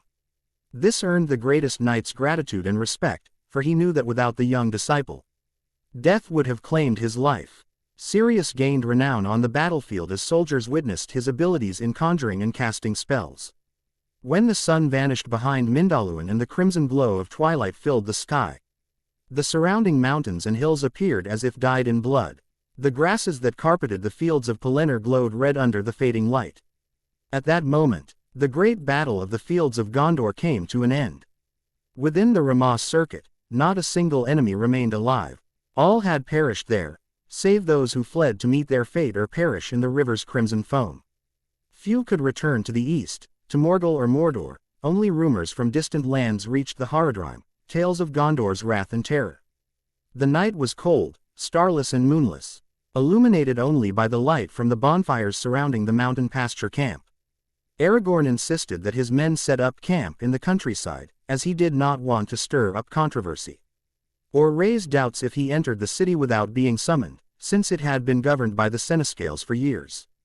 Prince Imrahil of Dal Amrith had pleaded with him not to enter the city to claim his rights, as he regarded him as his king and lord. However, upon hearing Aragorn's reasons, he supported his wishes, sending provisions for them to settle comfortably outside the city. The captain of the mounted guards ordered the banner to be lowered and entrusted it to Elrond's sons. After the heroic battle and helping to collect the fallen's bodies, Harry sat outside the camp, his eyes fixed on the east, where Frodo and Sam were. The young wizard's mind kept wandering to his little friends, constantly wondering if they were safe, if they would survive, and whether Frodo was suffering more each day from being so close to the true Lord of the Ring amidst all these sources of evil. A deep anguish and helplessness gripped the wizard's heart. He hadn't heard from his friends for days, couldn't do anything, and didn't know how to help those brave hobbits. This pain cut deeper than any blade of steel piercing his flesh. POQ. Sirius emerged from the store looking clean, adjusting his belt slightly around his waist. Today had been one of the bloodiest days he'd ever known. He still remembered the tombs erected for the men of Gondor and Rohan, where the bodies of thousands burned in the flames. In the distance, drawn in the darkness of the night, the enormous dancing bonfires were still discernible. And their gray eyes could to recognize the hundreds of women's silhouettes weeping for their husbands, sons, brothers, and fathers who had lost them in defending their country and family. For a moment he felt selfish, as his heart rejoiced at being alive rather than dead. Merlin knew he owed Harry his life, for the latter seemed more versed in the arts of battle and swordsmanship than he himself. The animago's eyes roamed the field, spotting the boy sitting on a dry log, far from the camp. Sirius observed Harry's profile. Though his face remained cold and expressionless, the animago sensed a tightening anguish in the young mountaineer's heart. The boy's fists clenched tightly around the hilt of his white sword. Anguirl. Worried, I approached the little one. "Hey," I whispered softly, drawing Azelahen's attention, "how are you?" Harry merely nodded, his eyes glued to whatever he was looking at. Sirius noticed the young wizard's appearance, seeing the dark, dried blood staining his clothes and part of his face in the firelight, sweat, dirt. He hadn't cleaned himself since the battle ended. He'd insisted on helping gather the fallen's bodies to form the graves, and blood covered him from head to toe. "Are you sure?" he asked again, this time gently taking his adopted son's arm. But received only a faint groan of pain. As he startled back his hand, I noticed it was stained with blood. Staring at Harry's arm, I realized a deep wound marred it. "It's nothing," the young Potter quickly said, turning his tired green eyes toward his godfather. Sirius merely sighed, unwilling to anger Harry at this moment, let alone realize the state Harry was in. "Come on, I'll take you with Aragorn," he finally said. Though his words were met with disbelief. "I don't know how to treat wounds," I grumbled, exasperated by having to seek help from the mountaineer. "And I don't walking with her, she could get infected." Harry took the hand offered by his godfather and stood up. Then he took a deep breath, as if the air filling his lungs restored his strength. His demeanor had transformed. Now he appeared strong and proud, giving the tombs a smile and lowering his head slowly in respect. "We'll meet again, brothers," I whispered, "but not yet." "Not yet," he added, his eyes fixed on his godfather's gray hair, smiling affectionately at him. P.O.Q. Aragorn was crouching beside Harry, his eyes fixed on the boy's arm as he gave his disciple a series of annoyed glances. Halbarad stood by Sirius, clearly amused by the whole scene. The mount that had saved his life was about to get scolded for its own negligence, and his cousin would look like a grumpy, overprotective dad. Meanwhile, Azella sat on a wooden chair, his eyes drifting toward the shop's ceiling. His gabardina lay forgotten on his lap, and while everyone else in the shop was properly groomed, he remained the exception. "Do you realize this wound might have become infected?" began Aragorn. The young wizard let out a resigned sigh, "if it hasn't already." Aragorn's voice rang out from outside the shop, "Nnoyed," and worried, like only a father's voice could sound, and a white-robed wizard hurried in to find the smiling captain. Well, only one could make the impassive Montaraz react like this. Mithrandir entered with a smile, ducking his head slightly as he passed through the small door. Immediately, everyone's eyes turned to him except Aragorn's. Harry's eyes silently pleaded for help. "I regret interrupting this fascinating discussion," begins the old wizard, "but the captain of the Dúnedain of Arnor must be urgently summoned to the city." Aragorn shot a glance at his disciple, who clearly meant to chat later. Then stood up and faced his old friend. "You know I can't enter the city," Gandalf said. "I don't want any problems that could divide us when we're stronger together." "I understand your words, Aragorn, but you must go. The lives of 3 brave souls depend on your healing ability," replied the White Mage, revealing his anguish over these patients. After a moment of silence, the leader nodded. "I'll go, but I'll only enter as a captain of the Mounted Knights." Harry sighed, having just escaped his master's retribution, "but Azelahen will come with me. Someone must see that wound as soon as possible," he continued while putting on his cloak, "and though I trust the Mounted Knight's skills, I can't be sure my dear student will stay still for even a moment," I added with a smile. And so, Mithrandir passed through the ruined gates of the city, accompanied by 2 horsemen whose faces were hidden behind the hoods of their cloaks. P.O.Q. Harry stared at the city in awe. Even after enduring attacks and requiring repairs, it remained magnificent. After the battle, he had observed it from a distance in the fading sunlight and realized it was the same city he had reached by means of the Palantir. They walked through the city streets, where the scars of war were most visible. Harry kept circling around to take in the view, and then another groan escaped his lips. Aragorn realized he had a wound on his thigh too. They arrived swiftly at the gates of the Houses of Healing, but Gandalf was stopped by Éomer, King of Rohan, and Imrahil, Prince of Dol Amroth. After greeting Mithrandir, they said, "We are searching for the Seneschal, and we've been told he's in this house. Has he been injured? And where is Lady Éowyn?" "He lies in a bed in this house and has not died," Gandalf replied.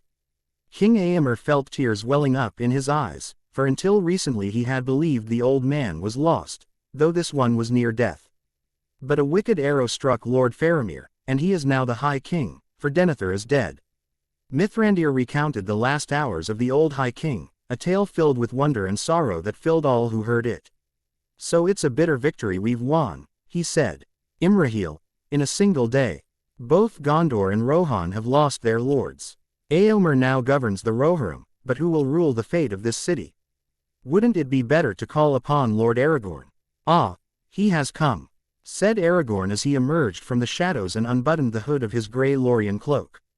"I came at Gandalf's request, but now I'm merely the captain of the Northern Cavalry. Dol Amroth, H's lord shall govern the city's affairs until Faramir awakens. Yet my counsel is this: Mithrandir shall rule us all in these war-torn days and in our dealings with the enemy." All agreed. "Let's not linger by the door, time is running out," said Gandalf. "Let's go in now. The sick in the houses have no hope but for Aragorn's arrival." Aragorn was the first to enter, and the others followed. At the gate stood two guards clad in the city's armor. One was tall, but the other was barely a child's height. "Pippin!" a voice called out from behind the adults. Harry hurried over, and just then Éomer and Imrahil spotted the young hobbit on horseback. "Welcome, my friend," they greeted, taking the little hobbit in their hands. "Arg!" I cry out, "what a wonder! How much time has passed! But look at you, it looks like a Brandivino pony has dragged you along." Almost, Aragorn said, gently placing his hand on Pippin's head. "But this is truly a joyful reunion. It's such a delight to see you safe and sound, my dear friend." And with this they entered the houses, and as they walked to the sick rooms, Mithrandir told them the deeds of Éowyn and Meriadoc.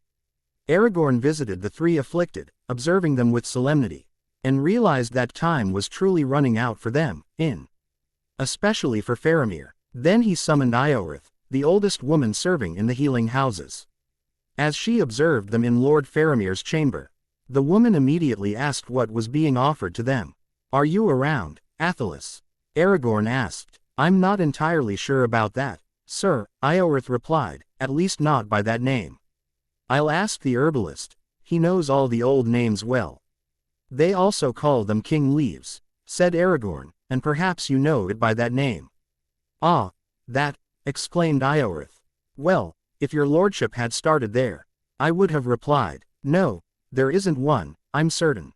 And I never knew they possessed such remarkable virtues. How many times I'd told my sisters when we found them in the woods, King's Leaves.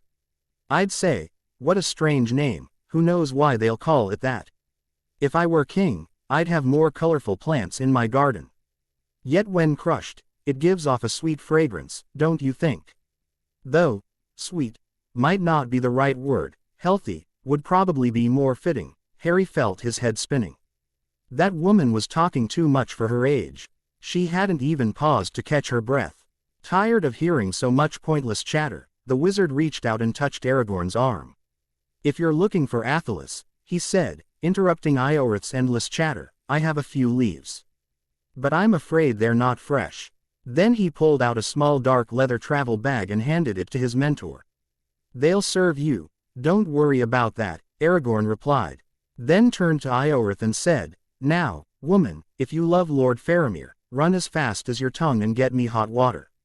Then Aragorn turned to the sick man, took Faramir's hand in one hand, and rested the other on his forehead. His hand was drenched of sweat, but Faramir did not move or show any signs of life, barely breathing. "This is nearly healed," Aragorn said, turning to Gandalf. "But not from the wound. Look, this is healing." Had it been a Nargil dart, as they thought, he would have died that very night. "No, it's a southern dart. But then," I asked Imrahil, moving toward Faramir's bed, "what explanation do you have for the illness and the fever?" "Painia," I hear Harry's voice, and everyone's eyes are on him. Exhausted, and above all, the black breath. Aragorn nodded. It was a sound assessment from his disciple.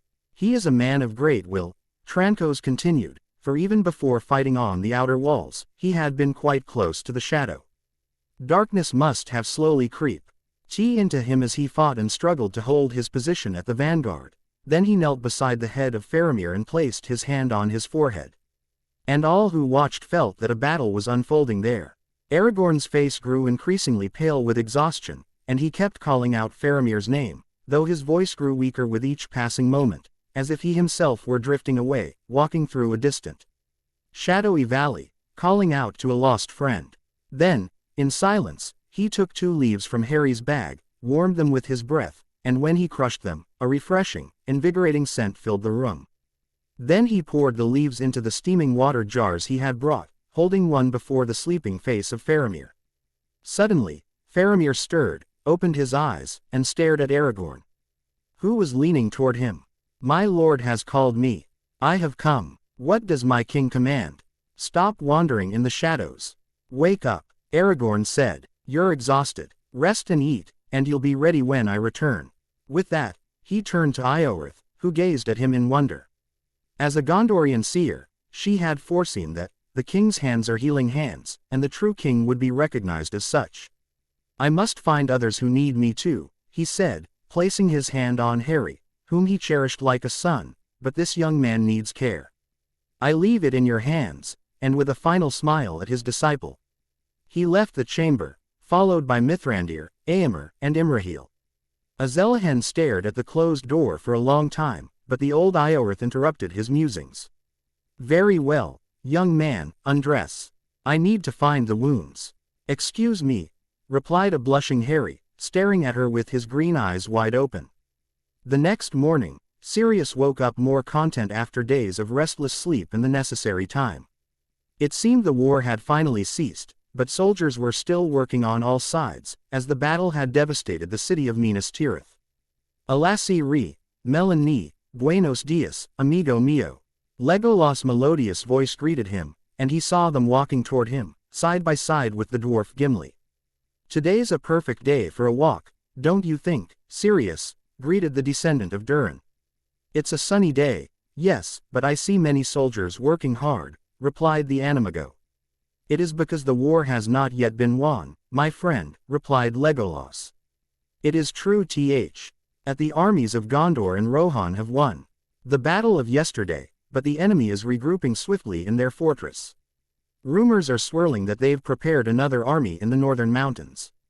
But let's put those sad topics aside for now. Gimli and I were heading to the city to visit our friends Peregrine and Meriadoc. Would you like to join us?" Sirius nodded, but then stopped, his gaze searching for something. "The young Azelahen rose early this morning," the dwarf replied. "He was summoned to Aragorn's store to attend the captain's final deliberation." These words startled the Animago, who wore a sad expression. "Why didn't he tell me anything?" Seeing the sadness on his friend's beautiful face, Legolas spoke. "He was the one who asked us to keep you company for a while, since he figured you'd be upset to find out where he'd gone without asking. He told us to apologize to you, but that he hadn't wanted to wake you up, knowing how exhausted you'd been after the battle."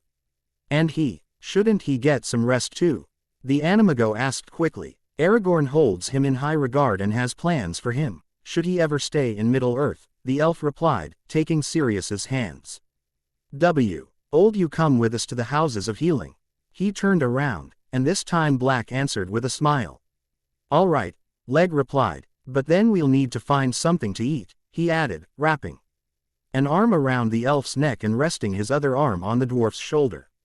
"I suppose we'll have to. Now we'll be the 3 musketeers, Bob. Don't you mind me calling you Bob, Gimli?" And so, the trio entered the city, listening to Sirius talk about some strange flying horses called motorcycles. The council meeting lasted a long time. Attendees included Aragorn, Gandalf, Elrond's sons, Halbarad, Prince Imrahil, King Éomer, and of course Azelahen. Though the latter had been content with merely listening, when he spoke, the adults took his opinion seriously, considering him a shrewd and experienced young man. But in the end, It was over. The decisions they made would be swiftly undone. 2 days later, they set off for Mornin, the Black Gate, not to challenge the Dark Lord, for it would be foolish to think they could defeat him. No, their journey there was to buy Frodo and Sam time, to clear out Mordor's fields and distract the Great Eye until the two brave hobbits could slip unnoticed to the Mountain of Destiny. They would become mere prey. The debate concluded with the following terms. On the morning of the second day, they would set out with 7,000 men, most of them on foot due to the rugged terrain they would have to traverse. In total, 6,000 men would march on foot and 1,000 would ride horses. But the city would not be left unprotected. The infantry of Lossarnoch would remain to defend it, while the main force of the Rohirrim, complete with their cavalry and fully capable of combat, would guard the west road against enemy armies stationed in Anorion. These were the decisions made by the captains of the West, and they would be carried out to the letter, for this was the final act of a perilous endeavor and, in a sense, the end of the game. Harry ran his hands over his face, then combed his long black hair back with his slender fingers. The final battle was about to begin, and he would be there to fight for the free towns. Azelahan, they called him. And as he turned around, he realized it was Aragorn approaching him with powerful strides. When he caught up, Aragorn stopped before him, gazing affectionately at him while brushing aside his mischievous jet-black locks, revealing the peculiar lightning-shaped scar. "Is something happening, Aaron, Ray?" asked the young mage, noticing the Mount Master said nothing. "You know I'm not a king yet," Trancos replied. "You are it to me, my lord," Aragorn replied affectionately, smiling at his disciple's words. "You know," he said, "that day when I picked you up in the woods, I never imagined what you'd become. What you'd mean to me. I only saw a shattered soul hidden in a boy's body, a boy dressed in strange clothes," he added. "Now I see you, a young mountaineer whose hands, and here I take Harry's in mine, are as skilled at delivering death to enemies as they are at healing the wounds of those who need it. Oh yes," he said with a smile, "the deeds you performed in the Helm Abyss when you thought I was dead reached me. You're a brilliant young man, Harry James Potter, with sharp intellect and resolute decisions. It's because of you that I've come to value you as a son." The young wizard fell silent, watching Aragorn with his bright green eyes. "And that's why I ask you to leave this world and return to yours now." Harry looked at him in surprise. What was he talking about? The battle we're about to face is one where almost no one will survive, and if we're defeated and Frodo fails to complete his mission, then evil will spread across these lands like blood in the clear waters of rivers. "But that doesn't interest me," interrupted a desperate Harry. "All my friends are heading to the battlefield. You'll be in this battle too. I won't leave them in the OWS of the abyss when darkness falls upon us. I know my help is minimal, that I'm just one person who might not make a huge difference.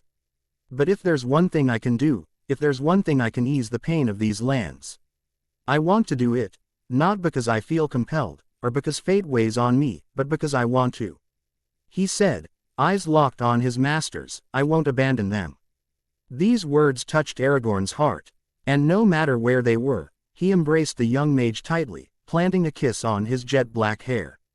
"Then be this way, my son," he whispered, tears welling in Harry's eyes as he shook his head. The overwhelming emotion he felt was so intense that it threatened to spill over his lips if he opened them. And so Sirius found him, watching him all the while beside his friend Legolas. The wait for their departure to Mornin was spent preparing. Harry paced back and forth, running errands and helping with the war preparations. He could barely talk to his friends, and though sharing a room with the Animago, he was so exhausted that Sirius felt sorry for him and let him rest. But the night before heading east, Aragorn sent him to the healing houses, where Ioreth would examine his injuries. Harry then went up to the houses, and after the old woman told him he was recovering with remarkable speed, he told her something about the roses of Imloth and her sisters and the forests of in Lossarnoch. Managing to escape the old woman's madness, he paused briefly to greet his friend Mary, who was sad about not being able to attend the final battle. They found him in a beautiful garden facing east. "You're not quite ready for this kind of mission yet," Harry said. "But don't feel ashamed. Even if you don't achieve anything else in this war, you've already earned great honors. Pippin will represent the county, but don't envy him the chance to face danger. Though he's done everything within his luck's bounds, he still can't surpass your feat. Perhaps our fate is to die tragically at the gates of Mordor, and then, whether here or anywhere, the dark tide will engulf us, marking the end of all things." "Don't say that," Mary pleaded, taking her young friend's hand. "For the sake of the Brandivino's clear waters, don't speak like a prophet. All I wish is for all of you to return safely. Right now, I feel sad and downcast. My dearest ones are leaving for the East's shadows. And just thinking this might be the last time I see them standing there, healthy and safe, makes my heart ache. Take care of Pippin. He's my brother, my childhood friend, my playmate in mischief, and the youngest of us. I won't tell you this outright, but I don't want to lose him, nor you, nor all those others who are leaving." "Don't worry, Mary," Harry replied, his heart heavy with these words. "I don't know what powers I possess, but if I can prevent the 4 brave Parians I met at Breeze Pony Pissador from being harmed, I will. Don't worry, Mary, rest, sleep a little." Then he softly murmured, "Donum dormian," cradling his friend's sleeping body in his arms. "Lis olori, melon ni, sweet dreams, my friend." P.O.Q. Harry entered the shop, hoping to catch some sleep before dawn, but found Sirius still awake, keeping the mirror in a leather bag that Legolas had given him as a gift. "How is Professor Lupin?" asked the young wizard, getting ready to sleep, knowing he had been talking to him. "Very well," Sirius replied. "I send you my regards and eagerly await your return." At this, Harry turned to his godfather, his eyes burning with determination. "Sirius," he began, sitting beside the animago, but kept silent, his eyes fixed on his hands. "Will you come with us tomorrow?" he finally asked. "Don't you want him to do it?" asked the animago, pained, placing a hand on Harry's shoulder.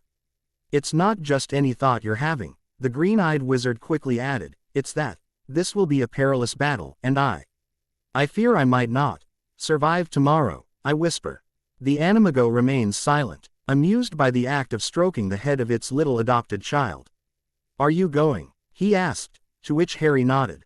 "Then why ask me when you already know the answer? You know I'll go wherever you go. I won't abandon you when you're in a battle where your life hangs in the balance. And no," he added, "it's not because you're the boy who lived, but because you're my adopted son and I love you so much. Because you're mine, because you're Harry. I know we haven't talked much lately, and it seems we've drifted apart."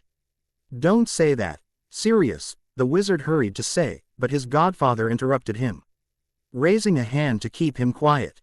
"Though lately it seems I care for you more than you do for me," Harry remarked. "Yes, well, I cleared my throat. What I'm saying is that we'll take care of both of them." Both wizards smiled cheerfully and shared a silent hug, until, Harry. Don't even mention this to Remus. He'd have enough material to make my life impossible for the rest of us." The Mountaraz, a mythical creature, roared against Sirius's chest. "Honestly, you have no idea how annoyed I'd be. I guess I've got some material to blackmail you with. I'll keep the anime guy quiet about this." "Didn't you get tired?" he finally said, and as the candles were extinguished, the guards could hear the young Azelahen's laughter and then aloud, "Sirius." The sun beams touched the meadows of Pelennar's fields as the West Army prepared to march toward Moranin, led by Elisar, the elf stone.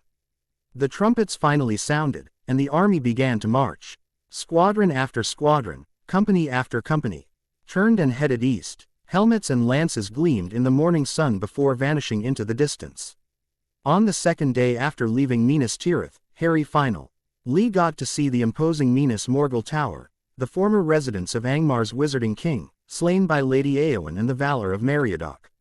Though he felt terror and desolation, the landscape remained eerily quiet. Not a single orc or foe appeared in their path, as all had perished in the battle of the Pelennor fields. Time moved slowly, amidst the desolation of lands under the vast shadow of Efelduath. The Nazgul hovered over them, watching every move they made. Though few eyes could see them, except for Legolas, a shadow would envelop them whenever the ringed specters blocked their view from the sun. True, they merely lurked in wait, yet without uttering a sound, they plunged all hearts into an unshakable dread. Time passed like this, and with it, the hopeless journey. On the 6th day eye of marching from the fields of Pelennor, they reached the edge of the fertile lands and began to venture into the wastelands leading to the gates of Moranon at the Cirith Gorger Pass.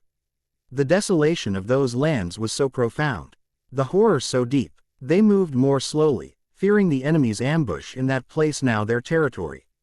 They sailed through the night, hearing the wolves' howls with dread, feeling as if they were being surrounded. The wind had died, and the air seemed stagnant. At dawn on the 8th day after the army departed from Minas Tirith, the men of Gondor and Rohan faced each other.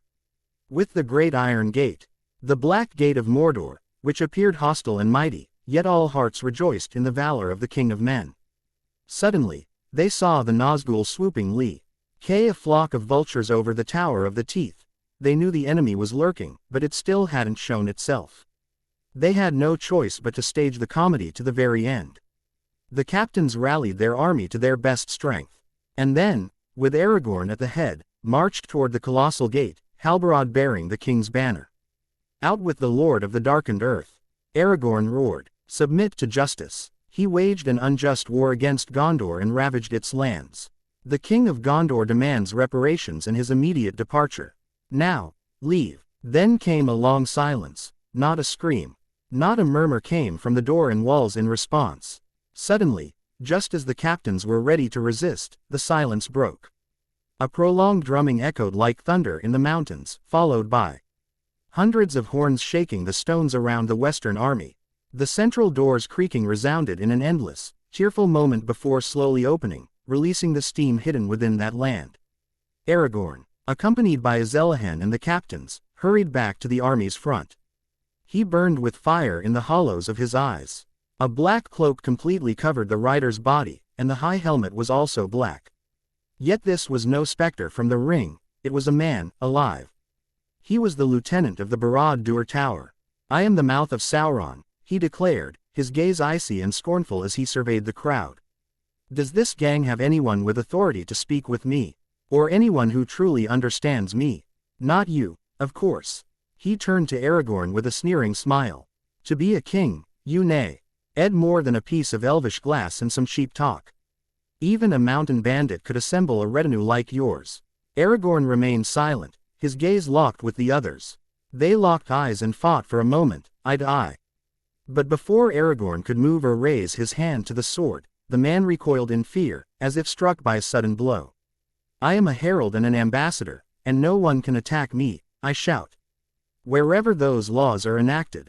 I heard Harry say this coldly, since he disapproved of the man insulting both his mentor and his own army. It's customary for ambassadors to be less insolent.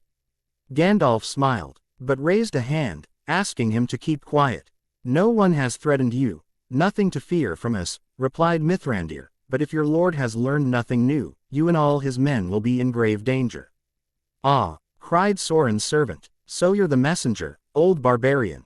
We've heard of you and your schemes, always plotting and doing evil from a safe distance. But this time you've gone too far. Master Gandalf, you'll see what happens to those who cast reckless nets at Sauron's feet. I bring testimony that has. He was assigned to show you, especially to you, he made a gesture. And a guard stepped forward carrying a package wrapped in black linen. The emissary set aside the canvases. Before the astonishment and dismay of all the captains, he first raised Sam's short sword. Then a grey cloak with an elfish brooch, and finally the mithril mesh coat Frodo wore beneath his ragged garments. A sudden darkness enveloped them all.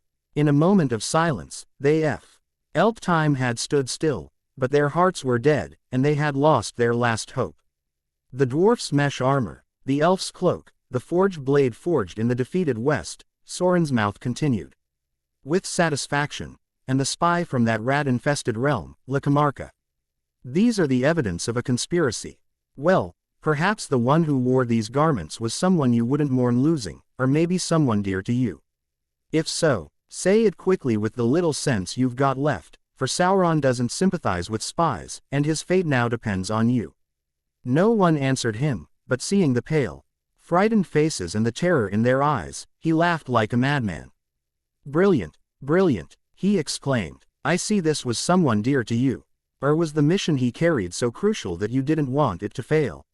Now you know he failed. He's lying in one of Barad-dûr's dungeons, awaiting the horrors we all know how to inflict. This will all happen, unless... Harry raised his distressed face. His mind repeating, I should have gone with him. This is my fault. Unless they accept my master's terms. Here are the terms. The envoy smiled as he surveyed each captain. The Chusma of Go, Endor and their deceived followers must immediately withdraw to the other side of the Anduin, but first they must swear never to attack Sauron the Great with weapons, whether openly or secretly. All territories east of Andi will belong to Sauron and only to him. Gondor and Rohan will pay tribute to Mordor, and the Tower of Isengard will be rebuilt. There, Sauron's lieutenant will reside, not Saruman, but another more worthy one. Harry's eyes locked onto the envoys, instantly realizing he was talking about them. He would be the lieutenant, the tyrant whipping the long whip, and they would be the slaves. It's asking too much for a servant's devotion, Gandalf finally replied. Your lord is demanding too much and doesn't provide proof that the prisoner is still alive. Where is the prisoner? Why haven't they brought him here? Don't speak to Sauron's mouth in insolent terms, the messenger shouts, demand assurances. Sauron gives none. These are the conditions. Accept them or reject them. We accept these, cried Gandalf, as he opened his cloak to reveal a blinding white light that sliced through the darkness like a sword. At the raised hand of Mithrandir, the messenger stepped back, and Gandalf advanced. Snatching the objects from his grasp. We'll take these as a keepsake for our friend, he shouted. Get lost. The emissary's role is over. We've never come to spew words against Sauron, the treacherous and cursed, let alone one of his slaves. Get out. Mordor's messenger stopped laughing. Fuming with rage at the captains and Gandalf, he stormed away. With a thunderous roar, he sounded the horns again at a signal, and the gates swung open wide. There stood Sauron's mighty army, their lances clashing against shields with fierce force, their shouts of hatred and war filling the air. The troops surged toward them like turbulent waters from a breached dam, encircling the allies. All hearts trembled, for they had never before seen an army of such magnitude. Stay where you are. Stay where you are, Aragorn shouted as he galloped toward the army, where the dispirited hearts turned their heads in search of an escape. Children of Gondor, of Rohan, my brothers, Elisar cried out, riding around the ranks. And all turned to hear him. I see in their eyes the same fear that could shatter my armor. Perhaps I have come to a day when man's courage fails, when we abandon our friends and sever all bonds of camaraderie. But this will not be the day. A day of wolves and shattered shields, when the age of man crumbles. But this will not be the day. This is the day we fight. For all they cherish in this good land, I call upon you to fight. Warriors of the West. The air filled with the clang of metal blades as they were drawn, and the men stood in formation, casting fierce glances at the enemy encircling them, closing in like a river's overflowing waters. I never thought I'd die fighting alongside an elf, I heard Gimli say, stroking the strands of his beard and the edge of his axe. How about being side by side with a friend? Legolas suddenly said, smiling at his strange friend. Yes, replied the dwarf master with a melancholy tone. I can do that. Harry looked around at his enemies and suddenly felt a hand on his man. Turning, he saw his godfather's gray eyes. You know, Sirius said, turning his gaze back to the orcs, I never showed you Silver, my beloved motorcycle. Not that you'd care much, and besides, it would have given your mother a fit. In the place where he was, and there was silence, demons are truly ugly, the Animago added. Anything that's happened between us, he said. Remember you'd never find a better friend or companion at this hour, Harry. I say the same thing, Sirius. Though perhaps it's bad luck to say goodbye. Who knows what the west wind might bring, Harry replied, smiling at death. You're right. To hell with it all, let's just go kill some orcs. At Aragorn's cry of, for Frodo, the army charged into battle, the final assault in a series of engagements. P.O.Q. The battle was fierce and perilous. Swords and spears flew back and forth, and the ground began to be covered with the bodies of enemies and allies. Harry swung his twin swords, striking and parrying attacks with each strike. The orcs fell before the wizard's fury.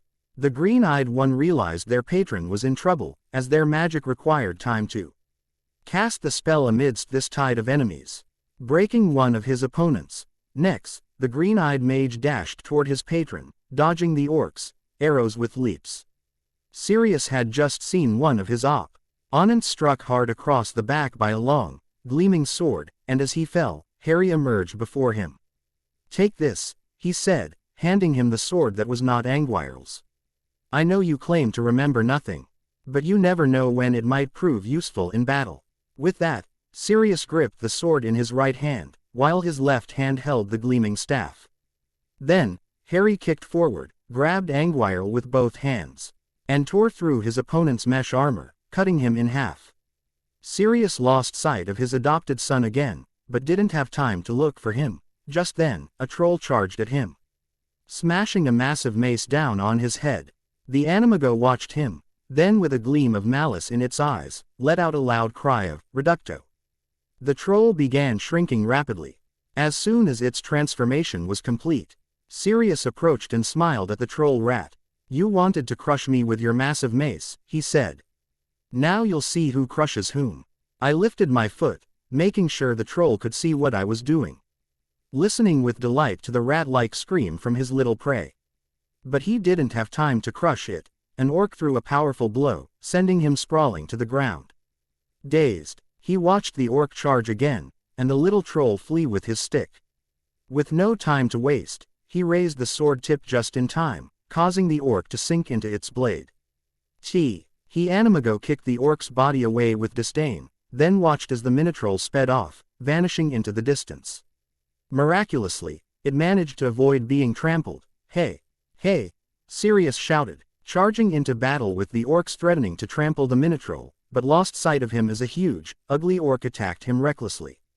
The Animago fought back with all its might, parrying attacks and thrusting its sword, which only sliced through the air around it. The burlesque Arco, furious, Sirius punched Sirius in the face, then kicked him hard between the legs after breaking his nose, dragging him like a worm across the ground. After watching from above for a moment, he finally dropped the tip of his sword on the orc's neck, just as he had seen Harry do. Just in time, the Animago lifted its face to see a dagger hurtling toward it, but by slightly turning the blade, it swiped past and killed an orc lurking behind it. Then Legolas appeared, rushing over to retrieve the dagger. "Was it yours?" Sirius nearly screamed, on the verge of hysteria, drawing the attention of Legolas and a few orcs. "Did he really want to kill him?" "I thought I was going to kill you," the blushing elf replied, avoiding his friend's gaze. "Toma," Sirius finally said, reaching for the wand he believed was lost forever. He spotted a miniature troll darting across the floor, ready to hurl it into the pit. But before it could land, a troll of its kind stepped on it. To test the elf prince's tail, Sirius watched in disgust as lifeless tentacles clung desperately to one end of the wand. POQ. Harry was locked in a duel with a giant troll, putting the troll on the back foot. With brutal force, his opponent struck him with one of his massive arms, sending him flying to the far end. The wizard shook his head slightly, trying to focus his gaze back to reality. That damn blow really hurt. But he didn't have time to complain when the troll himself arrived in a flash, demanding his prey. Harry nodded, the troll raising its massive leg over his head, threatening to crush his skull. Just in time to dodge his cruel fate, the wizard leapt to his feet and gripped Anguirl with both hands. The troll glowed with a strange light, and he only had a moment to see how. A flock of blue llamas circled the leaf before descending and precisely severed its neck. Azella shook his head again. The spell had slightly disoriented him. Suddenly, a pair of orcs lunged at him with massive axes. The wizard spun backward, rising to his feet with astonishing agility. Drawing his wand, he hurled an ice dagger at one orc, piercing its skull through the cornea. With lightning speed, Harry dodged the axe strike from the other orc. After striking the orc with the hilt of his sword, he drove it deep into the enemy's stomach, leaving the foe sprawled on his own pool of blood. With no time to rest, the mage charged into battle once more, fighting a group of orcs. He was locked in battle with his final foe when his gaze fell upon Aragorn, who showed no mercy to his enemies, slaying them in a single strike. Anduril gleamed brilliantly in his hands, and he saw himself as the king of men he was. After striking down his enemy, Harry noticed a figure slowly approaching his mentor, who was currently locked in a duel with two Uruk warriors, threatening to kill him from behind. With a ferocious scream, Azelahan blocked the assassin's strike and, using the force of his body, hurled him far away from both the killer and Aragorn, before Aragorn could even react to what had happened. The assassin slowly rose to his feet, then turned toward Harry. There stood Sorin's Mouth, the lieutenant of Barad-dûr, a dark Númenorian known for his cunning and malevolence, a renowned wizard among the armies of Sauron, for it was through the dark magic that he had managed to preserve his life for thousands of years. With icy detachment, I studied my opponent, and when I realized he was just a boy of about 16, a wicked laugh erupted from my lips. "Ah, I remember you," he finally said. "You're the young man who dared to challenge me, defending that rogue against my words." The wizard said nothing, "And now you're shielding him from my sword. Is there someone important to you?" he asked with disdain. "Could it be that noble?" he said sarcastically, waving his calloused hand in front of his face. "Aragorn the Just might have a bastard and be standing before me. Well, you can go say goodbye to your dad, Montaraz, because you won't see him again, more than in the next life," he shouts, charging into battle with Harry. The duel began, and the clash of swords echoed across the battlefield. Sorin's Mouth proved to be a skilled swordsman, pinning down the young mage and striking him deep in the thigh. Harry blow, CKED the wizard's attacks and launched his own. Soon he proved himself equal to the Sorin's servant. With a leap forward, he attacked fiercely, driving the foe into the pit at the foot of the mountain. The gorge was already in sight, and Azelahan smiled at the imminent victory. But when his sword delivered the final strike that would send his opponent to certain death, the man vanished before his eyes. Harry searched everywhere for him, but couldn't find him, until Chiquio, the spoiled brat, I heard him behind me. When Azelahan turned around, he was struck hard in the face, sending him tumbling down the ravine.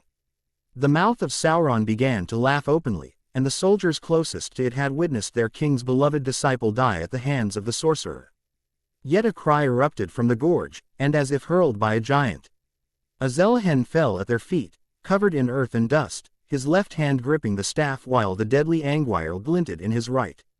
"This is not the end," he declared. And then the wizard observed him coldly and calculatingly.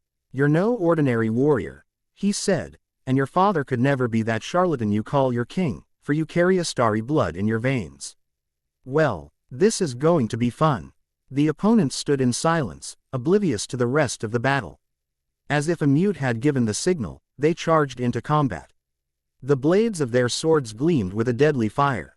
The iron rods of both whirled in the air, hurling gusts that forced the fighters to leap backward or risk being trapped in that terrifying force. Harry flicked fire from the tip of his wand, but his opponent swiftly deflected it with his staff.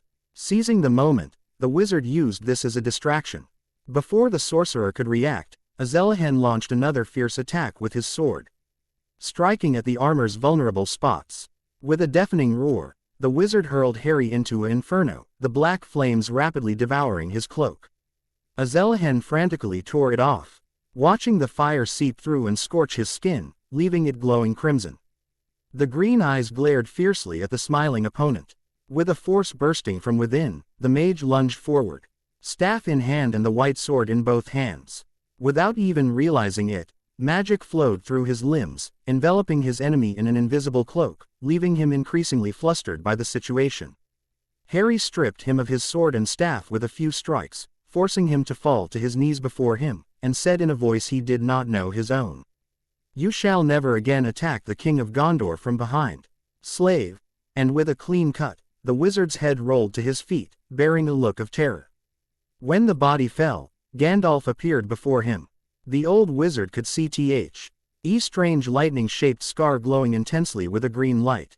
The mouth of Sauron had fallen to the sword of an underdog stronger than itself, and now this new victory fills the soldiers with renewed vigor and determination, giving them fresh energy to keep fighting.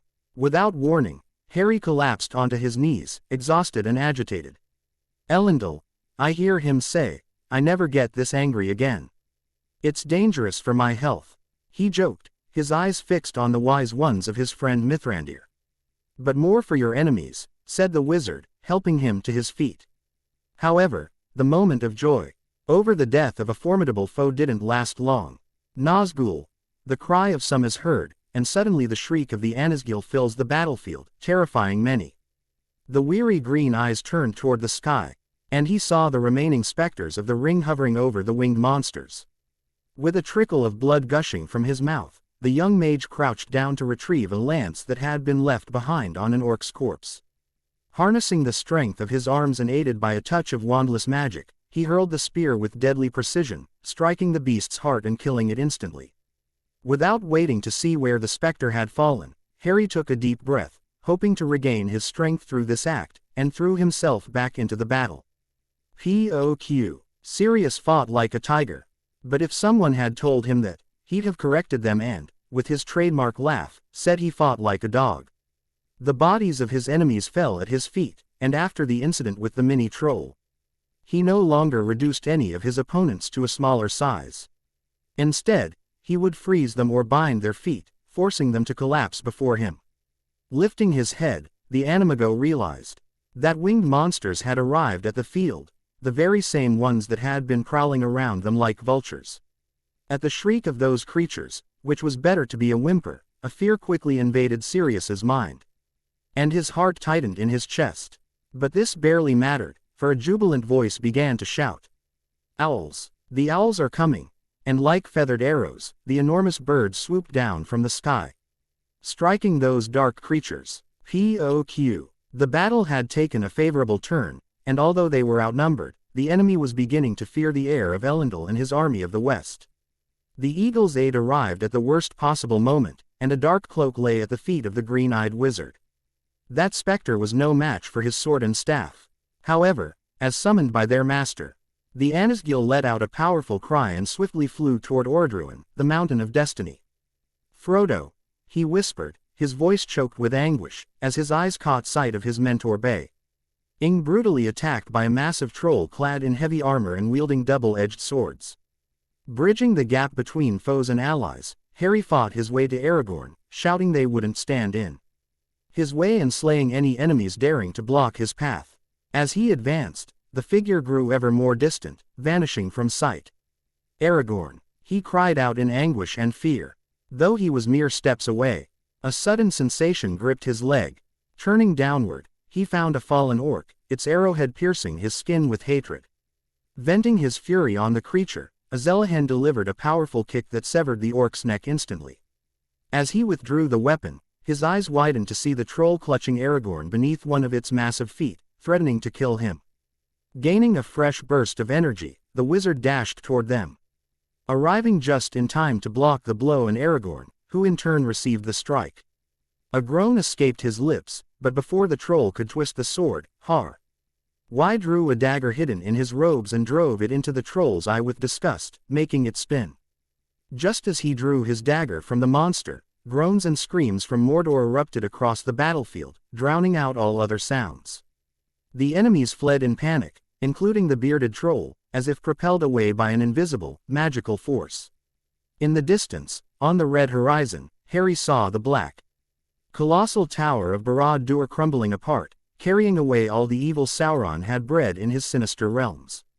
As the final stone fell, a gust of air swept over them, not foul, dark air, but one that carried away all the darkness and purified the atmosphere, clearing it once more.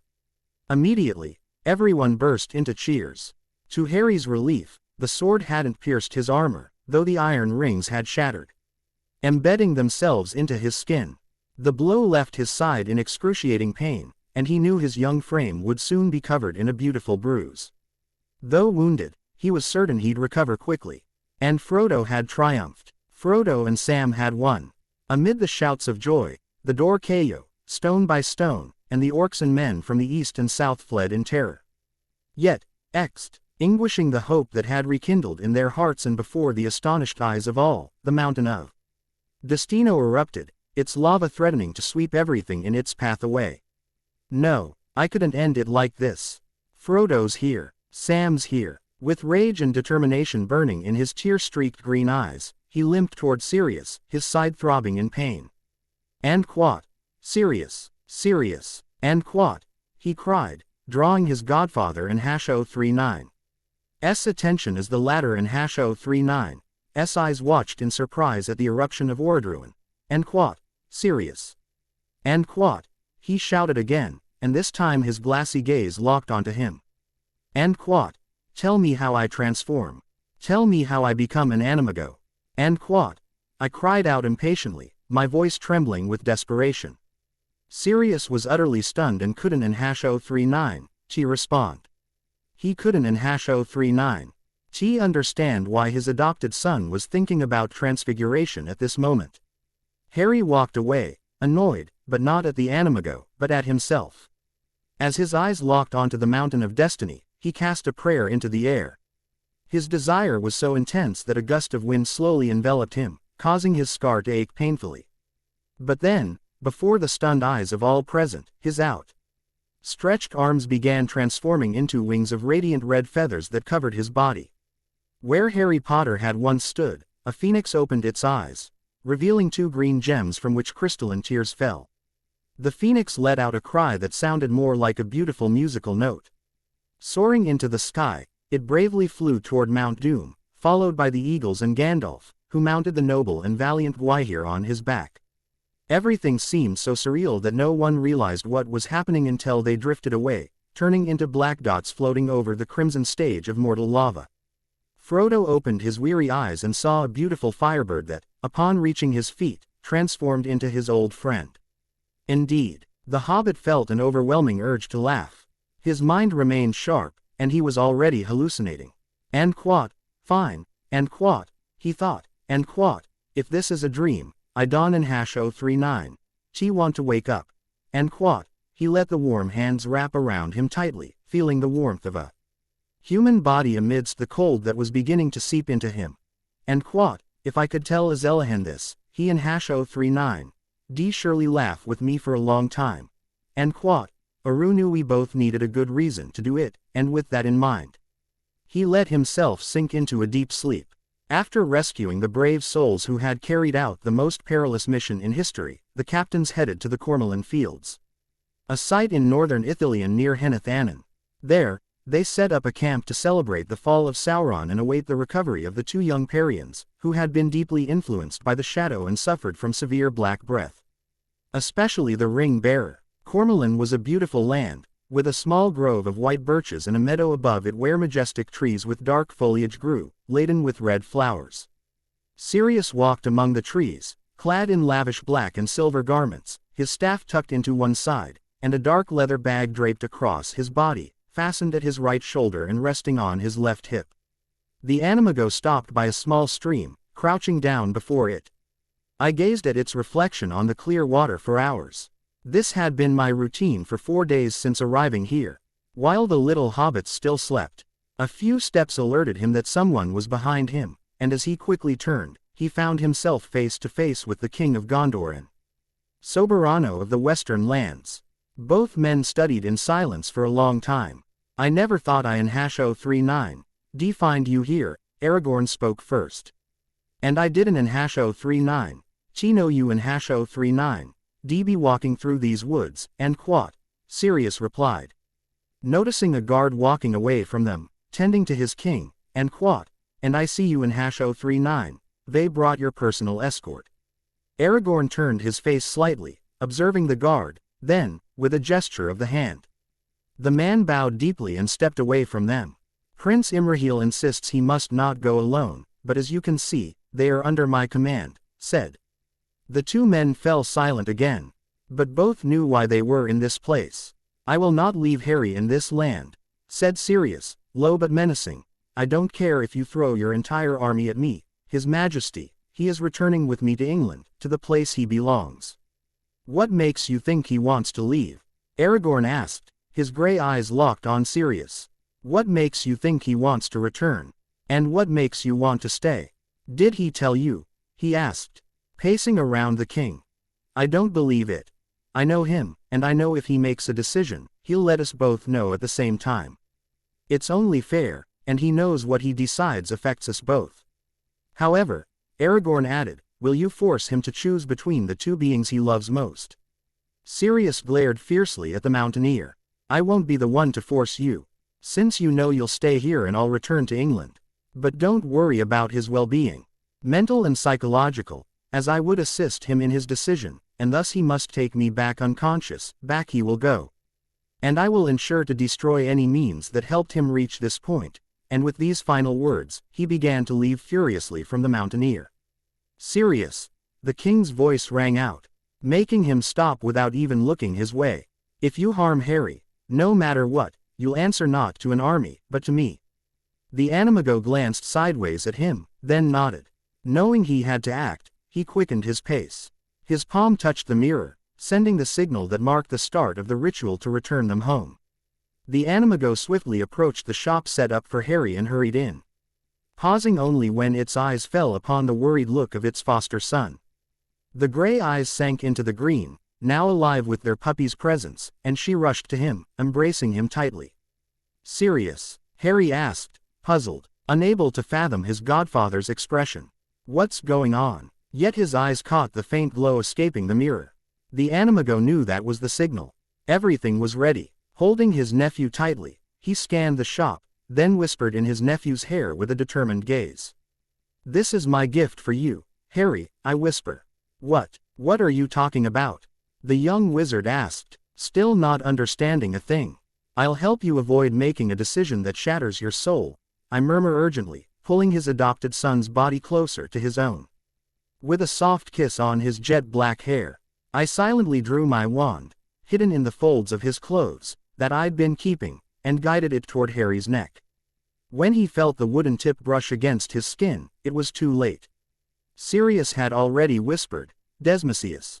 Finn, young Circe, you were never given a dream without also being given the power to make it true. Richard Bach.